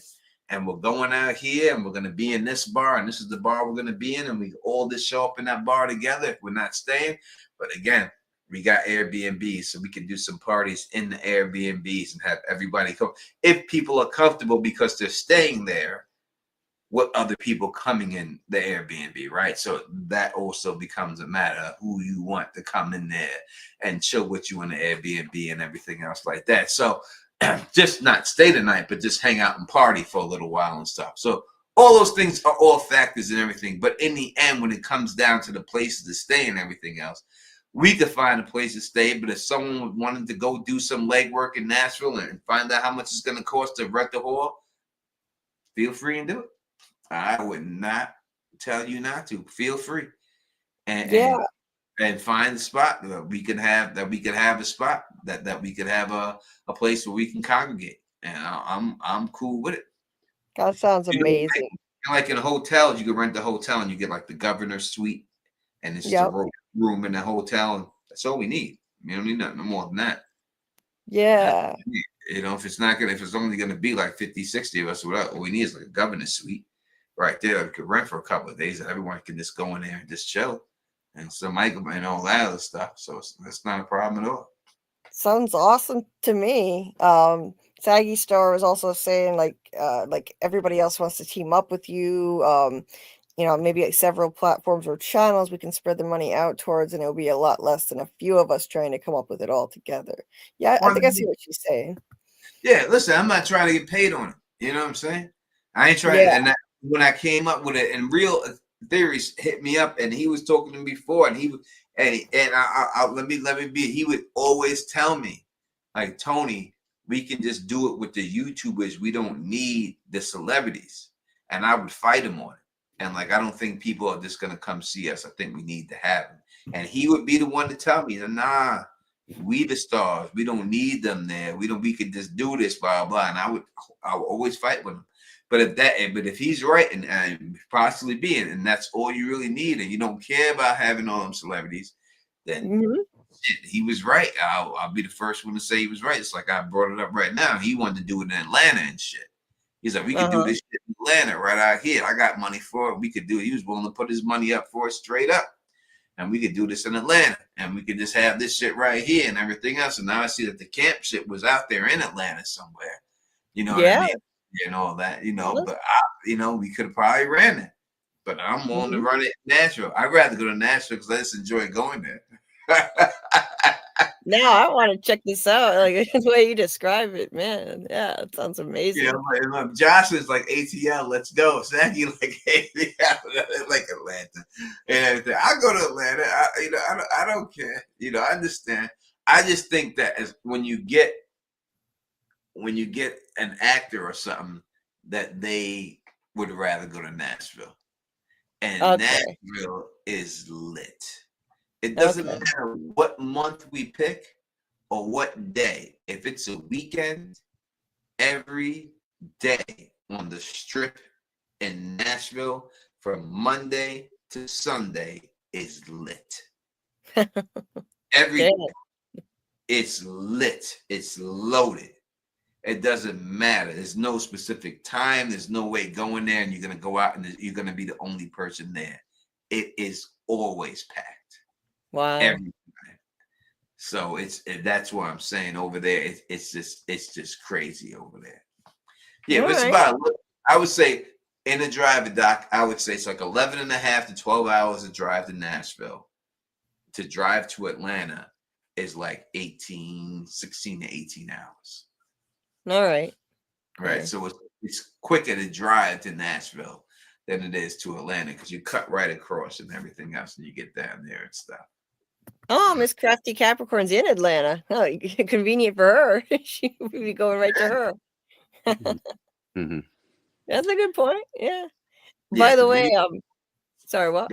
No, when you drive to Atlanta, you drive to Nashville, so it's the same distance from me driving to North Carolina than it is to me to Nashville. It's just the way you cut across and everything.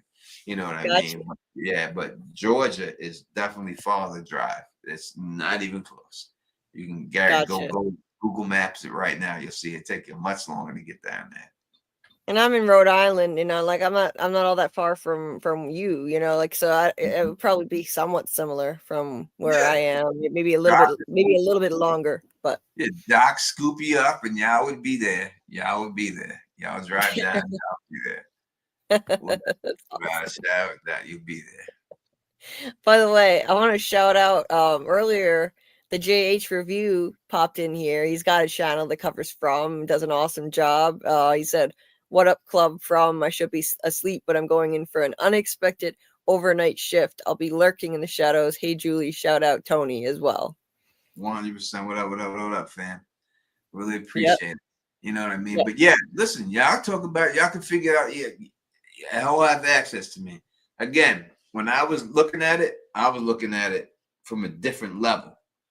And that's what was holding. That's not the only thing that was holding it up. I can't really get involved in that because I don't want to get in trouble legally. So I'm not going to say anything more about that. But I'm just saying that, you know what I mean? If y'all want to do some research and look at and go up to Nashville and find a place where we can hold this thing, whether it's in the hotel and we can just get the governor's room and we can do whatever, or whatever, there's other place out there, let me know. I'm definitely with it. I'll definitely show up. And we'll definitely get this thing popping. I'll do it. I'm saying we could get it done in a couple of months. We could do it in 3 months. We could be there in August, September the latest, if we really wanted to hustle it through. It don't take hard to get it. I've gotten family reunions done quicker. So Nice. and this ain't nothing more than that, right? When you deal with that whole situation, ain't nothing more than the family reunion. We could definitely get it popping. Bill Chill said I'm good anywhere. He's up, he's down. So nice. Nice. All right, Yeah. y'all get it popping. Julie, thank you for inviting me on. I truly appreciate it. My man Pan. I call you Pan because I got a man Pan fan and stuff like that. So when I see Pan, you know what I mean? Pan, it was great meeting you, great rocking with you and everything else. Great rocking with all y'all in the chat and everything else. Again, whoever that woman was at that particular time, I am sorry. And I know she said I didn't ask for him to apologize. She did not ask for me to apologize. I apologize on my own because I'm not here to offend anybody. And I'm not here to hijack anybody's show or assume that someone assumed that I did something like that. That's not what I'm just here just to try to add to the element and stuff like that. And that's all. You're always welcome, Tony. And thank you, brother. It was great to meet you. Oh, I appreciate it. I appreciate it. Jules, you have a good night. Pen, same, and the rest of you and everything else. Until next time. Tony, Yes. I promise you did not hijack anything. You are welcome here anytime. I told you the last time. Come on, anytime. I don't care what we talk about. We can go off topic. It is therapy for me. You know, just hanging out with an awesome friend like you. Watching your streams is therapy for me. Like you were saying earlier, like if you can, you know, entertain people and make them laugh, like with that T Diddy thing, then like that's all you want to do. That's what you did for me. And laughter is a gift when I'm in constant pain. It is a gift. And so, hey, I'm down for whatever. We can go off on tangents. You are welcome here anytime. You didn't hijack anything. Thank you so much for being here. Dieter also said, "You are too kind, Tony. I hope I can meet my idols." You're awesome. So thank you so much for coming on. No doubt, no doubt. Until next time, you know what it is. Peace. Stay sexy. Oh man, that was fun. It was good. I was not expecting the stream to take some of the turns that it did, but it was fun. Mm-hmm. Julie late night over here for real. Yeah. Kind of venturing into some after dark territory, but nothing too crazy. Wasn't that crazy, you know?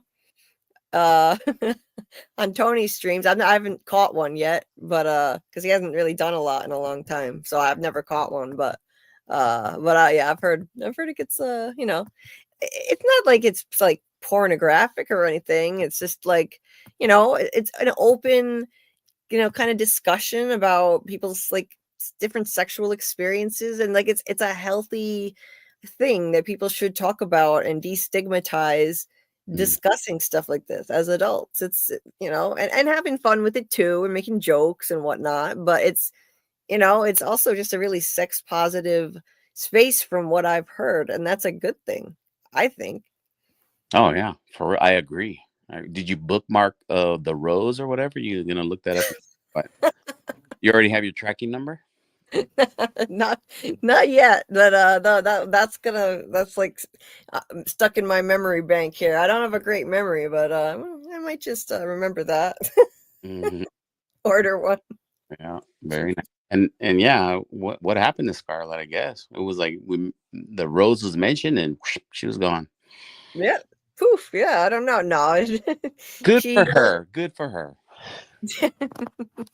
Well, no, like she has network problems all the time. She's been having problems with her iPad, and I'm sure that's what it was. But I think she'd be the first to say like she'd enjoy these kind of jokes, because she's a very sex positive person who's very open about discussing this kind of stuff and making jokes and whatnot. So yeah, and I think that's a good thing.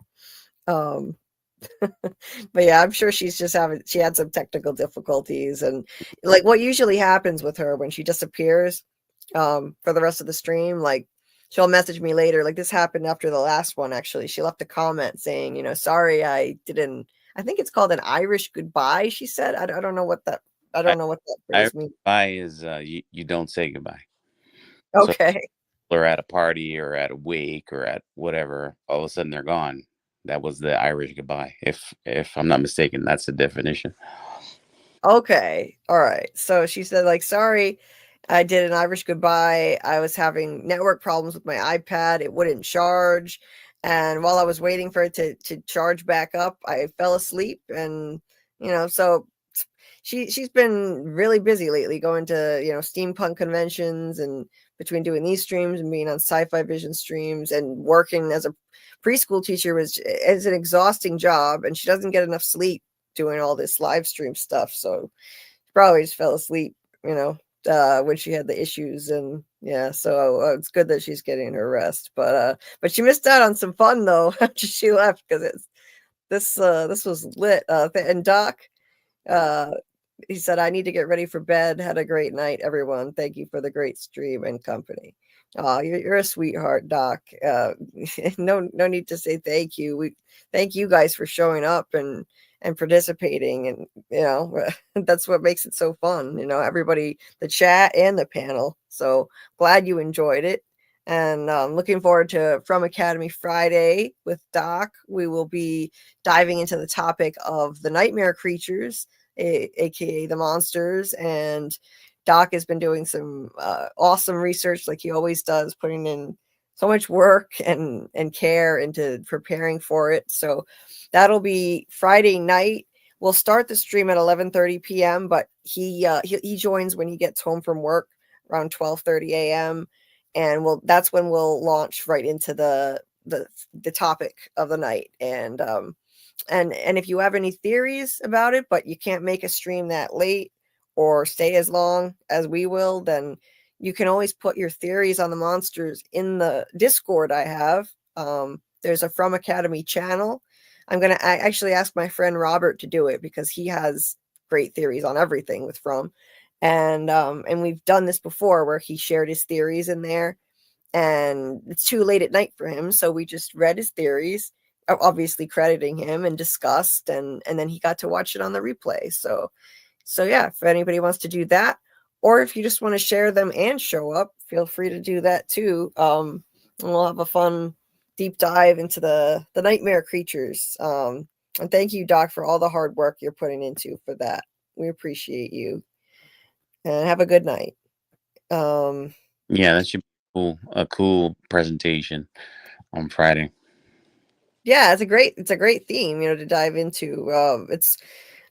I mean, obviously the monsters are not like the main, like it's not the core of the entire show. You think that is at the beginning, like it's about the monsters attacking people, but then you find out it's much deeper than that. It's really about these children who were sacrificed, and yeah, they're the people who did that to then turn into the monsters.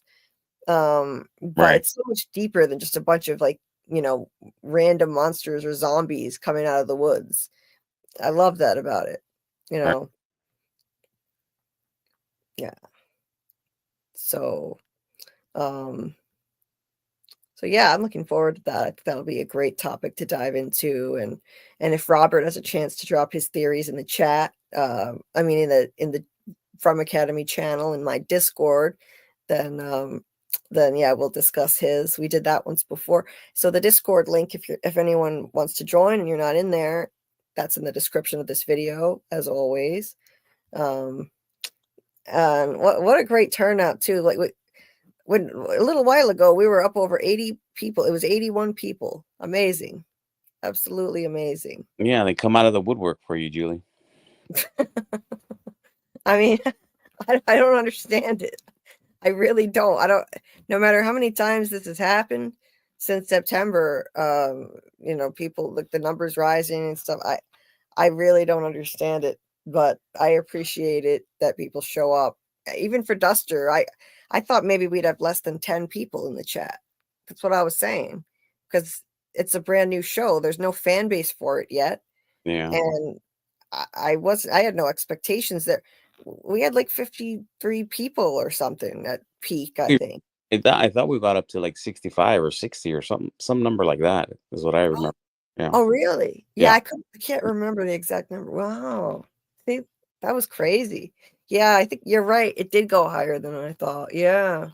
Mhm. As it got later and later, as we get more and more toward morning, sometimes the numbers just start peaking. It's really bizarre. I don't know. I think we get a lot of lurkers and who just listen and join for some reason in the middle of the night, or early risers early in the morning, or they're in another country. I don't know. Or insomniacs. Wake Well, up in the middle of the night, can't go back to sleep. maybe, who knows? Mystery of mysteries. Maybe someday we'll figure that out. Yeah. We'll do a deep dive on the late night lurkers. Yes. You're saying good night, Justin. Have a good night, my friend. Thank you so much. You're amazing. Thank you for being here. It's been a lot of fun. And for your generosity. I mean, I can't thank you enough for that donation you sent me. It's I wanted to cry talking about it, but I managed to keep it together. I've already cried twice on this live stream, and I really don't want to. I don't want to make a habit of that. It's embarrassing. But I've seen Koala T break down and cry over donations, and he's a grown ass man, and I really respected that. A man who's not afraid to cry and feel those emotions. There's no shame in that. It was just gratitude. It was just deep gratitude. It was beautiful. But I try to hold it in though. I get embarrassed. I mean, these things are there forever unless I delete them. The replay is there, so this. I just I don't know. I don't know. I find it embarrassing, but wait a minute. I saw some. You shouldn't feel that. You shouldn't feel that way, Julie. We all love you. Oh, thank you. And I love all of you guys so much. This is my family. This is like the family I found. Again, found family, the family you choose. I keep saying it. It is so often it tends to be more loving and supportive than actual blood family. So yeah, for real.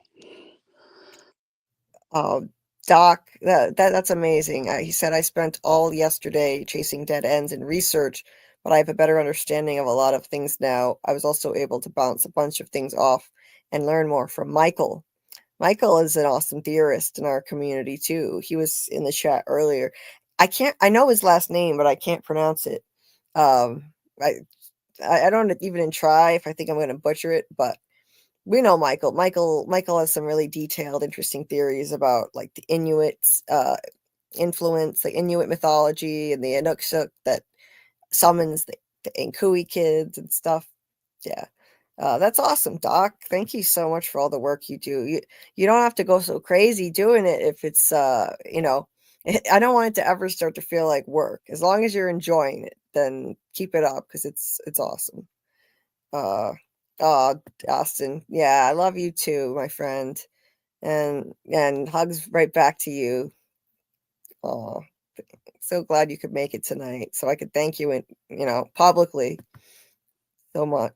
Just so glad. And let me see here. And Justin's got a great profile pic, man. He looks good. Yeah, right. It looks like a professional actor headshot or something, Exactly. right? He's like, it looks like he's going on auditions or something. Right, yeah, it looks that's exactly what it looks like, a headshot. But he's actually a screenwriter, not an actor. He's a screenwriter. Oh, very nice. Yeah, I believe he belongs to the Screenwriters Guild, if I'm not mistaken. Yeah, my memory is garbage, but I'm pretty sure he does. Oh, Cool. yeah, Mhm. yeah, he's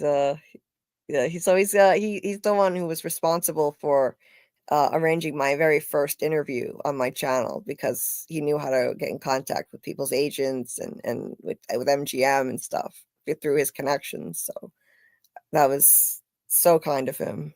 It was little Simon Webster. That was my first interview. It was so exciting, and I was really grateful for the opportunity as somebody brand new to this.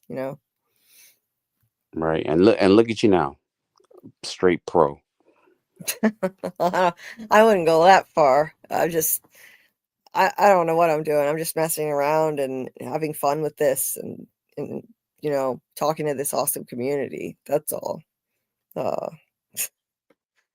um, Mm-hmm. the what is this, Dieter? The Julie? What does that mean? I don't know what that means. You deserve all the donations, Julie. Oh, you're so sweet. Thank you. Love you too, my friend. Thank you. Maybe he's trying to say like Fromilia, Julie or something. Maybe. Oh, okay. Yeah. Yeah, I think you're right. Yeah.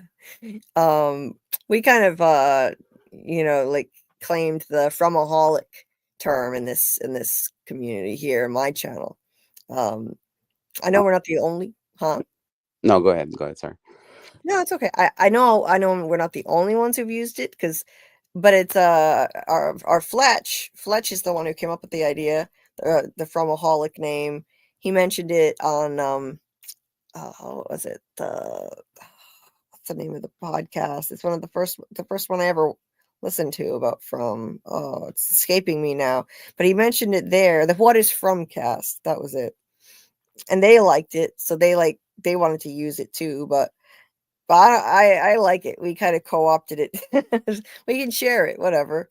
And yeah, that's what we've called ourselves. We're the Fromaholics. Tony's got the Fromilia over there. That's his term. So but we're all under the same umbrella, like all one big family, and a lot of the same people too in both communities, Tony's and mine. No, please don't do that, Dieter. Oh God, no more of this, please. I appreciate your kindness, but he says I'll embarrass you next time on Koala's live if you want. Oh Lord, yeah, he likes to go into Koala T Reacts chat and bring me up and oh God, yeah, he's done some things that I was almost a little embarrassed, but I appreciate the gesture, and it did result in me getting more support and kindness from Koala T and his lovely community that I'm now a part of too, the Koalaholics. So it's kind of fitting. They have a very similar community name now. They're the Koalaholics. Yeah. And you got like subscribers and stuff from them, correct? Like a bunch of people came over and subscribed. I did. Yeah. Thanks to him. Mm-hmm. Yeah. Yeah. He saw me in his chat. I mentioned, he was talking about how long he'd been streaming, oh wow, this has been a long time, and I I mentioned in the chat that my record was 12 hours and 48 minutes. And so he immediately looked up my channel, put it up on screen, and went through it and left it up there and showed it. He does this for other content creators too. Like, he's just a really big-hearted guy. He has about 19K subs, and it's popping off right now. It keeps rising. His videos get so many views, and he just wants to uplift. He's still on his way up, but he's doing amazing now, and he wants to help uplift other content creators along with it. And that's how it should be. And that's how Tony is too, you know? Yeah, That's how it should be. exactly. That's exactly how it should be. Yeah. So yeah, he put my channel up there during multiple lives and just left it there, and a bunch of people subbed to me. I got probably at least probably 30 subs from that, I would have to guess. And when my dad passed, he like Dieter actually went in the chat and like mentioned that, and I wasn't present for that stream. I was not in any condition to be in the chat, and but I found out about it. I watched the replay. Koala shared his screen, went over to my community post where I had announced that publicly, and left condolences like right there in the middle of his live, and asked people from his chat to go over there, and they all flooded the comments with condolences and prayers, and that was just a beautiful thing. He's a beautiful soul. He really is. Yeah, yeah. Well, for beautiful souls such as yourself, that's what people should do. Thank you. Mm-hmm. I mean, my whole life I've just tried to be kind to people and treat people the way I would want to be treated, but I've always just gotten stepped on, and until recently, until joining this fandom, the From fandom, and then, you know, starting this channel. And I mean, it's the first time I actually feel like, okay, wow, like I'm getting back what I'm putting out. You know, like it's a new thing, and the same with joining Koala T's community over there. Like it's amazing, because there's too much unkindness and lack of empathy in the world that I've experienced. So, you know. Right. Well, hopefully, you're turning the corner and things are looking better for you. Well, that's for sure. Yeah, I can honestly say that. I'm grateful for it. Doc, so Doc says, I think Friday I'm going to ask you to bring up the Reddit post with the breakdown of the different slow walkers and all of the pictures of them. I think it was Reddit. Okay, I saw it on Facebook, and they said they got it elsewhere. I think Reddit. Yeah, I saw something like that. I saw a spreadsheet once that had every monster on it and all of their kills, how many kills they made and who they killed, if it was known. Some of them obviously killed unknown people, but that was really cool. I don't know if that's what Doc's talking about, but I'd like to find that again. Robert might know where it is. I think he had it at one time. Doc said, and then we'll talk while going through that. And Michael, if Michael hops on, it would be an honor. Yeah, that would be great. And we could discuss some of the possible Inuit mythology ties. It's a lot of stuff that will carry itself naturally in discussion. I think it's a topic people are really into. So not as much reading this time and more discussing. Sounds great to me, Doc. I'll follow your lead. You know, it's awesome. You know, I do a whole lot with the channel and I love it, but it's nice to just, you know, let Doc take the reins and just follow his lead. I think it's great, and it gives me a little break. And you know, because I'm always the one leading and I love it, but yeah, it's nice to just let Doc take the wheel for a while, and he's been doing an incredible job every time. So that sounds great. That'll be fun. So what is this, Dieter? JulieB takes deep dives into From where no one survives. Monsters, mysteries, endless fright. Like, share, subscribe. Don't miss a bite. You're too much. Oh, it's funny. Anyway, wait, who? Thank you, Mark. At least someone's awake. Who's Mark? I don't see anyone named Mark. I'm just looking at a comment from Dieter. Mark? Who the hell is Mark? I don't see any Mark here. He says, yeah, what? I don't know. I missed something. He said, thank you, Mark. At least someone's awake. I don't know. Yeah, the Fromaholics, Fromburants. Yeah, they bleed over into each other now because there are a lot of fans of both Severance and From. Yeah. Right. Yeah. You're into both too. I mean, which do you think is better? Did you From say both? Pause. What? Say it again. Into Severance and From? Yeah. Yeah. But like, which do you think is better? Like, which is your preference over those two? From. Yeah, me too. Easily. Mm-hmm. I love Severance. It's a genius show, but From is number one for me. Severance is number two in terms of current shows, anyway. Right. Right. We don't have to mention your ranking of Twilight Zone number one. Oh yeah, no contest. Mm-hmm. For talking about the greatest shows ever made, I don't think you can. A show that's unfinished can't be in the running. You gotta wait until the show is done, and then you can decide, okay, is this one of the greatest shows ever made or not? So From and Severance, the jury's still out on those. But yeah, Twilight Zone, number one for me. What do you think? What would be your number one greatest show? I mean, I can't argue with Twilight Zone as I think back on all the different episodes and all the different how they're such an innovator in the twist endings and sci-fi storytelling. I don't know what I could put in front of that.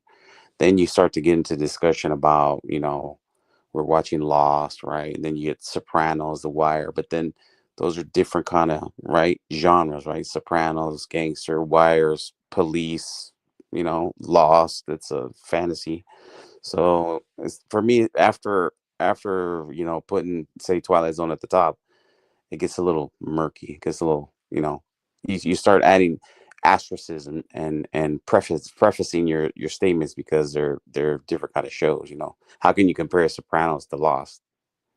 They're great shows. They're well acted. They're well written, but there's like you're dealing with something more grounded versus on an island that can traverse time. Yeah. It's like apples and oranges trying to compare certain series. It's really hard to do that. Like Tony did a stream recently that was really fun that I watched. It was about the greatest spin-offs. It was a tier, one of those tier ranking things that are a trend right now that people are streaming and doing. Yeah. Yeah. And then they did a tier ranking of the greatest spin-offs of all time, and the two that were at the top, the ones that got the most votes for best spin-off of all time in A tier. I think, wait, what's the highest tier? Is it A or is there something above that? I forget. X. S tier. S. That's it. I have no idea why, but it's just kind of weird to me. I don't know what the S represents, but superior. I don't know, but yeah, they put it above A. Yes. So the two that finished in first and second, well, in the top two, it was Frasier and Better Call Saul. And I've never seen Better Call Saul, but I know it's a spinoff of Breaking Bad, which I've also never seen. And from what I've heard, Better Call Saul, I mean, you can't even compare that to a show like Frasier. They couldn't be more different. So it's kind of hard to rank which one is better. Right. Apples and oranges, but yeah. The only way you would say, how impactful was this? How much? In other words, it's almost like they're trying to say that Frasier was better than Cheers, right?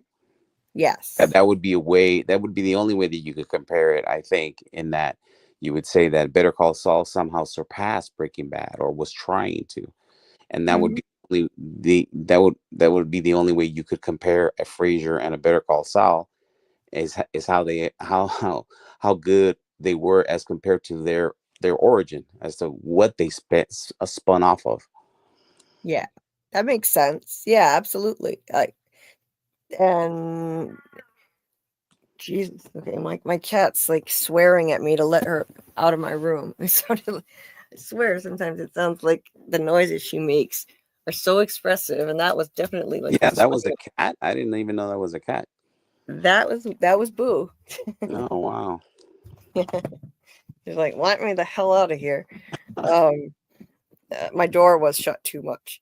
Anyway, because this is basically like her apartment, my room. She thinks my room is her apartment, and so she needs to be able to come and go. And if I shut the door by accident and shut her out, and she's like, yelling at me from out there and demanding to come back in, and if I don't have a crack in the door, she's obviously gotta go out there and eat litter box. Anyway, oh, yeah, so I highlighted a few things I saw Michael and Doc saying here. So Michael said he'll see what he can do. Sadly, seems Kujarat was a GPT hallucination that it ran with when queried. At least Ijirok seemed legit. Okay, so like different stuff they're researching from theories. Yeah, definitely. I love it, Doc. Yeah, I absolutely do enjoy it. And the Anuk-Suk are still relevant. Oh, absolutely. Yeah, Michael, that's very true. Let's see. He said, look through a couple of the shorter ones earlier. Might look through some bigger ones. Doc thinks the Ajira are still a lot relevant. Yeah, I'm really curious to see what you guys are working on there and discuss it. He said, I have the basic gist of it. I don't know if I'm even saying this right. Ijirok mythology, in relationship to children, kidnappings, Inuk-Suks, etc. Still pretty interesting and relevant. Oh, absolutely. I think this show is incorporating multiple mythologies into it, and that's got to be one of them. Don't you think? Like multiple mythologies are at play here, clearly. Yeah. With the different things that we've gone over, yeah, it seems that way. Yeah. There were some Norse references as well, right? And then you got the crows and their sort of mystical properties that they have and all of that. Mm-hmm. Yeah. Yeah. And there's like Japanese mythology with the kimono lady. There's Yeah. There's Greek mythology with the jade going into the cave with the red thread. That's straight out of the Minotaur. Yes. Mm-hmm. And Theseus, absolutely. Yeah. Definitely a reference. So, and I think it's just kind of, I think of it as kind of like someone mentioned earlier something that I've pointed out too, that the pocket dimension, I think it's a pocket dimension, and this place seems like it could be like connected to Camden, Maine somehow. And I, like in my theory, one of the videos I'm going to put out, I'm going to talk about it, as From gets trending again. I think it's like a mirror dimension that mirrors Camden, Maine, and the reason I say that is a lighthouse right near mountains. It's not something that's that common in the United States, and we saw Tabitha in a lighthouse with nothing but mountains around there. Mm-hmm. But it's a screwed up dimension. It doesn't have everything it's supposed to have. I think it's a nightmare realm. That's why there's no ocean. Nightmares and dreams don't make sense. Just things are manifested there, but it's a real place. Right. And Right. No, I was agreeing with you, right? Kind of like what we talked about with the motel. You got a motel sign and the pool, but no motel. Right. And the fact that Tabitha ended up in Camden, Maine, and that's where Victor's father lived, I don't think it's a coincidence. So she ended up in Camden, Maine. That's a place, one of the few rare places that has lighthouses right next to mountains. I've been near them. So I think it's kind of like a pocket dimension that mirrors that area. Maybe that's where the town, maybe that in that vicinity is where this town used to be, and these people sacrificing their kids to this entity that gave them immortality, turned them into monsters. I think it created this place. Either that or the children somehow, as they the children manifested the bottle tree. Maybe they manifested the entire place, trapping the monsters in there. Who they used to be people who sacrificed them. I mean, wouldn't that be interesting? Like, if it was really the children that actually kind of closed this place off to everything and turned it into a nightmare realm. And that they're the ones, in fact, torturing the monsters in a sense. Yeah, I'm starting to think of it that way. You know, that's interesting. That would be an interesting twist ending for real. Yeah, because if you think about it, a lot of the stuff in this place, it's like something a child would dream up, that things just don't make sense. You know, a bunch of livestock in the woods, and you know, yeah, exactly. It's like kids know that you plug a light into the wall, but then where does that wire go? How does a generator or a power plant work? I don't know. Exactly. And you know, like maybe children who come there could potentially manifest things themselves. You know, maybe Victor did and he's not even aware of it.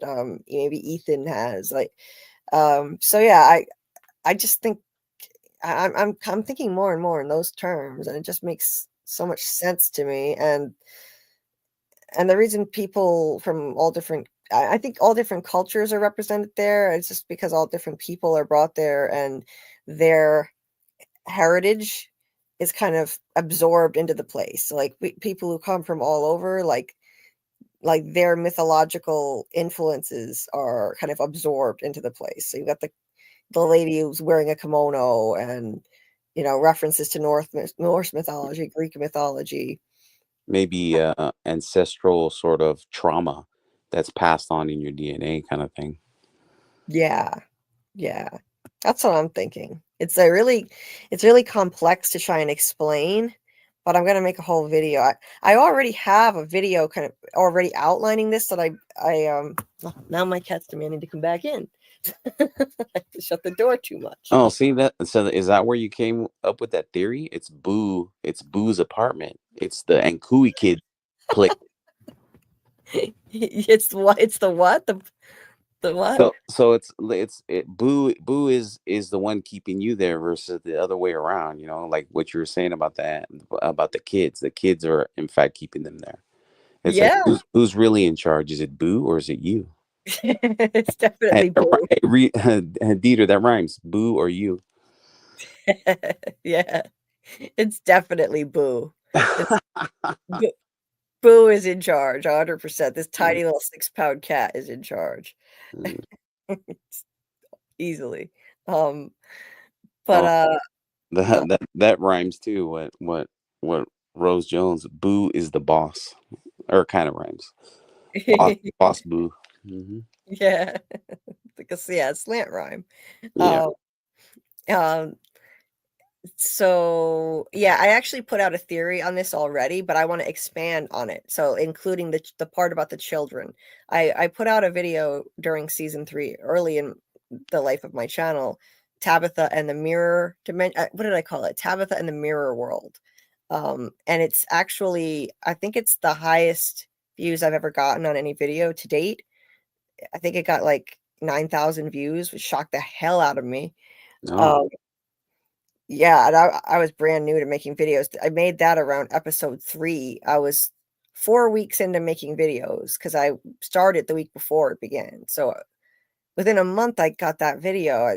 I was stunned that it got that many views. But I want to expand on it. I want to take what I said in that. I already put out the theory about this being a mirror pocket dimension that mirrors Camden, Maine. And why, and like the lighthouse and the mountains and all that, and like the nightmare realm thing, like things manifested from dreams. But I want to add this part about the children to it now. So I'm going to make another one. Oh, okay. Yeah. Because I really do think that's that could really be the key. What was that? Sorry. No, I was gonna say, is that gonna be part of kind of some of those videos that you're sort of prepping and holding back to then Yes. drop when the new season comes out, or at least when the season's getting closer, right? Yes. I have so many ideas. That's going to be one video. Another one is going to be other predictions for the show, like that I think Julie will story walk. We'll see her go back and meet young Victor. He just doesn't remember because he doesn't remember anything as an adult, but he feels a connection to her instinctively and talks to her when he first meets her on the show. So I think she's going to story walk, meet young Victor. Just predictions. It may or may not happen, and save Eloise. She's the missing link. There's something going on with Eloise, so I'm going to keep making a video on that. Eloise ran after after her mom, right? Her mom went out that root cellar. It was still daylight. Within like 10 seconds, or not even, Eloise ran after her. So you mean to tell me she didn't catch up to her mother? Or something must have stopped her somehow. Mm-hmm. The next time we see Miranda, she's in the woods at night getting killed by Smiley. Yeah. What about Eloise? There's a missing piece to that story. Maybe Miranda, was involved in saving her too, and that's what delayed her till nighttime to get to the tree. Yeah, that very well may be, like maybe story walking Julie came and like dropped some knowledge on Miranda, so and helped her in some way and helped her save Eloise and pushed her through a faraway tree. Who knows, like what Julie might figure out next season that could enable her to do that. And if she does that, I think that she'll have always meant to have done it. It would be meant to be. It's not that. I think Ethan is right that you can't change a story that's already been told. But I think the story of Eloise being saved has already been told. It's just that Julie would need to complete the action that already happened. So, like, complete the loop. It's a bootstrap paradox. It's a closed loop. It would be the same thing as when she threw the rope to Boyd. By the way, we just went over 100 people watching. Did you see really? that? No, I need to, because I have the tablet so I can chat, but when I like log out of it and then I go back in to see like the lights go up and stuff. Oh my goodness, look at that! You're right.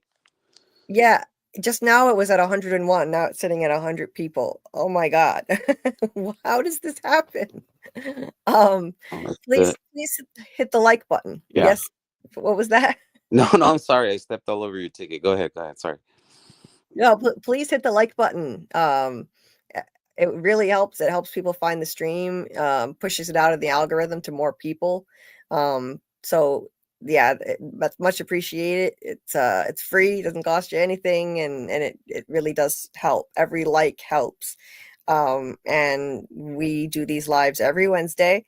Tonight was just a casual From Theory chat, but next week we're gonna get back into the rewatch. So every week we will be doing a rewatch of one episode. We had to pause it a few weeks ago so that I could cover some other shows, but now I have the time again. So next week, every Wednesday, we're going to be doing one episode. We're going to be on season 2, episode 5, and we'll break it down from start to finish, scene by scene, see what clues we can find using the insights we gained from season 3, as we've been doing. And it's always a lot of fun. We'll break that down. And so that's every Wednesday. That'll be at 10:30 p.m. Eastern next Wednesday. And you never know when our buddy Doug Hughes will join again.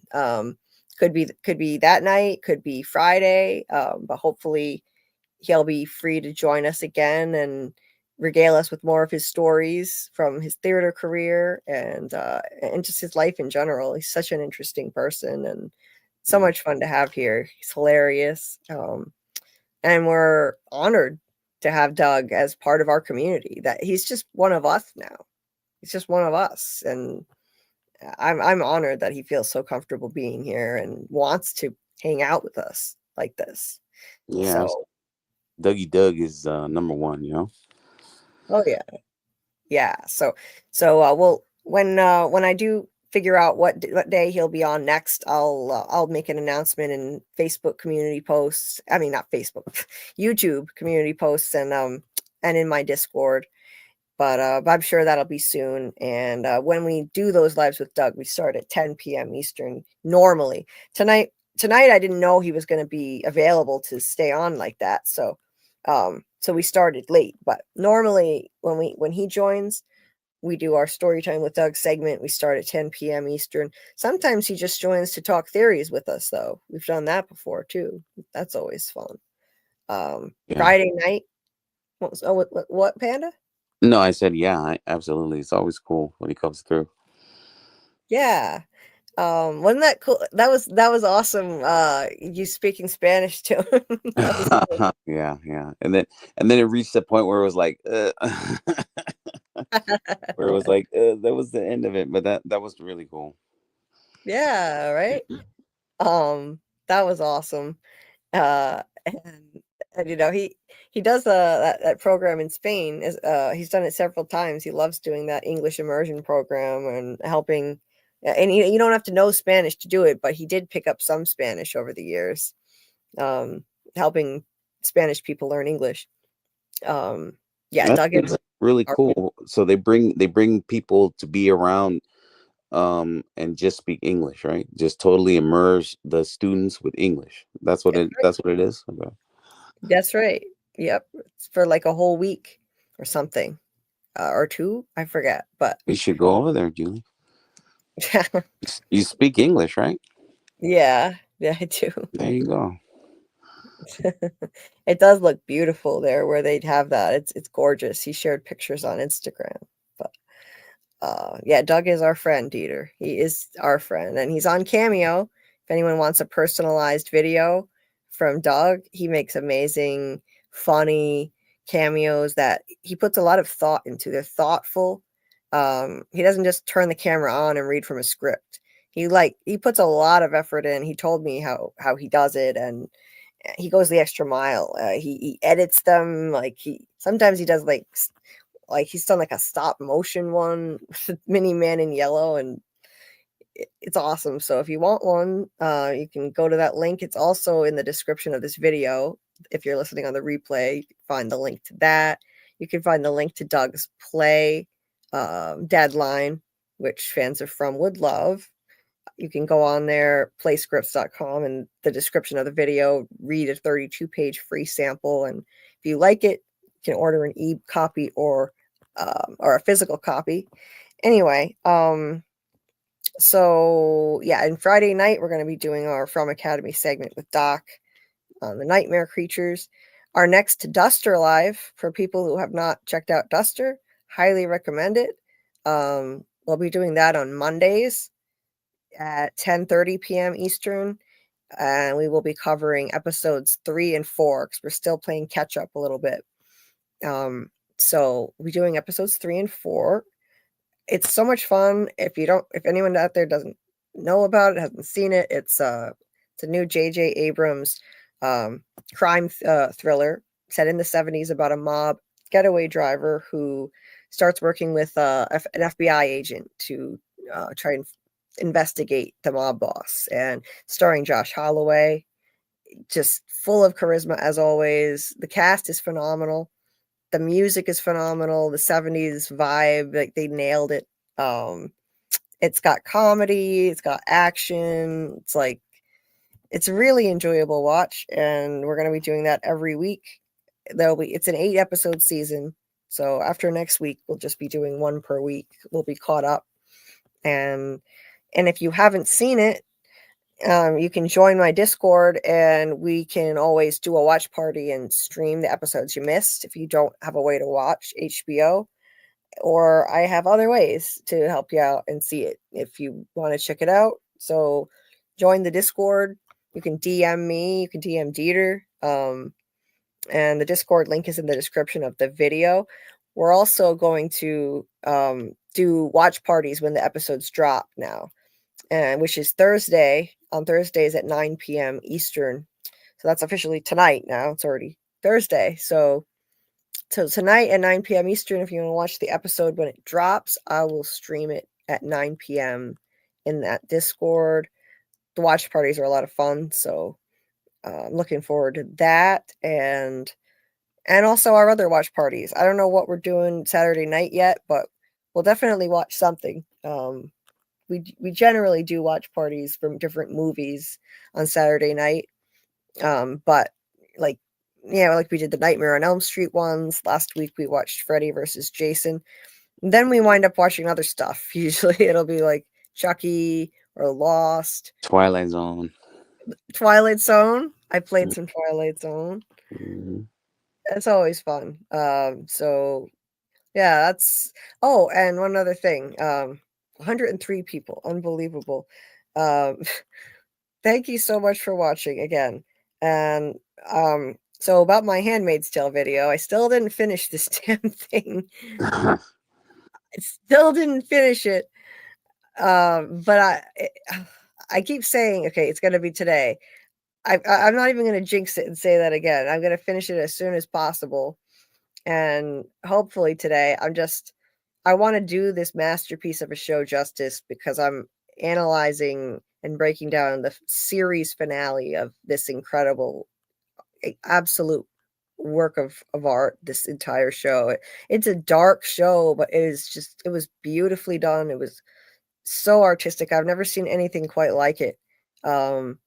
Just the cinematography, the art direction, it was a feast for the eyes. It was gorgeous to watch. It was and they nailed it. They landed the plane. They nailed that ending. That was so important. I was worried about that, and they rectified some issues I had with the show. So there's a lot I had to say about this, not just this episode, but kind of unpacking the history of these characters and the journey they've been on. Because this was the series finale. So that's why it's taking me so long. And hopefully later today I'll have it done. Mm-hmm. And I hope people will still watch. It hasn't been that long. Huh? Well, I mean, when it's a series finale kind of video, I think it doesn't have to be exactly within a week or whatever, because you're wrapping up 6 seasons worth. And I'm sure you'll land the plane. Nick's plane didn't land, but you'll land your plane. Yeah. The metaphorical plane landed, but not Nick's plane. Yeah. I wasn't crying any tears for him though. He made his bed. He sealed his own fate. Screw Nick. Mm-hmm. Oh, Dieter, I didn't see that. Boo is doing great. Thank God. Boo was sick. She was very sick, but she's pretty much back to normal. She's back to normal now. So, thank God for that. That was scary. Dieter has joined the panel occasionally when we do call-ins, Trace. So yeah, he actually has joined a few times. Yeah, and he's done great. He really does, he said my English is pretty good, but I slow down the panel. Your English is great. It's much better than you think. You're too hard on yourself. Anyway. English is good. Well, I don't know what he's talking about. Yeah, it's just an insecurity like a lot of people have, and I can relate to that. Even when it's not warranted, you have that insecurity. But so anyway, I'm gonna get that video out as soon as possible. So if you watch The Handmaid's Tale, or if you know anyone who watches it, but you don't, maybe like when you see the notification, just share it with somebody, share it on your socials. If you know people who watch the show, I'd appreciate it, because I do think I will take a hit in the number of views on this one, because it took me so long, and people have such short attention spans nowadays. Like something is over and they're on to the next thing, like that. But what, I'm really putting so much effort into making this, to do justice to this amazing series. So and another way that you can help, if you don't watch the show, you can let the video just play for a few minutes. You can shut the sound off if you don't want to hear about it, but that's a way you can just, help.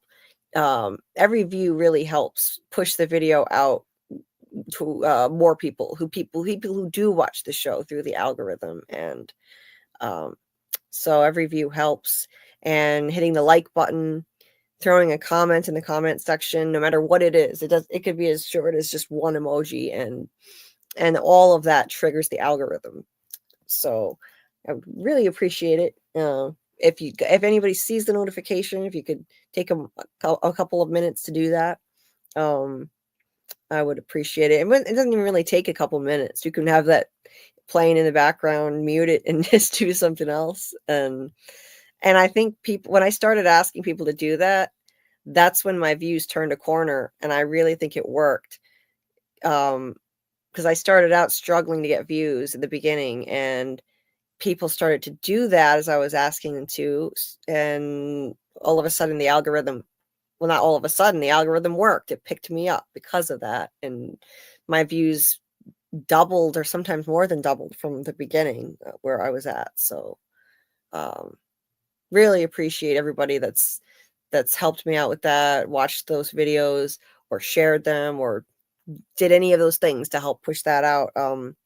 And I picked up like a bunch more subs, like maybe 40 more subs just from my videos on that, at least, which is getting me a little bit closer to 2K. I'm on the road to it now officially. Since you hit that 1.9K, you're officially on the road to the 2K, the next milestone, and it's awesome. So now I'm at 1.91. So thank you to everybody who subscribed. Really appreciate it. I'm going to continue covering From all year round, and any other new series that come up that look intriguing enough to discuss. Like we're doing Duster right now. I'm going to consider maybe Dexter soon, if I can do what Tony suggested and prepare enough, because I haven't seen the original, but he said if I watch season 1 I could watch this one, so I might do it. We'll see. I haven't seen it either. I'll watch it with you if you want. That would be great. Yeah, I've heard it's an awesome show, so yeah, thank you. That would be awesome. And then Welcome to Derry. I am really excited about that. I don't think we have a release date for it yet, but the teaser said this summer, I believe. So finally, we should be getting Welcome to Derry soon, and I will be covering that. I am psyched about it. I love the It franchise. So that we'll be doing that. We'll be doing Stranger Things, which unfortunately doesn't come out, I think, until late November. But on the plus side, they're not dumping the entire season at once. They're splitting it up. So while I wish they would just do one per week, at least they're splitting it up so I can do multiple lives for it, covering the first part of the final season of Stranger Things, and then continuing to do lives until we get to the next part, which will air, and culminating in the finale on New Year's Eve. So there's going to be a little break. I'm pretty sure that's what the teaser said. There's a little break in between. Gives us a chance to talk about it longer. That's a series that should be talked about longer. I really don't like the binge model for Stranger Things at all. It doesn't make sense, especially the final season. The episodes each of them is going to be like the length of a movie. So why would you? Wow. Like what? Like at least 90 minutes? That's what I heard. Yeah. Like movie length. I don't know if it's going to be all of them, but that's what I heard. So yeah, they're be interesting. Yeah. So why would that? I know it's a Netflix show and this is the way they do things, but can't they make an exception once? If these are movie length, it shouldn't be binge model. Well, that should be the show for that exception too, with its popularity and its complexity, Seriously, yeah. But I'm going to cover it anyway. I don't care. And anything else that comes up, I'm going to be on the lookout for other new shows to cover while continuing to cover From the Rewatch year round and doing theory lives as always. 100 now we're at 110. Yeah, 110. Unbelievable. Wow. It's too bad I have to wrap up soon, and I'm gonna have to do it, tear myself away so that I can go take care of myself. But this is incredible. Mm-hmm. Wow. Hey, Real Cinema Therapy. Our friend Lori here. So this is her channel, Real Cinema Therapy. She said, I will be dropping a new Dead City video tomorrow, a review of episode 5. So check out her channel. She does amazing psychological analysis of series using her expertise as a clinical therapist. Or I think it's a licensed clinical social worker. That's her profession, and she applies all that knowledge to the shows she covers and does it in a really interesting way, like she did with Severance, The Last of Us, Yellow Jackets, and now Dead City. So if you're a fan of any of those shows, and especially Dead City, which is currently airing, check out her channel. And I'll link her channel in one of the comments too, and then the description so people can find it if you're on the replay. 107 people. Holy shit, Julie, get the swear words. Well, I just did, thanks to you. Holy shit, yeah. Holy shit. It's pretty crazy. Yeah. Please hit the like if you're listening. Please. I would appreciate it. And I know like not everyone's into chatting. I appreciate every single one of you who are choosing to listen. That's offering support too. So you don't have to chat for me to appreciate you. But I would love it if you'd hit the like. That would help a lot. And sometimes it's cool if you pop in the chat and just say hi and let us know where you're from, at least. I always wonder about the people listening, like where they're from and stuff, you know? Yeah. There's we get a bunch of crazy places where people are at checking you out. Yeah, you know, like the person who popped in I think that was the last one we did from New Zealand. She popped in, one of the lurkers. Oh, that's right. Yeah. It was so cool. Yeah, I love that. So yeah, if anyone wants to pop in and just say hi, let me know where you're from and your name. It would be cool. And I was starting to say this earlier, and then we got sidetracked because conversations with Tony, you never know where they're going to go. Like it's a roller coaster ride.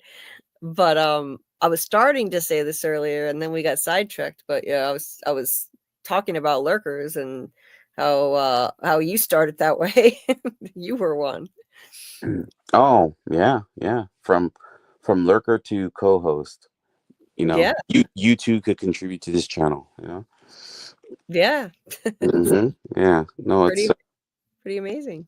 Yeah, it's been a wonderful journey, and I really appreciate, the community that you've put together, Julie, and everybody in the chat, and the great contributors that you bring through, and the great theories that you espouse on here. That's why we're here, because of what you're doing. That's you're trying to maybe thank me. No, I thank you. I thank you for what you put together here. Oh, thank you. I mean, I can't even say you're welcome to that. I have to say thank you, because that was beautiful. That was beautifully said, and that really makes me feel good. Thank you so much for that. Wow. You should be very proud of all the friends that you have in the chat, all the friends that come through, and Carl's your friend as well. So thank you. Well, you're welcome, and thank you. I appreciate you so much. And you fit right in here. You're a natural. It's like when you were in the chat, you came into the chat and it was like you'd always been there. Like you just fit right in. And now it's like you've always been on the panel. You're just a complete natural at this. No, well, thank you. Maybe I always have been. No, but thank you so much. You're welcome. Anyway, let me see. I'm just scrolling up to see anything I might have missed, like while I was babbling, because I was babbling a lot. Oh, wait a minute. Dieter. Oh, Dieter. I'm crying. Oh, Beautiful Carl. I mean it. She made an amazing community. She came just in time. Oh, Dieter, that's so sweet. You got Oh, hugs in the chat for Dieter. yeah. Yeah, Dieter, that's lovely, you know. And I was talking about earlier how I really respect men who are not ashamed to show emotion and cry, if you know, like men have feelings like women do. Like you can let that out. It's healthy to do that. And I understand though the social pressure and all that. Like if you're uncomfortable with it because of social pressures that you grew up with, like I completely understand and empathize with that. But you know, I would always encourage people to just let out your feelings. It's healthier that way. Believe me, I spend too much time. I don't practice what I preach enough. I bottle things up too much, trying not to do that. So yeah, it's a good thing, and it's good that you can let that out, Dieter. That's awesome, and you've done an amazing job here as my friend and unpaid manager. You've been an absolute rock star. I would be lost without you as a friend here. So, you know, yeah, look at the hugs, hugs from Pande. Mm-hmm. That's lovely. Dieter's the GOAT, period. Yeah, he earned that title. He really did. All right. I think I'm gonna have to wrap around the 5-hour mark, which is in a few minutes, but I'm gonna scroll up a little bit here. I would keep going if my treadmill were working. I would just put this on the treadmill and keep going with this many people watching. But the treadmill is sadly broken, and I'm sure we'll have other streams where, you know, like we don't go over 100 often. It doesn't happen that much. It happened a few weeks ago, and that's when I did my crazy 12-hour stream. Actually, it happened twice in the last couple months, and one of them I did a crazy 2-hour stream, 12-hour stream, 12 hours 48 minutes, my record. Because I couldn't leave when the chat was over. I mean, the viewers were over 100, and then Lori, Real Cinema Therapy, joined the panel, and we had such a fun conversation, just cracking up laughing. And talk about synchronicity. That was pretty wild because the night before, I had been crying. My dad had just passed not long before, and I had been crying because I was thinking about how he was one of the only people who could really make me laugh through anything, even through severe pain. When I was 14, I had spinal fusion surgery, and I was not healing properly, and my parents had to take me back to the hospital in Boston, and take me to the emergency room because my incision wasn't healing, and I was in horrific pain. And my mom was out talking to the doctor somewhere, and my dad stayed with me in the emergency room. Like I had my own little private room or something. I don't know why, but it's a nice hospital, I guess that's why. But my dad was making me laugh. I was in horrific pain, and he was still making me laugh. And I actually lost that a long time before he passed. They divorced. He changed a lot. He wasn't around for me as much, but I was just thinking about it, how much I needed more laughter in my life, and not much could make me laugh that hard. And then that was the night before the stream. It was right before the stream with Lori, the record setting one for me. And by morning, Lori had me cracking up laughing harder than I have in ages, like at the time anyway. I was just laughing so hard, even with pain, even with a lot of pain. And we talked about how like this is uncanny, the timing of it. It felt like synchronicity, like that stream was meant to happen that way at that time for me. Yeah, And that was really special. yeah. And then I was so mad because YouTube has a 12-hour limit for how long you can stream, and I thought, okay, well, we're getting close to 12 hours. I'm going to ride it out and see what happens, just to test it. So we were like Thelma and Louise heading for the cliff and seeing what would happen. And then nothing happened. And then nothing happened. We were able to keep streaming. We were still live. We were still live, and I was like, can everybody still hear me? The chat said yes. And I was like, okay, well, I'm going to keep going for a little while longer then. And I was talking about all of that stuff, that story I just said, and the synchronicity and how it felt meant to be. And I was talking about that right at the point where the YouTube cut off my replay. I was so mad. So they do have a 12-hour limit, but they actually cut it off a few minutes before 12 hours.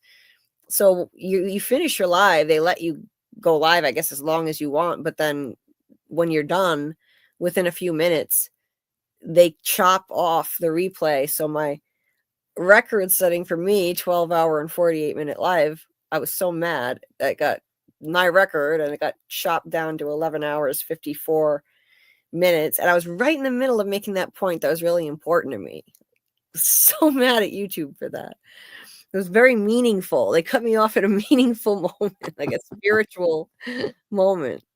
Damn you, YouTube. Anyway, it was still beautiful. It was a beautiful experience regardless.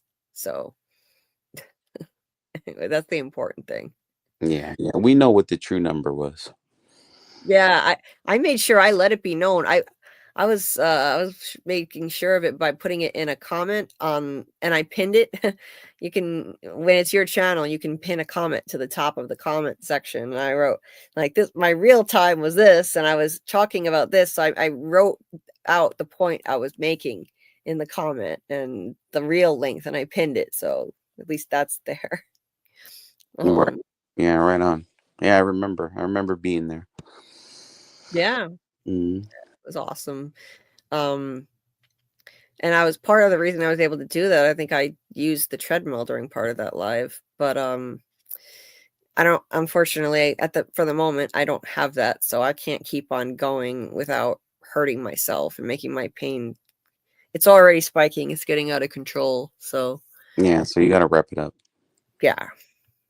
We're just gonna look through the chat a little bit here. Oh, hello, hello, Dynamo 1423.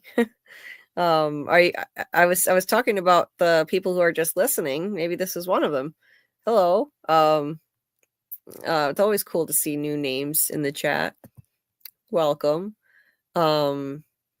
Yes, laughing heals, Dieter. It does heal. It's healing, and that's why I just loved Tony's streams from the time I found them, because they could always make me laugh, and having him on here is a blast too. Just so much fun. Ryan, hey, he said, holy shit, I fell asleep. You guys are still here. Yeah. I mean, it's not that, for me, it's not that bad. It's been 5 hours. We started at 11:30, 5-ish. Well, I'm wrapping up now for real. Like not like the usual Julie wrap up, the Julie B 2-hour wrap up. Like, I mean it for real. Your 4-hour wrap-ups. Yeah, not like that. Hey, again, Justin from the JHreview. Just wanted to see if Julie's still alive. Yep, still alive. I shouted you out. I read your comment earlier. I don't know if you heard it, but I did read it when Tony was here, and shouted you out. And Dieter also dropped the link to your channel too. So yeah, JHreview has an awesome channel. He does amazing coverage of really creative stuff. I think he's doing like something like with skits that he's doing with like he's got a milkman hat and whatever it is. It sounds really creative. So definitely check out his channel. Turn on your notifications, because he's been working on that. He said he was going to get back to work on that. And so, subscribe, tap the bell so you can see when he drops videos, and hopefully soon he'll join a stream again, and we can collaborate, because that was a lot of fun. I enjoyed that. And when I finished Lost, we were talking about doing a stream with him on that because he's a huge Lost fan too. And you would be great, Panda, to have for that, like, because you're a big Lost fan. You watched it back in the day when it was on. Yeah. Like me. So I know what lies in the shadow of the statue. You know what I mean? I don't know what the hell that means yet, but I'm interested to find out. I won't spoil it. Yeah, I'd rather be surprised. Yeah, I'm not somebody that I know some people like the spoilers, but no, not me. So yeah. Wow. Speaking of Lost, there's Martin with a comment. Oh, Martin is here. I gotta scroll down. Mm-hmm. Oh, hey, Martin. That's why I missed the "They Don't Dive" song, because when you said you were wrapping up, it turned out to be an hour or two later that you play the song. Yeah. Mm-hmm. Yeah. It's hard for me to quit you guys. What can I say? Can't quit you, like the line from Brokeback Mountain, but it's just it's tough. I love being here with this community, so it's tough to hit that end stream button. But anyway, yeah, so I'll be wrapping up, and then an hour passes. I'll say I'm wrapping up again. Maybe another hour passes. What did I say that requires a pause? Did I miss something? What did I say? No, I didn't hear it. No. What did you say? I have no idea. I have no idea. What is it? Okay, he says, okay, Justin JHreview. He said, yeah, I heard it. I was busy fighting crime. Oh, crime, I think. Fighting, yeah, it says fighting crying at first, but then he fixed it, fighting crime because I'm Batman at the moment. He said this dang voice text. I know, I hate that when it gets it all screwed up. So you're fighting crime, you're Batman, huh? Oh, okay. I'm intrigued. Yeah, thanks for popping in. Had a great time with you on the stream. Hopefully we can do that again soon. Definitely I definitely need to make sure I've got the treadmill fixed. If it's gonna be like in the middle of the night and then I'm streaming all night, I've got to be on the treadmill the next time. But I'm working on that. Hopefully I'll have a new one soon. And I think there are nights that Justin is free earlier. So maybe we could do something earlier. And when we do the Lost stream, he said like maybe on a day off of his and then Panda, you can be on with us and we can like go over. I mean, it'll be my first watch, so I'm probably not going to get everything until I rewatch it, but I still want to go over it, whatever I was able to catch, and compare it to From, and parallels to From. Oh, right. Yeah, for sure. Yeah. Well, like you said like you got to go by what Locke said in the show, right? Yeah. That one where he's like, after that orientation video ended, he's like, we're going to have to watch that again. And then bong, like you put it, bong, the Lost came on. Yeah. That's the meme. And I mean, that's what it is. You gotta like I was telling you, just watch whatever episode it is, just watch it, let it wash over you, pick up what you can pick up, and then you go back. So now you're not having to decide what's this new thing. You already saw the new thing, and now you're like, wait a minute, that means this. Wait, he said that, and then you're able to more deep dive into it. Yeah. So I was like, when you told me that, I was like, oh my God, you got to be kidding me. Because I started watching Lost in May of last year. It has taken me over a year to finish this dang show. And you're telling me that I need to watch this thing all over again so I understand what the hell just happened. God damn it. Thought I was finally close to the answers. Yeah. That's all right. I'll rewatch it.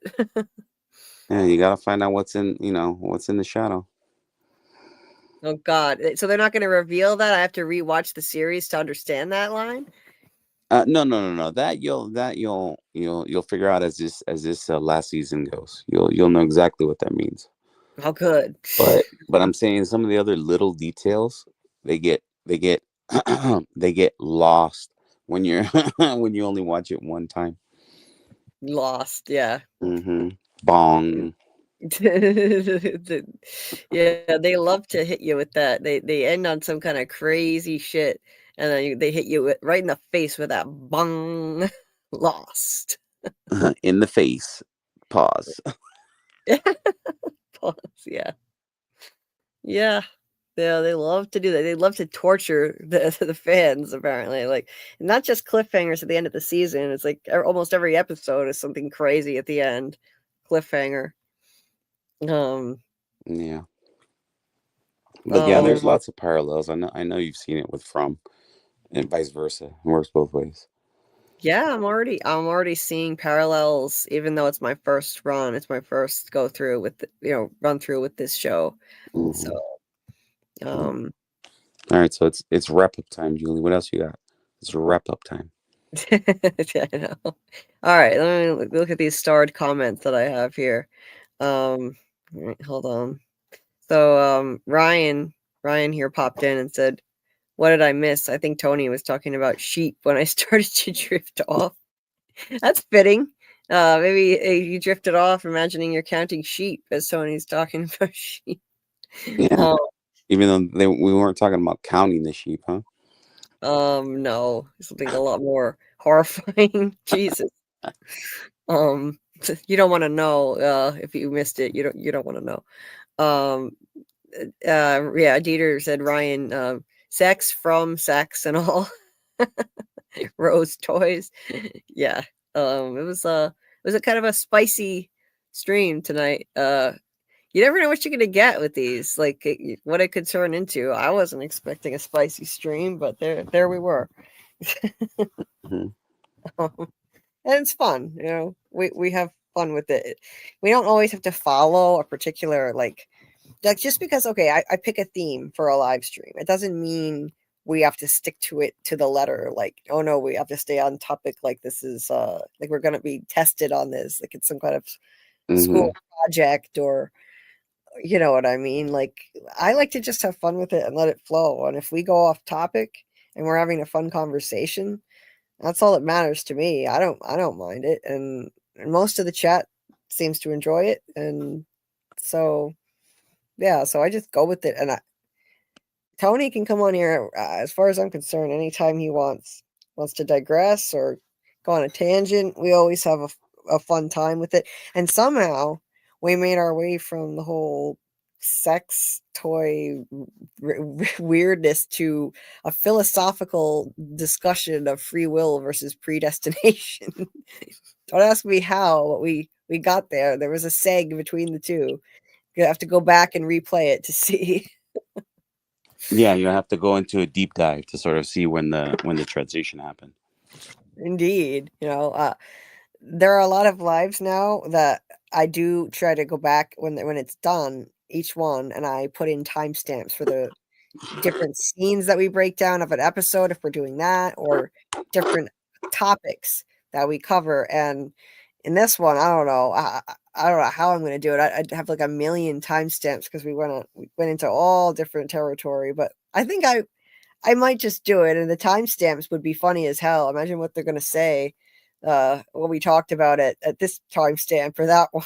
It's like, yeah, it'll be like sheep love, and then rose love, and then something like that. Yeah. Yeah, there are gonna be some spicy timestamps on this one, guys. Oh, you need one of your timestamps needs to be I'll knock a what was it? I'll knock a kangaroo the fuck out. That was my favorite quote of the year. I'll knock a kangaroo out. Yeah. It's one of those lines that, take it out of context, it's just like what the fuck? Yeah.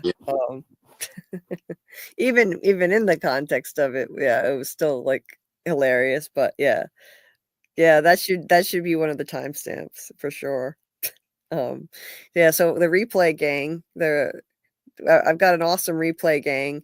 Shout out to you guys who will be listening later, because I do see the views going up for a couple days after a live, and because of the crazy hours we stream, I'm sure a lot of people can't catch it live, and I appreciate all of you guys who watch the replay, and we all have some spicy timestamps for this one. That's for sure.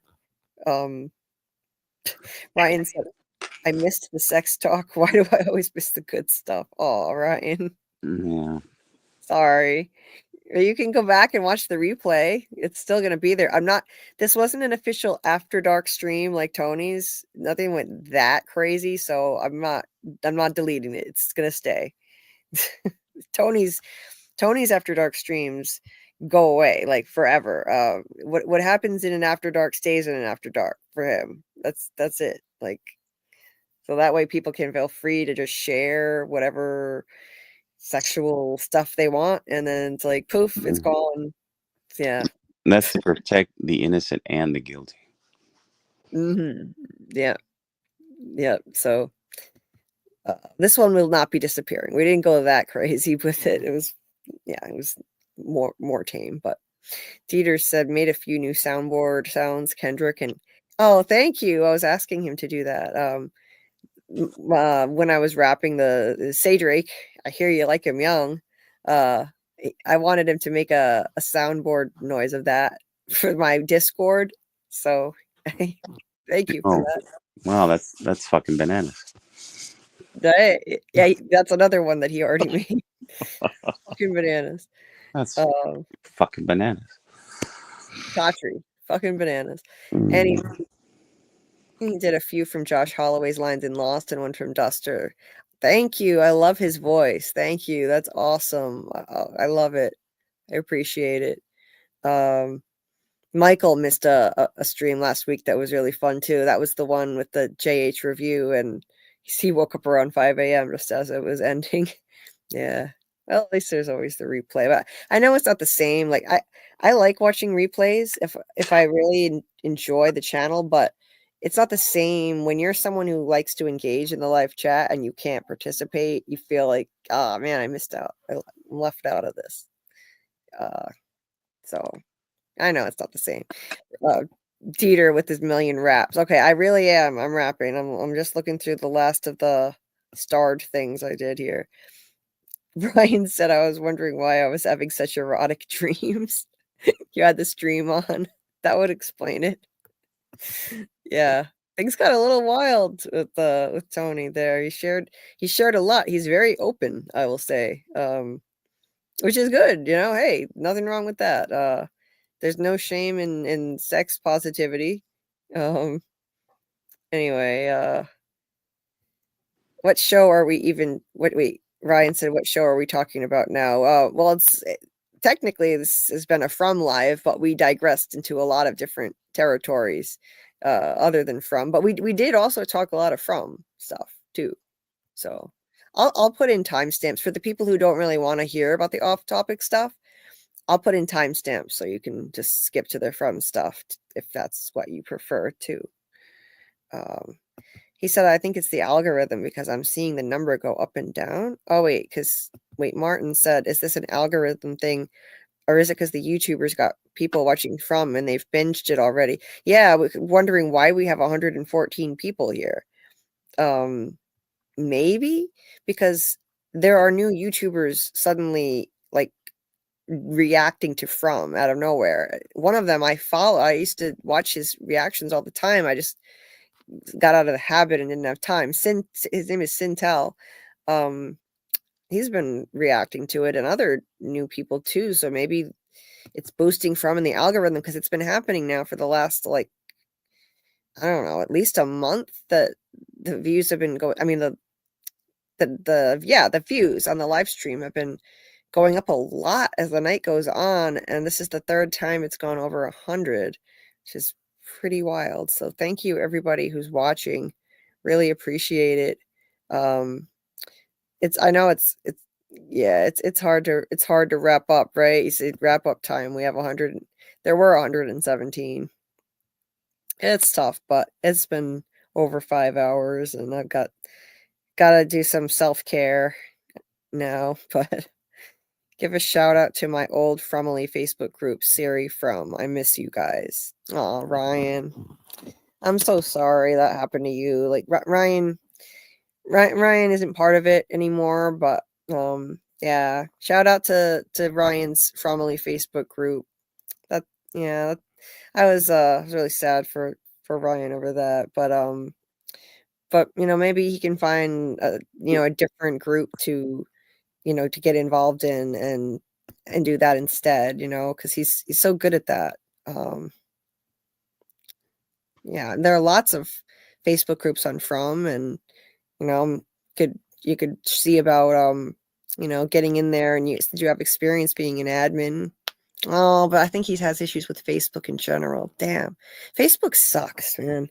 I don't think he can do anything with Facebook. It's a long story. I won't get into his personal business, but like Facebook is just shitty. That's why I hardly use Facebook anymore. It sucks. It's become a cesspool for the most part. It's a lot of toxic people. Anyway, sorry about that, Ryan, that happened to you. And anyway, Tony got pretty wild. Yes, Dieter, indeed. No, I'm not gonna literally rap on this one, Dieter. I need to get going. Thank you, Michael, for the support. Everybody who hasn't yet smashed that like button. Thank you so much. Yeah, are we at 38 likes? Yeah. It's tough. It's like, it's just a button you click. It's not that hard, We've got 113 people, you can hit the like button. I would appreciate it. Anyway, so I'm gonna go take care of myself, as hard as it is to leave you guys. So so our next live, Dieter dropped the link to the From group. Ryan's From group is right there on Facebook. So that's his old group. Shout out to them. Sure, there are a lot of nice people on there. And sorry you can't get back on Facebook, Ryan. It's some bullshit that happened with him. Let's just suffice it to say it's just some bullshit. Some toxic stuff that happened that was not his fault. So anyway, so our next live is going to be Friday night at 11:30 p.m. Eastern. It'll be FROMacademy Friday. Doc will join at 12:30 a.m., but we'll just, we'll chit chat until he comes on. We'll be discussing the nightmare creatures, deep diving into the monsters, aka the nightmare creatures on From. And so if you have any theories, check out my Discord. If you want to share them in the Discord, there's a FROMacademy channel just for that. In my Discord, the link is in the description of this video. You can share your theories on the monsters, and if you can't make the stream, or you can't make it to all of it, you can share your theories in there. We'll read them and credit you and discuss, and you can catch the replay. So that's going to be fun. And watch out for my Handmaid's Tale video that I am going to try my best to finish today/tonight. And it's going to be covering the series finale and really a deep analysis of it, not a recap. The series finale of Handmaid's Tale. So that's going to be my next video. And yeah, if you could help me boost it in the algorithm, it'd be much appreciated. Just give it a quick view with the sound off if you don't watch the show. You don't have to play the whole thing. Maybe just let it play for a few minutes, hit the like. You can throw an emoji in the chat. All those things trigger the algorithm. So yeah, any support would be much appreciated. Or if you know Handmaid's Tale fans, if you could share my video that I'm going to be putting out. I've been working really hard on it for over a week now. And another way you can support is after the live stream ends, this one, you can leave a comment in the regular comment section, which triggers the algorithm too. So yeah. Then so tonight, the next thing we have going on is a Discord watch party at 9 p.m. Eastern for the latest episode of Duster, episode 4. We'll watch it at 9 p.m. I'll stream it. We can discuss. And if anybody needs, to see the first 3 episodes, if you haven't, just hit me up in the Discord, let me know, or let me know in a comment or something here. I can help you out in the Discord. We can do another stream. I can stream those episodes for you guys, or if you don't have HBO, I mean, or I can find another way to help you get access to it. So yeah, highly recommend the show. That's coming out tonight, the new episode, and we'll cover that on Monday. Will be the Duster Live, 10:30 p.m. Eastern. We'll break down episodes 3 and 4 with Panda here and Scarlet. Scarlet will join as long as she can. She's got to head out to do a Sci-Fi Vision collab at midnight, but we're gonna be breaking down episodes 3 and 4 of Duster Monday night. So there's plenty of time. If anybody hasn't seen it, you want to watch it, you don't have a way to do it, just join the Discord, send me a DM, send Dieter a DM. If you're not sure what to do or how to do that, you can even leave me a comment on here and I'll help you out. But the Discord link is in the description of the video if you want to join. Because I really want to see more people get into this show. It's really a lot of fun. It's entertaining as hell. Then, so starting next week, we will resume the From Rewatch. So Tuesday night, we're going to show episode 5 of season 2 in the Discord at 10 p.m. Eastern. And Wednesday, we'll break that down. 10:30 p.m. Eastern, we'll do the breakdown of that episode. Pick it apart, look for clues, apply the insights we have from season 3. And I'm really looking forward to doing that again. We'll be doing that weekly, 1 episode per week for the rewatch, just like before. Because there wasn't time for me the last few weeks, but now I have less stuff to cover. So we're going to dive back into that. And that's pretty much it. Pretty much covers everything that we're doing. And yes, Dieter. Yeah, if you could, that would be awesome. Thank you. We'll have an event set up in the Discord for Duster. And if you have notifications for Discord turned on, you'll get a notification about the event starting. It'll be at 9 p.m. Eastern. And I'm going to make a YouTube community post with all the information I just said, my whole schedule. So it's clear what's going on. And yeah, that's pretty much it.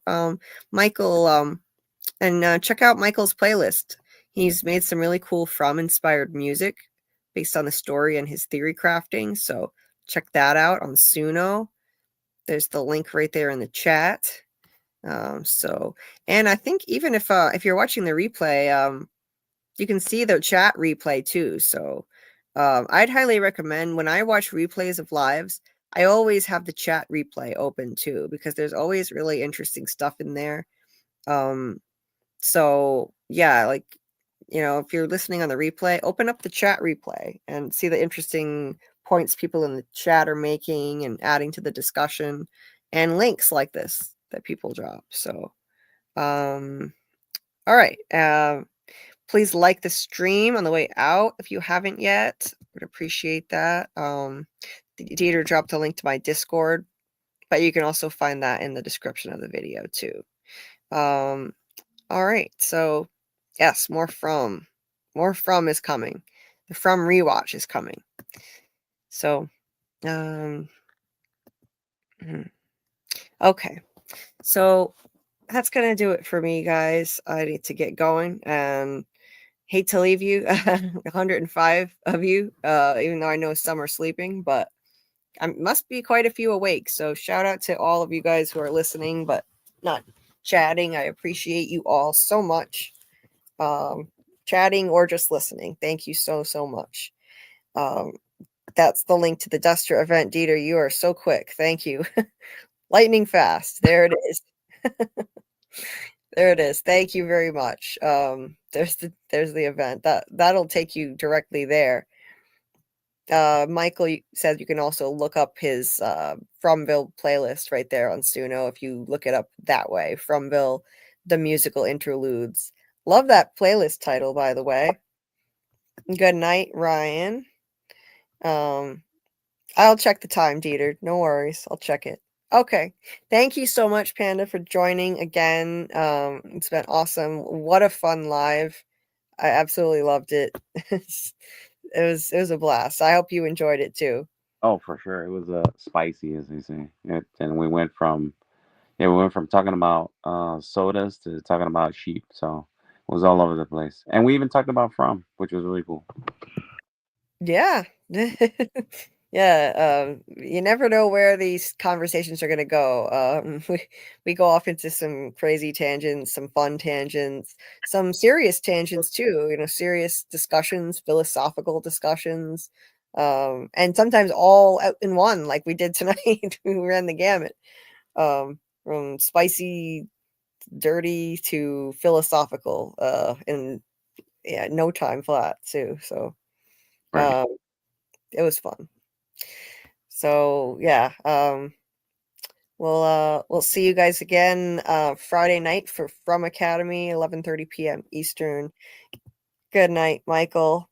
Thank you all for coming. Thank you so much. And shout out to Tony for hopping on and joining us. That was a lot of fun. I really enjoyed it. Oh, Dieter uploaded some stuff I'm gonna play on the way out. So let's see what is this. Just gonna play these on the way out, and then I'll do it for us. So have a good day or a good night, everybody, and we will see you on the next one. Dieter, it's Jade. I'm trying to film this on an old 8mm camera and sending it off via snail mail out of town. I'm really hoping it gets to you. I have a mystery here that I need to solve, and I can't seem to solve it myself. I don't know what it is. It's either total lack of sleep because of these monsters, or I don't know what the heck. But look, I want you to see something. Do you see this? Everywhere, everywhere. Can you see that? What is that? Clamshells. Look at this. Gosh, I really hope you can see this. They're everywhere. There's hundreds of them. Everywhere I look, there's clams. It was raining clams last night. I don't know what's going on. First the crows, then the trees, then clams are falling from the sky. Dieter, you gotta help me solve this problem. I don't know what it is. Why are clams falling from the sky? And why isn't there more seafood? Like, I could really use some fried fish, or some lobster would be nice. Maybe some oysters? Why is it just clams? What does it mean? What does it mean? Is it global warming? Why is it raining clams? Oh, another clam! There's more clams! Clam.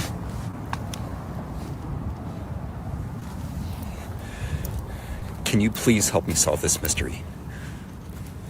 It's raining clams. It's raining clams in Fromtown. I'm losing my mind. Maybe there's no clams. Maybe I'm just hallucinating them. Maybe if I put all the clams in the shape of a symbol. No, I can't go down that road again. It's too much. Help me!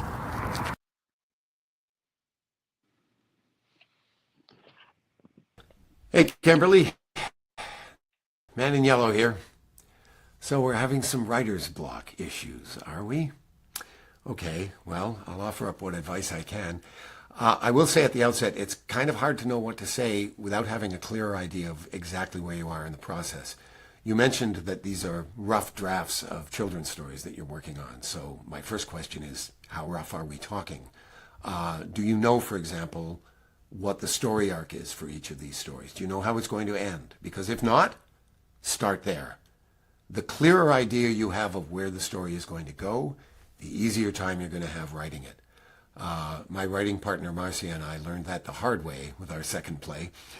We decided after the success of the first one, which was a bedroom farce, that we would try our hand on a murder mystery, which is something I'd always wanted to do. And we also thought this is something that could be converted into a screenplay pretty easily, so let's do that. So we came up with this really cool setting, this really cool idea, who these people were and why they were all gathering together and what the mystery was all about. The one thing we hadn't figured out was how to end the damn thing. And as a result, we ended up writing the equivalent of about 4 or 5 plays before we finally figured out the ending. Now, on the plus side, by the time we did figure it out, it was like one of the coolest twist endings you could ask for, but it took forever to get there. So the lesson was easy. Next time, start with the ending. Know where you're going. It'll make your life a whole lot easier. If that's not the problem, if it's just a question of, sort of running out of ideas, there are tons of ways to address that. One of the easiest being just get up, walk away from the computer, go for a walk, think about something else. Let the subconscious take over, because ultimately every creative act is as much an unconscious as a conscious one. So let the unconscious take over for a bit. And just free associate. Think about anything but what you're working on, and you'd be amazed how often is just coming at the story from a completely different angle. I'll give you an example of what I'm talking about. Shortly after our first play was produced and published, I thought I would like to try my hand at writing a screenplay. Now, I'd had no experience with this. I had never studied screenwriting, never read any books about it, taken any classes, nothing like that. I just thought it'd be fun to write a movie script. Problem was, I had no idea what the story was going to be. So I sat down and I thought about it for a bit, and I thought, I know what I'm going to do. I'm going to write down a list of every song that would have to be in the soundtrack of my movie. And by the time I got to the end of that list, I knew what the story was going to be. So anything at all that can jog your subconscious, and you would be amazed at the ideas that come up when you do that. I'll give you another example. I had thought for years it would be fun to write a memoir, where I could use it as a platform to tell all the crazy stories of things that had happened in my theater career over the years. But the more I thought about it, the more I thought, who needs another boring memoir from some retired actor? I mean, the whole thing sounded incredibly dull. So one night I was in the kitchen doing the dinner dishes, and I'm listening to the news on the radio, and this news item comes on about some celebrity that had been behaving badly. And I found myself thinking about something that I'd thought about many times over my career, and that was that the central irony of my career was that I had spent my entire adult life in this very public forum working in complete and utter anonymity. I mean, as a theater actor, the danger of me getting recognized while I'm walking down the street was pretty much zero, And this is something I'd thought about many, many times over the years. But suddenly that night, for some reason, I had a whole new thought. I thought, when you think about it, a theater actor would make the perfect spy. I mean, to begin with, they're comfortable with improvising. They're comfortable with taking on roles. They often get access to places that the general public doesn't. And let's face it, who would ever suspect a theater actor of being a spy? So I got very excited and sat down and started writing, and the next thing I knew, I had a 400-page novel. So you never know where this stuff is going to come from. And anything you can do to spur that subconscious is all to the good. Sometimes, doing what they suggest in The Artist's Way. Take yourself on an artist date. Go see a movie. Go see a play. Go to an art museum or a regular museum. Go for a walk with your camera and take a bunch of photographs. Any kind of creative act or exposing yourself to another creative act that just gets the juices flowing, and you would be amazed what comes up when you do that sort of thing. So I hope that's of some use to you. You had another question. You wanted to ask how to avoid getting your throat slashed, and I think in order to answer that, you really should be talking with an expert. So I'm going to let you talk to this guy. Hey there, Kimberly. How you doing? Mini Man in Yellow here. So, you want to know how to avoid getting your throat slashed, huh? Hey, well, that's easy. You just keep being your own sweet, compassionate self, and you'll be fine. You're in no danger at all. As for the rest of yous, you want to keep from getting your throat slashed? I'll give you one piece of advice. Just don't piss me off. Got it? Okay, kiddo. That's it for now. You take care and we'll talk soon. Bye-bye. Well, I hope that's some help for you, Kimberly. Take care, and I'll see you soon.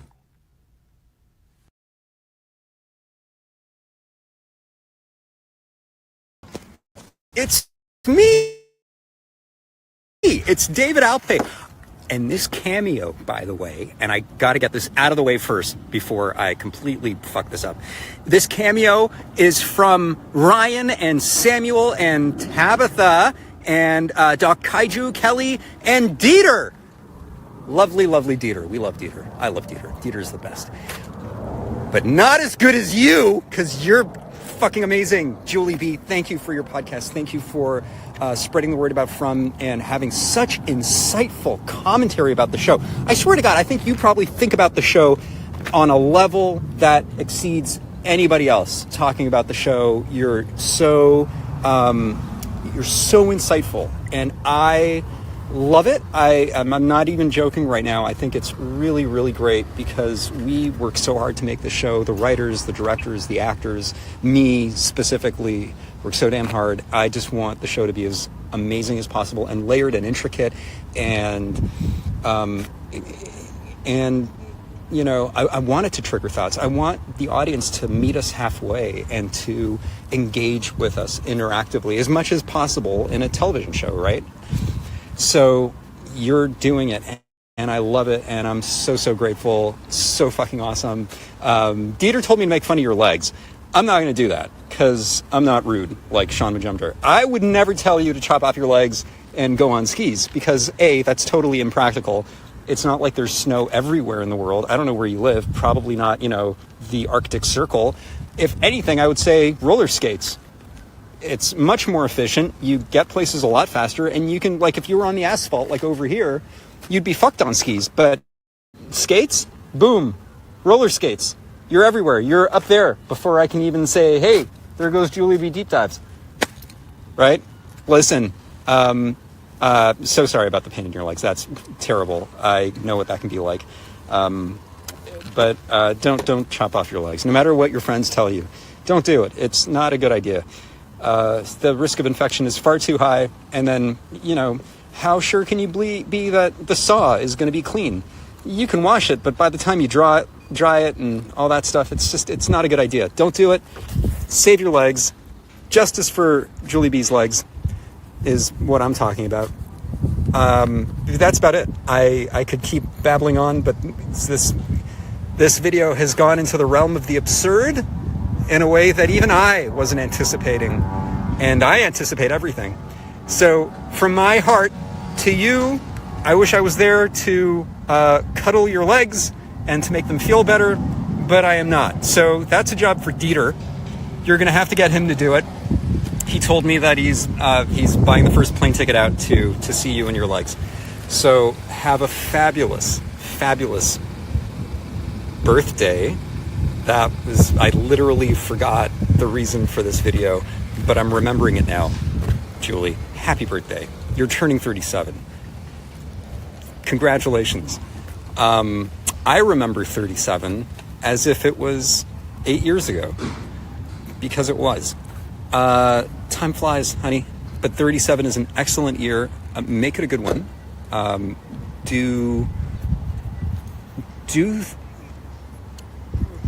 Reach for the things that you've been too shy to reach for. Do the things that you've been putting off. You will feel amazing. You will feel an incredible sense of accomplishment, and your year will be spectacular. 37, you're at such a young age. If the world's your oyster, anything's possible. Go and do it and have an amazing year. Have a great birthday. Surround yourself with the best people. Eat lots of dessert. Have some cake. Choice is yours. I would recommend Black Forest cake. That's a very good birthday cake. Also, Baskin Robbins Jamocha almond fudge. Always a winner. Unless you're lactose intolerant, like me, but then truly, I mean, that's a problem for other people, isn't it? Lactose intolerance. You know what I mean? All right. That's it for me. Sweetie, happy birthday. Congratulations. You are surrounded by people who love you. Well, look at that list of names. I'm going to read them again so that we can all enjoy them. Ryan, Samuel, Tabitha, Doc Kaiju. I hope I'm saying that right. Doc Kaiju, Kelly, and Dieter. They adore you. And so do I. Julie, keep doing what you're doing because you're doing it great. And I, for one, absolutely love it. Happy birthday, kid. Bye.